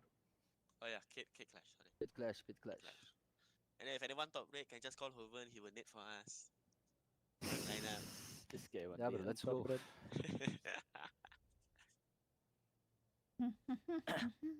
So guys, deep breath, relax, no problem. Exactly, bro. Let's go. Let's go for it, guys. We can do it. Right now. Go, So come. guys, we're gonna see the bans. If the ban is snake, we need to see, you know, how we're gonna keep making progress. If you don't have good runs for this, we're gonna have what? We're gonna have the Monty or another shield. Again, another kind of differing philosophy. We got one that's a bit more decentralized and one that's a bit more top down. Mag has got his work cut out from those boys. Like- He's trying to say it. You just hear Reaps. Reaps. All I was thinking throughout that whole first minute of listening to Mag was just, he has got his work cut out with those boys. Because they're so focused, and it's fine, by the way, they're winning. Like, this is no diss whatsoever. But they are so focused on the individual players that they're against, and not just, they're not nameless faces to them. They're playing against Speakeasy, Hoven, Turd, Reaps, and Ape. They played so many times against They're not playing against a Blackbeard, a Blitz, blah, blah, blah, blah, blah. They are playing against the individual. And I mean, and that's why they're so good, right? Because they can get a little bit on that personal level. They can dig in a little bit deeper. But it just made me chuckle because Mag's like, look, it's 0-0. Breathe. Like, win conditions. Angle delegation. Angle delegation was crazy. I really, like... But he's taking it so serious, and he should do. What was it? Coordination and angle delegation. He's taking it so seriously, and he's right to. But I just bet I bet these Enterprise boys, they are just out of control without him. And you know the best part is that whole time you see Mag explaining, and you see Jigsaw's eyes start darting to the keyboard like the Green Goblin mask is talking to him. In 30 seconds, and he starts typing in all chat mid timeout. This team is so funny. They're so funny. Well, the Clash got banned, and that was something that Enterprise were going to, in their words, spam. So they can't do that anymore. The Monty... I mean, it's just a bit annoying, isn't it? The Monty and the Snake both getting removed as well. There's a bit of talk and chatter about that from the Waveview side of things. Now, we were expecting some, well, or at least Mag was expecting some quick plays, you know, be aware of a Blitz Bombardery, I think was the comment that was used, which I just particularly love. That minute was not real. There's no Blitz. There is, in fact, a Blackbeard, but it doesn't look like anything's going to be happening too quickly. It seems fairly par for the course right now. Just general setup, get onto the roof, start getting some drones down, and figure out what the lay of the land is. Blackbeard Bombardery is a bit of a mouthful, but it still kind of works. And also, at least in terms of the strategy, could basically be the same thing. You won't get blinded by the shield, but generally speaking, if you see a Blackbeard, none of these players are going to be like, oh, Mag was wrong with the Blitz Bombardier. hoping, Like, okay, this is the kind of thing. And in fact, might have just seen the Blackbeard. I'm hoping that the guy contact as Vulcan packs pop. You hear him break through the wall. Speakeasy creeping forward. I'm hoping Also that heard some calls that might be a Weaver will Hoven win, lurk but on the backside. Clearly worried about, you know, a very sizable front push, but then okay, one or they two still players have lurking reinforcements either in around the pocket, so they extremities or on might the be backside, something to worry about. reinforcing Hoven obviously one the being quite wall effective next. so far. Spotted, I think, 3 different players, but no Deimos on the board for the attacking team, so can't make as much use of that utility as you'd like. I was going to say, I think the Lion on its own now, we're starting to see the value of Lion, and it needs to be brought as part of 2 or 3 operators that are the wider vision. Because at the minute, Lion on their own, these boys are just going to laugh at that. Ape finds the first kill Easiest over kill of onto his Tuhan, takes him out. A little bit of a headshot there as we can start to see a little bit of progress. Are you kidding me? But Speakeasy, next player to fall, that Blackbeard just turning his head. Yeah, gets bombarded by the Vector, just swinging around the corner. Boppin 6-1 right now. Crazy stat line over on Enterprise. 6-1, 7-1, 6-2 between Bop and Jigsaw and Brendo. Some crazy individual performances in Weibo despite starting with the first. Weibo. Backside lurk. It's found out by Enterprise. Might not be Hoven. It's Ape instead. Still looking to try and channel some of that energy, that big 3K got on the Ella. We're still waiting. Reaps redeems himself a little bit. He's been struggling this game And as then well. Bappin It's got him and Hoven to try to narrow this 2-round lead that Enterprise have over them. Diffuser currently out of the attack's possession, but they're still in this round. They're still fighting back you as just much missed as him. they can. But despite Weibo starting off with a 5v4, Reaps now on 1 HP. Gotta recover the diffuser. Get these kills, all with only 10 seconds remaining. Information on 1, but only 1. They'll try to bait out the swing in Enterprise. They seem to understand the assignment. If Mag got anything through to them, it's do not troll. 5-2, Enterprise take their first round on defense. I like how they've started to make the room their own as well. They've got a jersey up on the wall. That's the first team that we've seen do that. I rate it.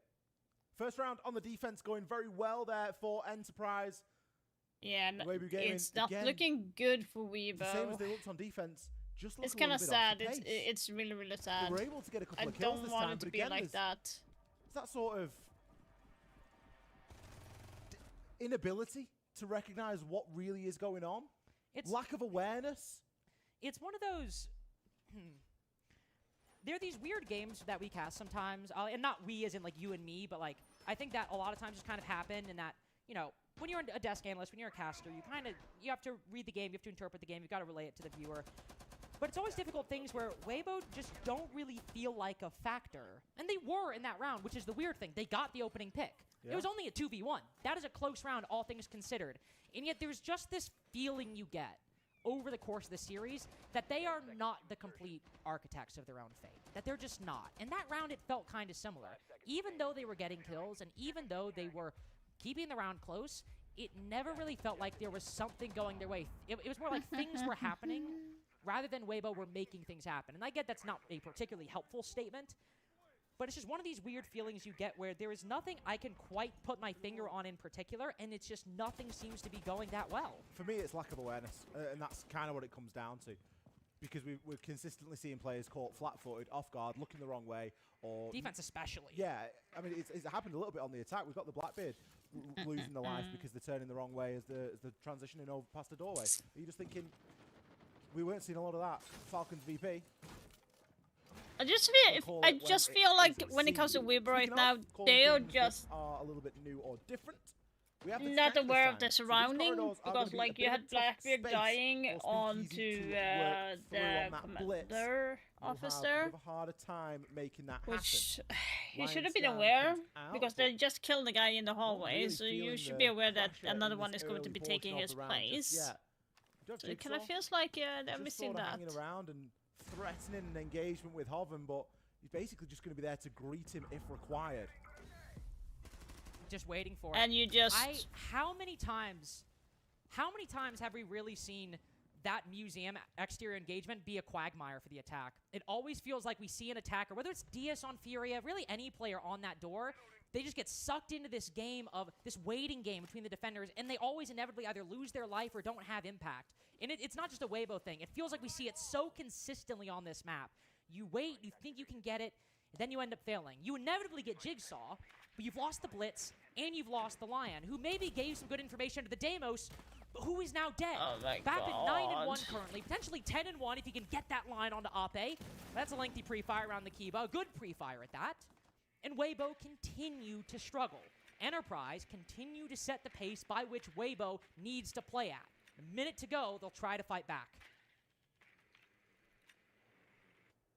Jigsaw, astute as ever. Reaps is alive. Reaps and Ape. That's empirically true. To try and make this happen. We've got a bit of kit. We're going to see some Rotero drones used. Even if they don't destroy anything, it's going to give a little bit of information away. Reaps choosing to drop off and maybe find a little bit of an alternate line here. It is going to leave Ape a little bit vulnerable for the time being, and they hold the diffuser. So if this does come down to the wire, that is going to be required. Default camera open above Reaps' shoulder, I think, and you can already see with the way that the outlines are moving, that information is getting fed straight away. Jigsaw locked into that old tower camera, and it's no surprise now to see Reaps on 1 HP. Can't land the shots. Oh, it's windy. It's Cairo. Able to get the job done. Yeah. Enterprise. Okay. They've really got map 1 done here. If Ape doesn't clutch that 1v1, that is the end of map 1 right there. Yeah. Weibo just have not been a factor on Fortress so far, not at all whatsoever. And Fortress I think a good moment in that round is at the very end. You see Reaps go for that backstab, and in theory, that's a big gamble that could pay off, right? You go up the back, nobody's looking, they're so focused on the front. But the difficulty with going with a backstab in that situation is there's 2 players left alive, and Ape is ace. What's he gonna do to distract them? Yeah. He's got no secondary utility, no primary utility. He's got the diffuser, so he can't really go for a plant since you're going for a backstab. Who's covering him? Reaps is just betting it all on himself, and maybe it works out, but it didn't. If you get spotted, he's maybe not the first that went down, but there was nothing to distract to make that backstab more likely. Reaps was literally just betting that Enterprise would do something they have not really done in this game so far, and that's not been aware of their surroundings. Enterprise have had good awareness. They've had good coordination. You can't get multiple people all at 6 to 9 kills and not have a decent idea of what's going on and where there might be a gap in your setup.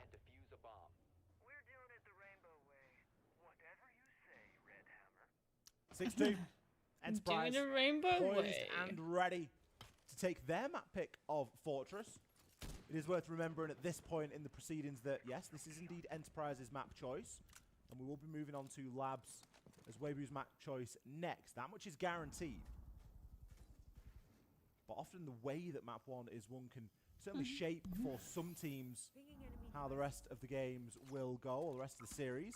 Jigsaw, and caught out on the drone there. Route to the spot by Lion, but again, there's no bite off the back of this Lion scan. It's not the same way we were seeing Falcons use it, where they were Lion scan, Snake, Deimos, everything. What a shot from Are you Jigsaw. kidding me? Let's just move on. Deimos, track or not, happy to one-tap through the window. That could be the first of 5 nails going into the coffin right now for Weibu on Fortress. You can hear Mag hammering right now. Just getting the lid ready, attaching it. Feels like Weibo have been gone for a long time on this map. Last round they won was in round 4. That was a 1v1. One before that, round 2. That was also a 1v1. Basically 50-50s. A coin flip would have given Weibo only 2 victories on Fortress. And it might not be their pick, but Enterprise are going to have a massive momentum boost going into Nighthaven if Weibo cannot get it together soon. The Deimos and Lion, objectively a great combo. I'm glad they moved to that after the solo line in round 1. But with the Deimos dead, you don't have a lot to fall back on. The E1D, not great when you don't have a lot of utility to back it up with. The Roteros have all been used. And Ash and Ace, as we said before, aren't really going to get the job done. Turd is just walking through. They've got no idea Jigsaw's position. And based on what's happened, I kind of favor him to just wide swing this breach and get this kill. Maybe he won't. It is Ape who's had a good time. It's my Ape who will now God. be on cameras. As Jigsaw is at 3. How about another 1v1? Maybe this will be the difference. Just one more 1v1. That'll do it. Now you've got to win 4. Speakeasy eventually shuts Jigsaw down, but Jigsaw knows the damage has been done at this point. Whether he's only speaking to us and the viewers and his own teammates, or whether the old chat is in fact on. Oh damn, Jigsaw, you're actually being a little bit too harsh. Diffuser recovered. Speakeasy needs to double his kills if he's going to hope to keep Weibu in this map. He's got the 417. A good gun to do it. But again, Enterprise have generally been patient. Some information revealed. The shotgun spotted around the corner. And hey, there's a 1v1 right here. Brendo got to be careful, but Tuhan will finish things off. It's a 7-2 for Enterprise, but it could have been even better than that. It is not a contest on Fortress, and Enterprise one map away from main stage. Enterprise are fired up for the fight right now. They are Holy giving us some moly, very that is exciting so siege to bad watch. from Weibo. They can only play the opponent that's in front of them, But but they have made mincemeat of Weibu on map 1. Fortunately, hopefully on the next maps, because the next map is going to be Weaver's pick, and it's going to be Nighthaven, and Nighthaven they are really, really good at. So definitely it's going to be way better. Let's see here, when did I play? They played it yesterday, Weibo, against Loss, and bear in mind, Loss is not a bad team. Imagine like Team Liquid type of team. Like, they are good, but not as good as Liquid though.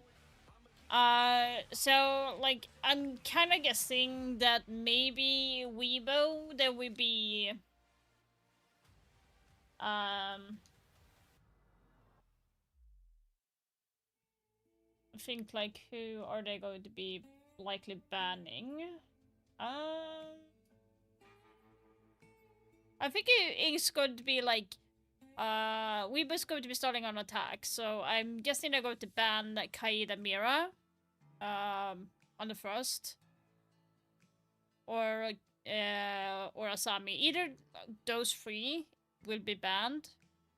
And I feel like later on attack, it might be like the hard breach. So we have Ace and Thermite and of course Monty, because they love go with shields here. So you don't want to do anything with that. If we look at how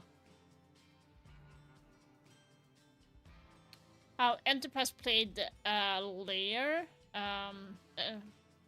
Nighthaven. They played Nighthaven yesterday and lost Enterprise, so that is the recent one. So if we look at the bans here, so they're starting a defense, so it might be the hard breach. It will probably be an Ace, maybe a Capitao. Maybe a Capitao ban. Definitely the anti-breach will be from Enterprise, because they like to have that closed off so they can open up very easily. I'm trying to see where else I played. Here.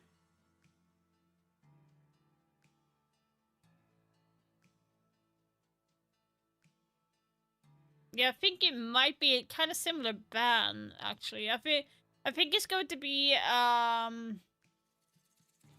hard breach and a shield. Don't know if it's going to be both. Maybe a Capitao ban. I haven't seen them go Capitao as much though.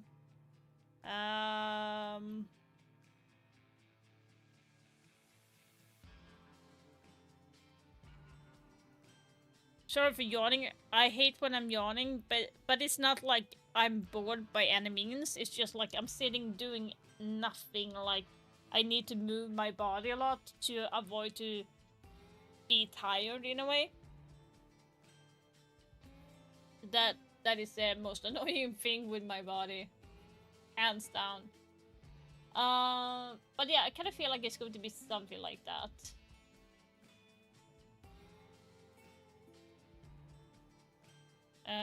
Oh yeah, I forgot to change. Did I change? I did not. Fuck. Wave versus EP. Let's do that. I can't write the entire name. Holy. But yeah, definitely going to be something like those type of bands.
basically nothing different between Series 1 and Series 2, both beginning with a 7-2, and somehow, despite the same scoreline, I don't think we've seen a performance quite as dominant today as that from Enterprise. It felt a bit different, didn't it? It felt very different to the way that Falcons beat VP on their first map.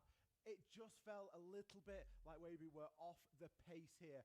Lack of awareness was one of the words that we used to characterize definitely lack of awareness. Like they from the 5 players didn't check their angles. Even the 3% cost for 3 even the players. precision to Reek, kill by the was way, very off at the end. 22%, 2 kills. Only good for kills on that defensive side. He got 1 entry on the defense.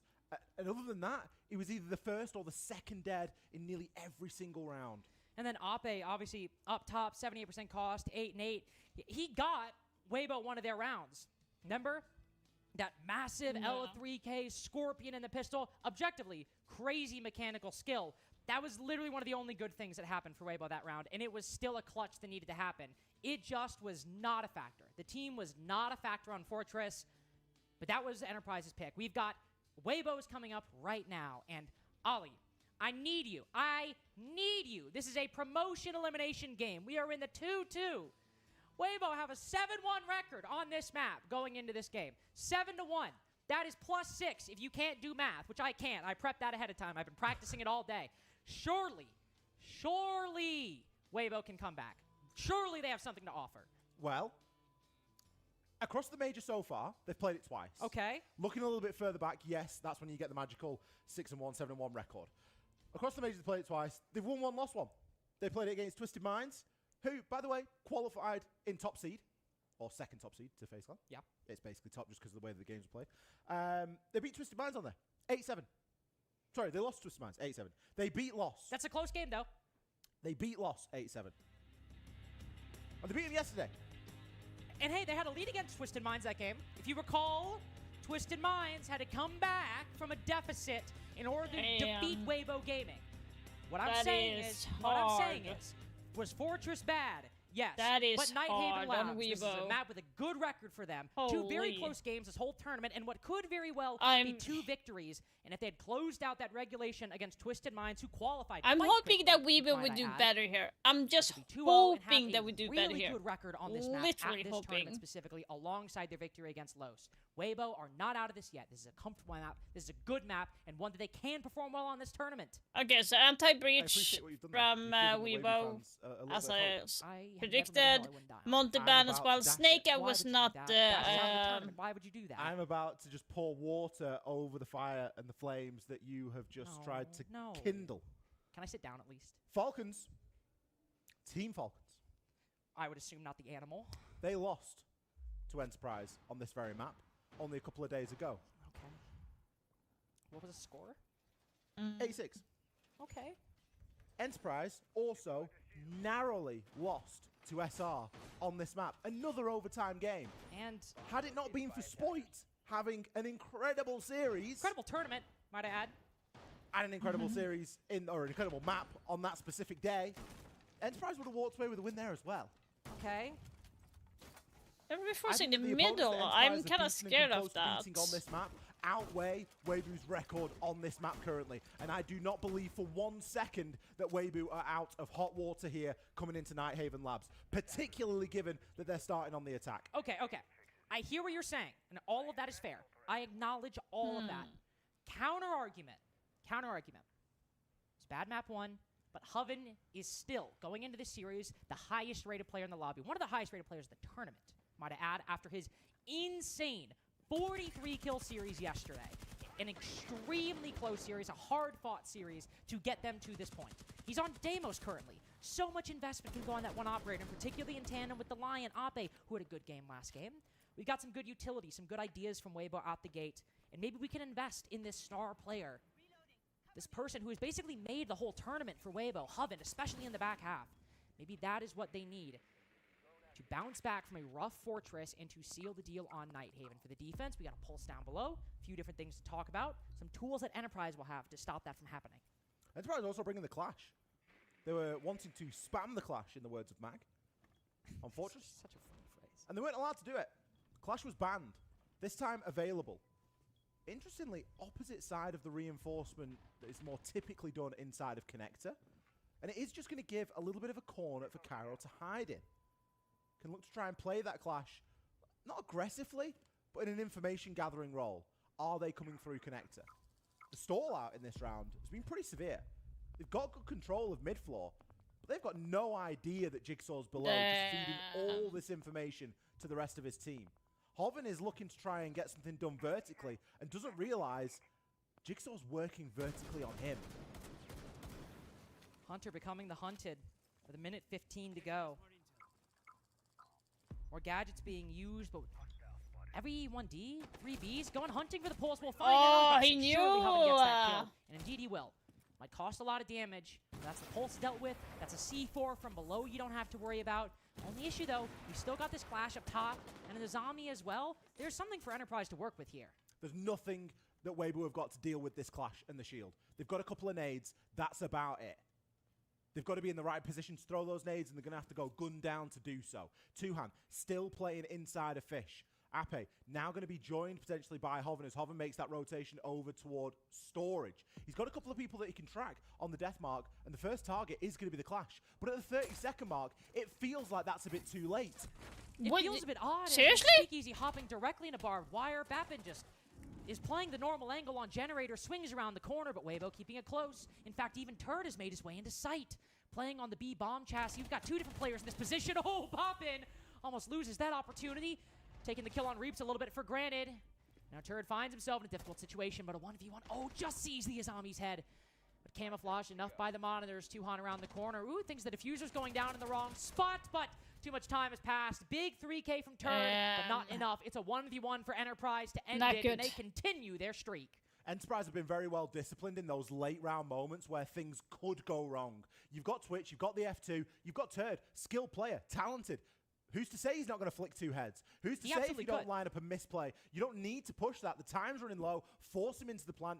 Use your utility. It's always a safe bet that someone's planting behind pillar. That's where you'd usually end up planting. It was a very off spot that Turd found himself in with the diffuser. It was a decent clear from Weibo. It just all took far too long. Jumping into barbed wire. 2026? That thing's going to damage you. It gives the game away. You get slowed down even more. You're just going to get swung. It's electric. What do you expect? Ways of dealing with some things and then a lack of ways of dealing with others. They had 3 nades as we've got players jumping into barbed wire, for goodness sake. Like, that's what I was going to say. It's crazy. Like, 3 nades. Didn't used to deal with the clash. The clash died of her own means. So natural causes, I think. Natural causes, yeah. It's a killer. It happens. It happens. It's natural, some would say. Circle of life and all that. But not even being able to clear the barbed wire. Not even really seeming like they knew about the barbed wire. You got Bappin flanking. He'd already killed the guy from that position. They're still open to the reinforcement.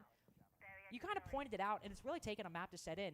There have been so many people on Weibo that have been shot with either their side or their back turned. And it's like, it's enough of a phenomenon now at this point that I'm thinking about every game that we've casted, and it is like, it is insane how often it seems to be occurring in this series. Mudrib has placed on the wall, and Reaps reluctant to put those exothermic charges down. Feeling like they need to go for a bit of a full clear here. I mean, they've got the ram, they can do that. Reaps' danger now is that he gets caught out before being able to rotate back downstairs and actually get the main wall open. There is a little bit of redundancy. Turd going to be playing on the ace. And a Dokubi phone call just to make these roamers think twice. You can hear those boogie drones now. No doubt going in through IT and starting to open up towards storage. This top floor is going to need to be cleared. And Speakeasy at the minute is inside a kitchen. I'm far more worried about this top floor than what's going on inside of that kitchen site. Because with the site being downstairs, you can't just ignore it. You can't ignore that vertical hold. And you'll see Weibo starting to consider it. Speakeasy turning the corner. Blackbeard, I think, just quickly making his way towards EXO. Reaps. He's had a rough performance. 3rd kill over the whole series. He finds an important one to cover the Blackbeard as they make their way down EXO. Up it might fall. Dokubi calls not a factor. But Weibo are making some very good progress right outside of the site. Need some support. There are these vertical angles as well. You can see that the Blackbeard's concerned about it. Can he put the diffuser down? He's right in front of the vertical hole, and there's nobody at the window. There's no utility being used to cover it. Turd in a 1v4. This is Very just good weird. his way. There's a shotgun around the corner, and it's Enterprise in another round. Enterprise that again doing is a so really good job of weird. sticking to their win conditions. They know holding that top floor, spreading themselves quite thin, and just supporting the player that's going to be inside of storage. We didn't see a single body from Weibo get into storage. That's always a big problem. If you're going to clear top floor, it's got to be the whole thing. You have to start on that top floor, go through, clear the mid floor, flush the defenders down, lose a few bodies, kill a few, whatever. However it takes. It's always a little bit messy. It's always scrappy. But the end goal, if you're going to try and get the plant down in that default spot, is you need control of storage. And if you don't have control of storage, you are going to struggle. Enterprise know this. Hence why they are playing, or they were playing, inside of storage. Because they know that is the win con. Mag has got this team very well drilled at the moment, and it is showing in the server. This is a game. Okay, are Weibo playing the best Siege? No. But are Enterprise playing the best Siege for the game that has been put in front of them? Yes. Absolutely. And would it be very easy to slip and to start just playing like a massive troll? Absolutely. And that's what I was starting to think about as we saw the end of round 1, is that I think really the true hallmark of Enterprise so far is that they're up 2-0 right now. It's not a particularly close series, but in every game they've played, they have always been very quick to trash talk. And maybe they've let a lead slip here or there, but one who hasn't. They're a bit of a newer team, the international stage, though some players with quite a bit of international experience. But they haven't really let like I really feel like a massive lead slip consistently. They have, against teams that I think we would unequivocally say on paper are their betters, they've taken them the distance. Shopify Rebellion, in one of the best tournament forms we've seen from that team in quite a long time, all 3 maps, really close series against a vintage Spoit performance in what Spoit's best tournament in years. They've been making good progress. Also, you gotta say, Brendo has been on a heater in Salt Lake City. He was plus, what, 37 or something going into this game? Unbelievable stuff from Brendo so far this tournament. Him and Jigsaw have been lights out. And it's just kills like that that are one of many for Brendo in Salt Lake. 5-1 at the moment. That is giving the plus column a good deal more. Speakeasy ratting at the bottom of Fish Stairs. Takes Cairo down. Stupid. Has a chance at an angle onto another. Impact just as he retreats up those stairs. But he's kind of cut off right now. Bappin maybe knows that he's popped the Vulcan pack and doesn't want to take that less than favourable angle. It's never good firing up the stairs. You always kind of want to be the one at the top. Speakeasy holds the high ground at the moment. Still, it isn't going to help him too much. He's had to expend Bs to just ensure that he isn't going to get flanked up on. Still not too sure at the threat of a flank from below. Two Hands gone like a thief in the night. He's well out of there. And the 3 remaining players for Enterprise just kind of consolidated after an early burst from Brendo. They don't need to overcomplicate it. They don't need to do too much now. Minute left, and only a super shorty to make you vert. I'll take those odds. And this is another good example of Enterprise not making things more difficult for themselves. It's a 3v3. It is already hard. You also don't have a lot of great utility for this late round. You've got whatever Vulcan packs, whatever Banshees might survive. You've got a C4 that I think is pre-placed actually right now for Tuhan. But that's it. That's all you got. And so the recipe here, as always, Ali, is don't peek if you don't need to. Take an off angle if you think you got a chance. Take a fight if you think you're favored. But just do not peek. Do not make it harder than you have to. And Tuhan, I think, is a good example of this. Playing passive, holding the off angle in Gen, that immediately backs off once the Thermite peaks. Because with 30 seconds remaining, there's only so much you can do.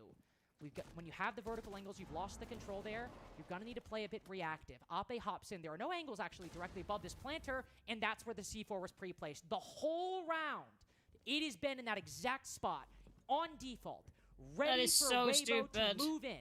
Tuhan detonates, and that's the round. Hoven can go pick this back up. He can try, but Speakeasy needs to cover.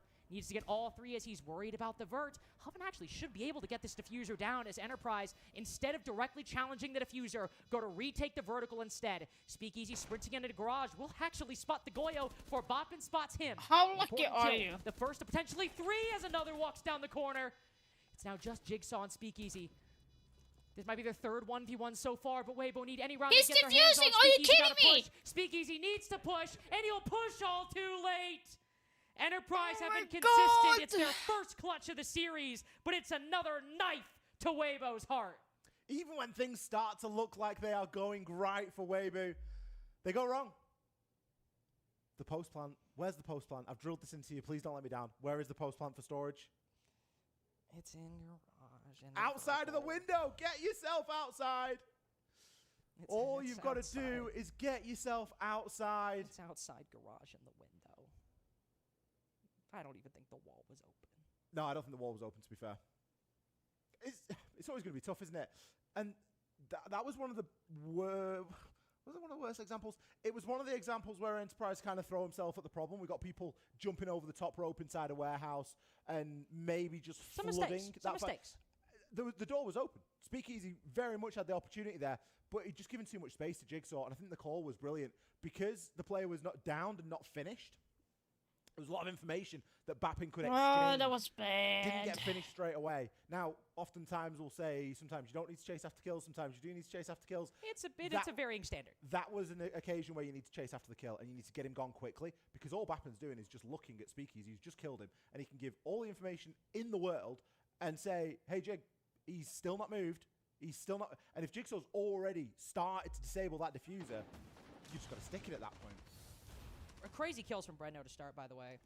That double was insane. Also, good lurk from Speakeasy as well. Sure, doesn't clutch the 1v2, but in this game so far, that was a I don't know really what big to kill. say, Not only guys. to I take don't down know the what to Clash, but say. also It's sneaking not in, going gaining the a way bit of that I initiative when want. Weibo I really really needed an wanted... opening. So put them in a 3v3. I It really took down Big wanted Operator. Weibo to win, but I did Speakeasy, not expect them to play this I bad. think if you want to also like give credit where credit's due, really big individual plays from him in that round. Not only with the gun skill, but again that mid-round lurk. It's a shame it did not pay off.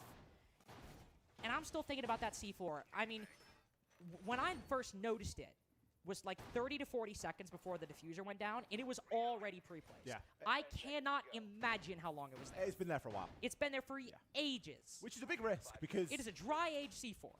You should be kind of aware of that. You hear the beeping, even a drone underneath. It's not uncommon to play a pulse on that side. So, little drone underneath, you might have spotted that C4 and gone up. Yeah, okay, we'll deal with that when we go in. We'll EMP it, we'll shoot through the floor, whatever it might be. Enterprise, 3 rounds in a row now. And to be honest, round 3 feels like the sort of round that Weibo would have won on Fortress through a clutch, because the 2 rounds that they won were 3 clutches. It's now asking too much.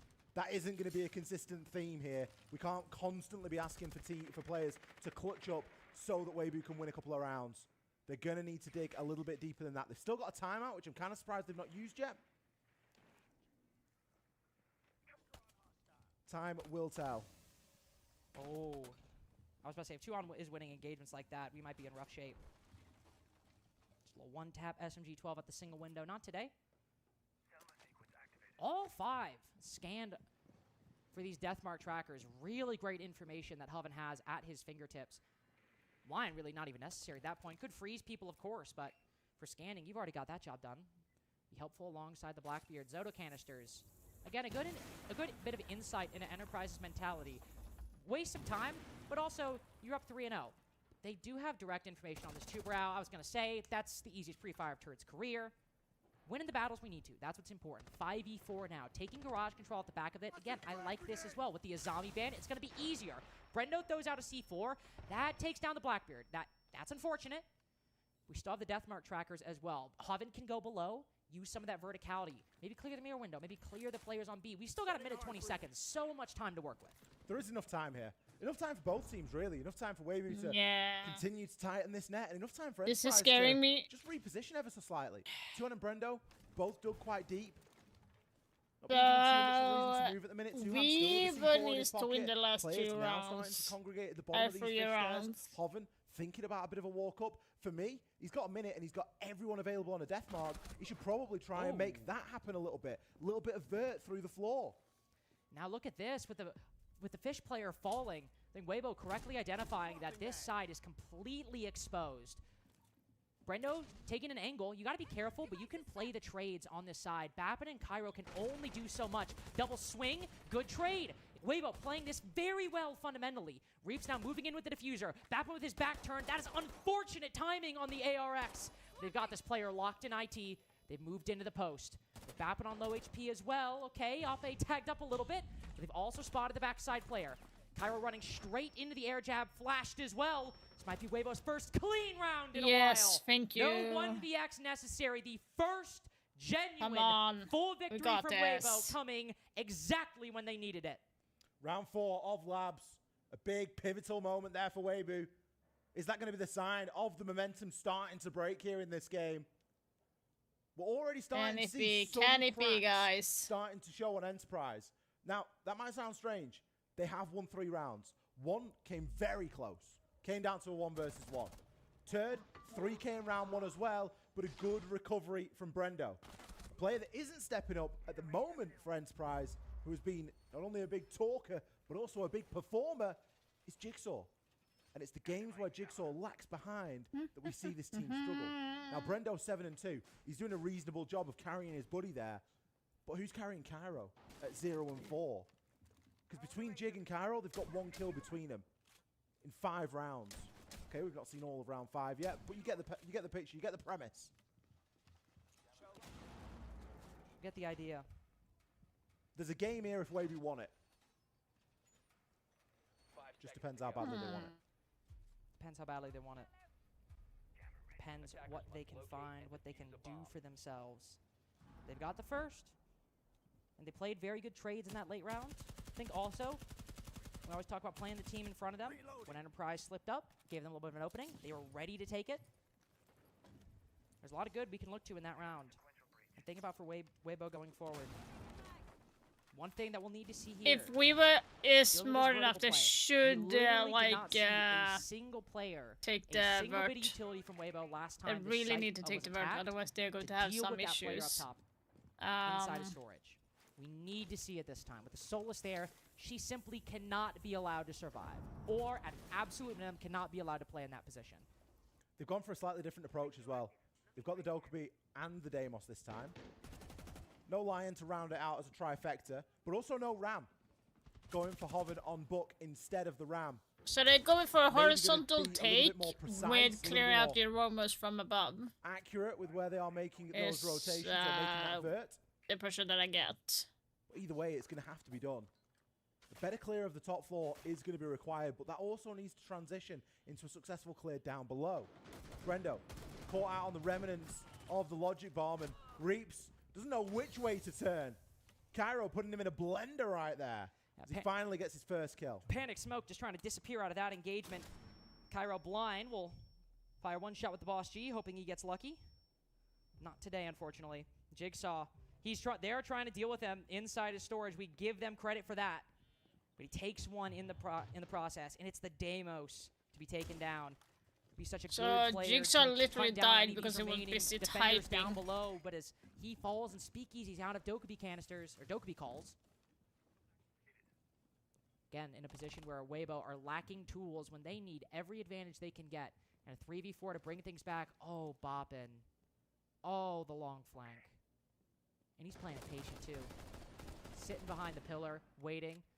Ollie, he is going to hit this with the perfect time. Just creeping up through garage, vertical angle. He just might spot Hoven down below. The Buck instead, moving to the side, just slips through. Again, more information as another goes to clear. He gets 1 up top and another down below. Boppin across 2 dimensions, making it work. The third might slip past, but he's sealed the round for Enterprise. Speakeasy again left in this clutch. 1 versus 3. Has the diffuser, but only has 18 seconds to play with. No major denial. But Enterprise, they're doing what they do best. And that is not move. Wait until the opportune moment Holy, presents. this is not good. Hi, That was Toxic. then. What Swings do you round, mean morning? cleans things up there. Another round chalked up What do you for mean? Enterprise. And a better win. You mean good evening? On the balance of things. Because we've seen a couple of clutchy rounds so far from Enterprise. We've seen a very top-heavy contribution. Seen a top-heavy contribution, and also to give Weibo credit, some actually genuine attempts there to throw off Enterprise that really came down to some individual players getting important kills. They pressured Jigsaw. Jigsaw is able to get a kill, but he's quickly traded out. Really, the big moment is this kill right here. The fact that Cairo's able to get Reaps in Garage, that kind of affects the rest of the game. Like, yes, obviously a big 2-piece from Boppin, But imagine if Reaps doesn't go down and they're able to at least maybe get a 4-4 on a Jigsaw and then isolate onto Cairo. It's kind of a different game. Then you have an advantage. You can focus a bit more on controlling the flank up top. You don't just have Ape going up taking a 1v1 with the Ela. It's a bit of a different situation. And unfortunately, to spin that positive into a negative, it is Reaps again in these moments. How consistent has it been? One of the first 1 to 2 dead in these rounds, not having really any impact, and again, being easy fodder for Enterprise. He has 3 kills through maps 1 and 2. 3 kills in 14 rounds. Just woke up, took a little nap. Damn, that's not good for you, Toxic. I think about Reaps as a player, and the first thing I think of is obviously the super high DPI. Everyone goes to It's a that. bit of a meme, isn't it? But aside from that, like, crazy player. Crazy potential. Loads of kills usually, but in this structure, in this team, he's just not able to find them as easily. But then again, who is? Like, Speakeasy's been a bit of a standout in this series so far, but even they're 4-4. Turd, 6-4. Hoven yesterday. Yes. But look at what happens when he goes 2-5. It's just, and that's the thing, like, we can talk, you can focus on any given round, you can focus on... So, like, you took a little nap, you woke up now, and then you might go back to sleep. Why did you even bother waking up? People always, I think, when it's a team, like, lose it's a team, but right now, midnight. What do you mean? Weibo as a 5 are just not there currently. There's still some good moments. I think Nighthaven has definitely looked better. I think last round there were still some moments in which they were keeping it competitive against Enterprise, and it only broke away towards the end. But it's still 4-1. It's still a chance that this half ends at, again, another basically nice 6-0, just like how Fortress was. Clash on the board right now, keeping things It's gonna at bay be up top. C4 again, Blackbeard like, at thinking me. about Like, popping down below. It's it exactly wouldn't what surprise me if Speakeasy they would died do. because of that. He's flying in over top. He's good for the first.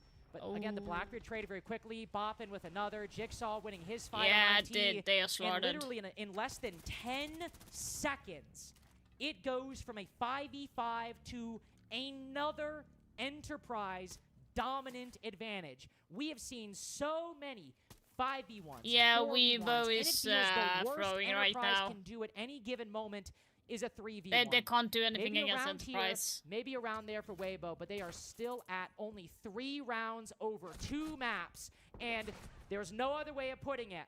If Weibo want Yeah. to survive, if Weibo want to make an argument, it must be Yeah, I was better. hoping for Weibo to be winning because they played like really well in the last Everyone get on the attacks now. Get on the attacks. match. Everyone turn to the but teacher. Go on, lad. Alright, Good. boys, listen Wait, up. I just want to say something. Yes. We've been here before against Falcons. Yes. We need to not lose our heads, Andreas. Okay? This is where we I didn't mean that in bad. Let's let the teacher speak. Alright, guys, listen. 0-0, we reset, okay? This is where we have to really dig in and play as a team, okay? Labs attack, okay? On attack, right? We need to care the thorn traps. What are we banning? We're banning, Andres, tell me? Mirror's-Army. Kai the Mirror. Speakeasy will be Pulse, okay? If we want to play I think the they Buffalo and Buck Mirror we we can. heard, If we but I wanna think play the Kaid is Deimos, going they to be have the a lot of second one. mid-jammers, okay? But we can still play the Deimos, okay? If we want to. Snake Clerks will be really strong kitchen side no matter what fucking wherever they are, okay? We know how they play. We've played them 1,000 times. 5-1. Okay? They These just guys are need fucking two nerds two as wins. fuck. Yeah, Look it's at a them Swiss play. stage, Kaz. So we play as a team, guys. Talk, Mati, talk. I think we just start basement, you know? Yeah, start basement. What you guys feel like doing? We can do anything in the world, guys. Bro, look, we start with this top Mira, you know? If Mira is open, right? Samira, top floor. Yes. Yeah, I'll go top floor. Azami also. So yeah, we're gonna wait for mistakes. Just hard hold. No, It's about that. listen. I think we play the double C4, but instead of Warden, I think we play Clash, because me to trick Gohan the want us to play a IP. lot of Clash. Oh, just put it. Yeah. Okay, The mate? sound is the clash. Yeah, I'll play... I can do all the Rios lah, cause the Mira's making all the rotates. Hey, I trick ITR now. Left. What do you think? I think don't need lah. Okay. Guys, remember now, huh? We need good energy. Remember, the pressure. They will feel the pressure to finish the match. We're gonna start to win rounds after.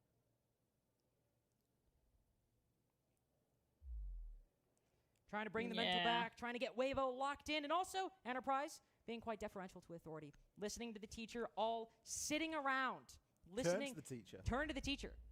Turn to the teacher, please. For Mag, it is not about a salary. It is all about reality. Just trying to teach and impart something upon the youth. And really, he's done quite a good job. 5-1 half currently for Enterprise. Still playing lights out. Really good fundamental siege. And the best highlight for me, Ollie. What's the first thing they talked about? We were here against Falcons before. Yeah. Please, let's not lose our heads. That was for me as well. It's 0-0, treated as fresh, and let's not make the same mistakes that we've made previously. And I think that's massive because it shows growth and it shows learning and it shows that they are very mindful of the fact that it doesn't take long for things to slip. It doesn't take long for something to just one round at a time. Slide out of your control. Mag again. Some very key words of wisdom. Very different timeout from Weibo. I don't know if I'm like misunderstanding. Obviously, we come through. We listened to the Enterprise timeout first. We got the first minute there, so we didn't get the first minute really of the Weibo timeout. But it just felt like they were kind of planning for one round. Like they're doing Clash, Fenrir. It wasn't very top level. It was very like, granular. It was like, oh yeah, we'll play the Clash, you know. Okay, Asami and Imbala. Should we go top floor or should we go base? But it's like I thought for sure they were going to go with Kaid or something. Like it shouldn't matter where you start because you were all right. Maybe if you want a certain operator before they get banned out at the start around 10, then whatever. But it just felt a little bit too granular. It felt a little bit too caught in the weeds. And I think that's maybe one of the reasons why we're seeing Weibo struggle is they need to just step back and look a little bit more big picture. I think everyone just really wants Weibo to reset. So let's see here if Enterprise is guaranteed to go. going to be obviously open up IT, then probably go to open up connector. We're all happy no matter who wins this game. And so that means the only thing we want is something competitive. Which is kind of interesting. Something that will make us all happy, something to give us some good siege, something to give us something to talk about. And people might be talking at the end of this game. Are you opening a... Oh dear, now I really need to see. They've quietened down in the Ultra, haven't they? We'll talk after rounds, but beyond that, it's just like, what do you say at this point? What do you say? Well, for Turd, he says, you're not getting that angle. I've seen that one before. I've seen that at this tournament. You're not getting that over me. A nice angle, but a predictable one. Two-hand going down. Best thing you guys have done. Oh my god, the toxic chat. Turn the all chat on, so you have something here for you, toxic. They're talking there. a lot. Reaps trying to reactivate that laser gate. Cairo is looking to start to push in now. He's able to bait out a Thorn Trap as well, and with the laser gate reactivating, it's going to require Jigsaw on the Thatcher to do something about it. And Cairo, not really got the space to take that control yet. We kind of joked and dogged on seeing a few shield earlier. We've got it here for round 7. Yeah, Cairo trying to make it work. Don't know how effective he's going to be able to use these cluster charges. Just already we've seen some struggles over on the connector side, so I think getting into position might be quite difficult. And so we see some diversification. Boppin going down below with Deathmark trackers. Thatcher creeping into IT. Launcher in hand. Garage control fully taken by the attacking team, and so the cluster charges will go out as they try to open up some of these angles. Explosives hitting all around Reaps' feet, though doesn't actually lose any HP in the process. Will even take a very aggressive line on the hole opened by the can opener. He's got 3 different players that might turn towards him. This might be bad for Weibo, to be honest. Why are you moving? We see a player rotate onto this fish side. And I think that Weibo are recognizing that and they're starting to understand that this is what I was Bappin afraid of. Gets the kill over onto Reaps. Cairo himself is going to be the one to make that rotation over towards Fish as nades start to come up from below. This is bad for Weibo. Displace some of these attackers. Just continue doing damage. Ape tagged up from behind the shield. This can only be safe haven for so long as Enterprise recovering from that deficit. Weibo holding on. Nails biting into the grip, just trying to keep a hold on this round. Trying to stop match point. Ape has been trapped behind the shield. It has become a prison, and yet just 3 more seconds are all that's required. Oh my god, will they actually be winning in this round? Are you kidding me? In the fight. Damn. Enterprise understand they will let it slip through, lucky. and Weibo for the first round on defense. That was lucky, Philippine. I don't know any more important victory than this. Clash being a really key factor there. Ape able to set up shop and continue to play that Clash shield despite the Deimos from below, despite fused cluster charge, despite nades, despite the Thatcher. The Clash saw incredible value there for that top floor. Big opening kill as well. Turd taking down Tuan. See the all chat kicking off in between these rounds now. As we start to get toward the business end of things, it's more than likely going to heat up a little bit in there. For round number 8, we're going to be headed downstairs. Assembly room and tank. No clash this time for Weibo. Instead, a little bit of castle play. Going to try and reinforce some of these areas upstairs. Just give a little bit more fortification to play from. Hatches being reinforced as well, so know that they're not going to be looking to try and firmly hold up here and then drop back at the hatches at a later point. Instead, it's going to be far more typical. It's just going to be a case of holding space for as long as they can and then making their way down Exo and Cargo appropriately. Some big changes by Enterprise in the attacking operator lineup. We got the Monty coming through, but also some switches towards the Dokkaebi and the Snake. So much information that Enterprise are trying to gather. Turd picking up on something outside of the house single window. He'll dip off and move into kitchen. This gives Enterprise an idea. There might be a solo roamer moving around the middle floor, and with a Monty and a Dokkaebi and a Snake, can't think of any better tools you have to isolate Turd and finish him off. Seems like they might move away from that idea, though. Cairo taking a lot of damage. Not entirely sure from where, but below half HP. That could be problematic, especially if they decide to go for a single pinch later. Oh, Great damn. C4 by Hoven. Brendo sent out early on within the first minute. That's the soft breach as well. They've not brought a ram, they've not brought a book. They were relying on Brendo to make That was a lot actually of a this good soft pick. happen. And without that, it's going to be very difficult from here on. Yeah, in. they need to That do top a floor pressure that they've direct got, push it's not into worth sight as much because instead they're not now. able to open up an effect onto that mid floor. And then when and if they do get that mid floor Unless control, they use there's Thermite, even but even less that they're kind gonna of be feels able a to little do bit stupid. later on. Bappin trying to flash out of the top cargo and make something happen, and they're just going to have to go a little bit more direct. Any advantage they were hoping to have from above is now entirely nullified, and a lot's going to have to happen off the back of Cairo and the shield. A lot really has to happen, especially when you consider there are 4 defenders on this middle floor right now. They're a bit spread out, but they can all trade each other, move into the right positions. Now, Such an Monty's dead. important That kill is as a well. good pick. That Monty was soft enough, and Jesus. Turd makes good off of that earlier effort. Is Both Weaver those waking calls up now? used. Jigsaw's utility becomes more and more important, and Enterprise need bigger and bigger performances in order to bring this back. One player spotted of many still around the middle floor. Speakeasy gets another through the wall. It might have taken a long time, but Weibo just finding their way back into it.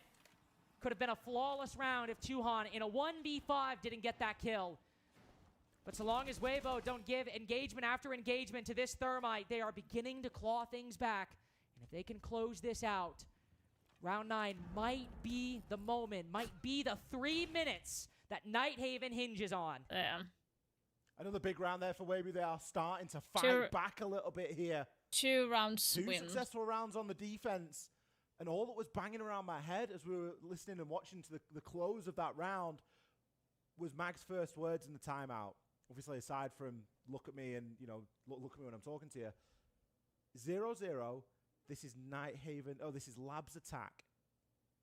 Recognizing that this is maybe something that Enterprise don't necessarily have a problem with, but it potentially doesn't come as easy as Fortress attacks did to them, for example.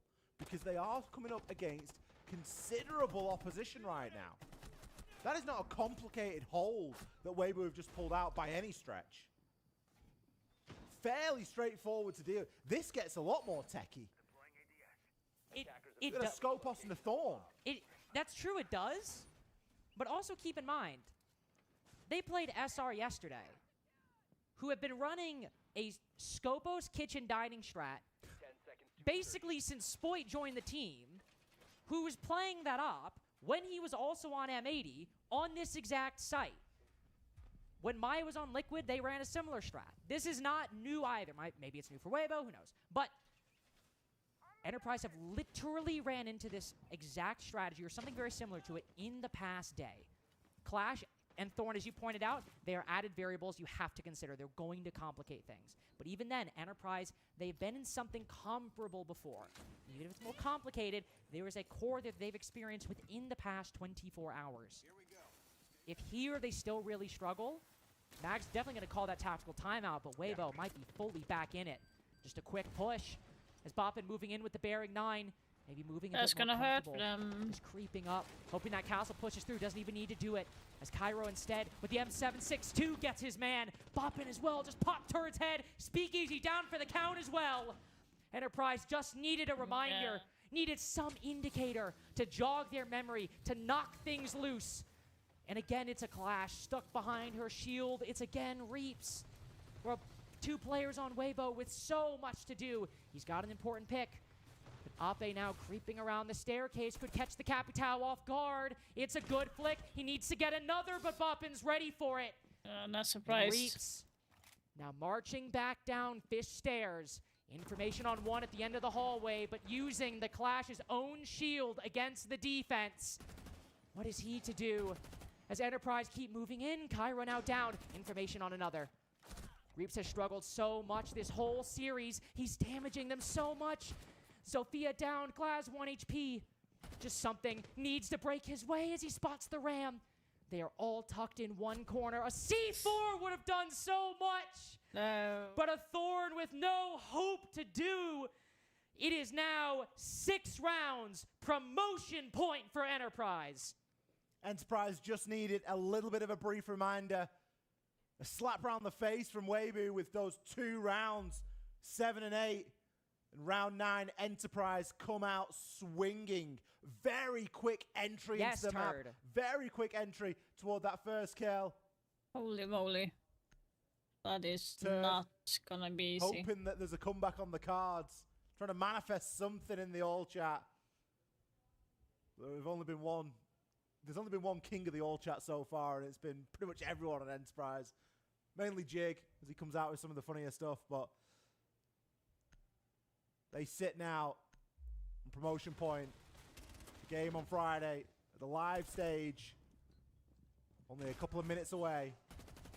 And Weibo, they've only got themselves to turn to here, Lynx. They've shown us that they can do it. I guess that's one of the frustrating things. Round 7, round 8. If they'd have been playing like that from the start of the series, we maybe would have seen a little bit of something. There was a lot more togetherness about it. Enterprise have obviously dwarfed them today. It's been a night and day difference. There has been a contest there, but it's mainly come off the back of clutch plays. It's mainly come off the back of individuals with Weibo. Whereas you can look at that Enterprise side and you can't really pick. Bappin, Brendo, either one of those two as MVP for the Labs in particular. But then Jigsaw, massive contribution on Fortress. What are you It's aiming difficult at? to say. Everyone's had their own part of the puzzle to play. Everyone's played a factor for sure. Everyone has been involved to some extent in some way, shape, or form. Just really impressive team that we've seen. It could very well be our first APL representative to the main stage in 3 years. Well, it's guaranteed they'll be one of these teams, but He's being very aggressive, Third. Jesus. Weibo just need 3 in a row. Just need 3 in a row. But they won second floor. They won basement. This could be 6-5. And a 7-5, all things considered, that'd be close. That'd be competitive. We know Weibo can win these sites. With the Clash ban, it's going to be different. Clash was very important to these defenses, but in particular to this second floor. Turd, also been important for these defenses as well. Got the opening pick that round. There was a lot of good for Weibo throughout. So, as Enterprise do the normal stuff, they open the exterior breaches, IT, connector, all the stuff we expect these Night Haven attackers to do. Weibo are just playing their positions right now. Nobody's pushing too far out. We've got some players down below, but they are inviting Enterprise to come fight them. I think that's the key at the There's moment. only one room right now and he's on Leave the that invitation bottom open. floor, so he might be able to Make Enterprise search get you out here. Jigsaw, Brendo, who's taking a little bit of damage. underneath. Jigsaw slightly softened up already. A little bit of a HP deficit so far for Enterprise. You can almost feel the weight of this round. Oh. As it's slow. Bappin gets off the drone. He at the just wrong moment, misjummed rooted him. To the spot. Hoven doesn't want to move. Bappin Oh should my be god. dead. There should be a flank on the cards here. Come on. It all depends on how Hoven plays his hand. He just has to push up. Go up, go up. That is all he Oh. needs to do. Ooh, Jigsaw Jig might is... No, The Soliton scanner. Go up, going move to up, check move up. Again. Come on. Sprinting through, but Hoven's making his way up. If he just makes it to the next floor. If Oh he my just makes it. God. Oh, but he's looking. Even if he doesn't know, he's got a feeling. 48 seconds though. A lot of energy being wasted, and now turning his attention back. It is not clear information. They are not certain. He's looking the wrong way. He misses his first chance, but he gets it on the second. Oh and my Jigsaw's down below. God. That means there are only 3 attackers on this top floor. Hoven can just bait the attention of the rest, and that'll be uncertainty. Playing in the minds of Enterprise, casting doubts on their plan, and they are That still is, like, not nerve-wracking, committing. guys. Cairo stuck outside, frozen by the Zoto. Hoven having more impact as he moves up house stairs. Jigsaw now trying to join the fray. Trying to outflank the flanker, but it feels like the moment's gone. One shot to the back of the head, as clean as professionals can do it. Cairo with some crazy picks, but Are you still kidding me? only a You 2v2 can't- with 2 seconds remaining, and a Razor Bloom does in their chances. Weibo still some work to do, but another round and just one more That brick in the staircase wall. was crazy. Hoven playing a masterful flank when it matters the most. Round 10. Oh He my attracted God. so much attention. Not a lot of utility, granted, but so much focus. So much time was spent on a ghost. And eventually, he makes his way up Exo stairs. And eventually, he is able to move through and take down Bappen. But Bappen, distracted for the entirety, was never able to focus on his primary job. And that is, use the skeleton key from below, rip open the floor, timing. and clear the way for the Oh Monty. my Clear the way God. for players upstairs. Was it the second kill as well? I think that was a really kind of big problem, because Hoven, not only does he get the kill onto Bappen, if he gets traded at that point, okay, fine. But then he continues the flank. He comes full circle almost. Eventually getting taken down by Jigsaw, but 2 kills on the round was massive and a very big swing. Enterprise, I do worry, because that's very different to the way that we've seen them play rounds up until this point. There was a little lack of confidence. There was a little lack of bite in closing out that round. 10 seconds left. You can't help but worry that it's starting to slip a little bit. Kitchen dining was good. They got the tertiary site. And it feels very silly to say that round 12 might be the most important round in a 6-5 game if we get there. But Weibo are just keeping pace right now. They're winning the sites again, which is very good. It's very good that they're doing that. But Enterprise, as you said, beginning to stall out. Not decisive. Giving Weibo a lot of chances to get back in, and Weibo Using playing Maverick well now on these for defenses. Feels like we're opening up starting to instead see of the for team Might, that which is they've had the reputation of being interesting. going through these flanks, being exciting, being quite adept in the gunfights as well. Hoven as well, 8-8 now. It's a paltry scoreline compared to some of the heights he's achieved, but in this series, this is exactly what we need to see. Reaps hunting for some of these drones, now fall back. Weibo look to defend basement and keep Enterprise on the back foot, to keep them guessing, and also keep these attacks as slow as they've been. The attacks have definitely slowed down as soon as Enterprise get themselves onto map and series point. You can feel that level of pressure starting to seep through into the gameplay just ever so slightly. Jigsaw will be making his way in upstairs. Shouldn't have too much standing in his way. He's got Hoven over toward rafters. I think there's going to be some drone information on Hoven's location just through where Jigsaw is aiming right now. Oh, I actually don't know. Two Hands got a drone over toward Fish side. Will Hoven be able to get him again? Oh. I haven't seen a full commit though, and Hoven will drop off. That'll give the sound cue. Now the boogie drones go out, so Hoven and Reaps in a bit of a tricky position. They got to be careful where they play. This might be No, exposed no, these no, no, vertical just wait, angles. just wait. Don't know if there's intel on that top floor, but not detonating the C4 just yet. It's pre-placed. Hoping to catch an attacker as they go. Talking about slow attacks, 2 minutes into this round, we are still on second floor. We have not even applied a single bit of pressure to these mid-floor defenders. Jigsaw blinding himself as he walks down Fish stairs. It has been a struggle for Enterprise just to get to this point, and this point is basically step 1.5. Enterprise have been really quick on the first 3 rounds of attack as well. All the kills coming in around the 2-minute 15, 2-minute 20 mark. This coming in at the 45-second mark, but it's a big one. It's Reaps going down. Now a weird engagement between the Monty and Speakeasy. Trying to keep them at bay. No ADS! Okay. Speakeasy staying a bit too long, and another player found on the roam. But again, it has taken so long for Enterprise to get to this point. They're Weibo just again better just at need Enterprise to in the engagements. hold Way on. better. Oppe, Like, a Big pick onto Ram, onto They're just Jigsaw, losing another spotted through the the hatch. fights. Cairo might get the trade, but Turd on 1 HP, 7 seconds. That's all he needs. Just one gunfight, one chance. He's got to win it, the one that matters most. And he falters at the finish line. 3 years it's taken. An Enterprise have their day. They are your first APL team, your only APL team to make main stage in SLC. There it is. We finally get some Aussie representation on the main stage. It has been so long in the making. That's crazy. This team of players Kind of sad for right Weaver here though. They've been trying have done for a fantastic so job. long to get in. We have more Siege coming up. Another qualification game right after this.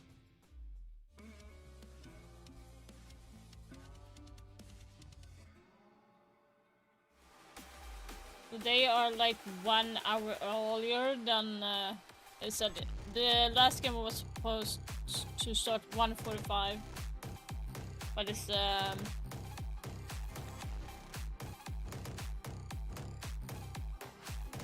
12:30 a.m. So.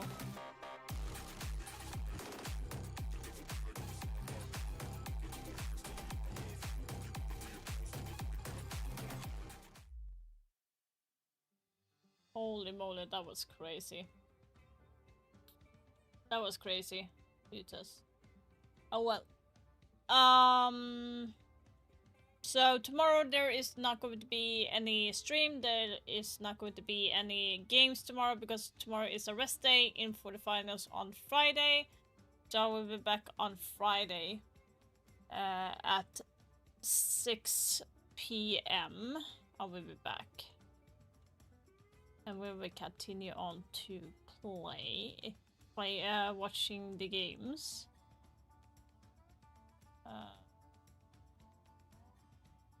So far it's looking...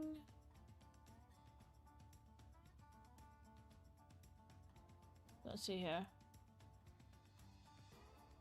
Playoffs.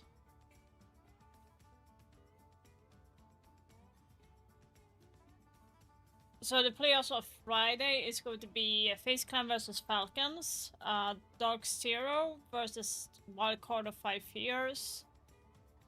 It will be Twisted Minds versus Enterprise, and then we have G2 versus Shopify Rebellion. That is going to be very interesting. So we will see who will win.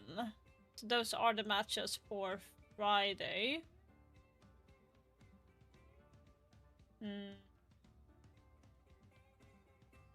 Friday and Saturday, I mean, sorry. The time is very weird. Like it says 3 in the morning. Like seriously, I can't do that. I would die. Literally. But yeah. So for everyone in YouTube, thank you so much for being here. Thank you for liking the channel, and thank you for subscribing to the channel as well. And like I said, I will be back on Friday, and we will continue on to watch some of the games. And for everyone on Twitch, stick around, we're going to be raiding someone in a minute. But for everyone on YouTube, I wish you an amazing Thursday, and I will see you on Friday.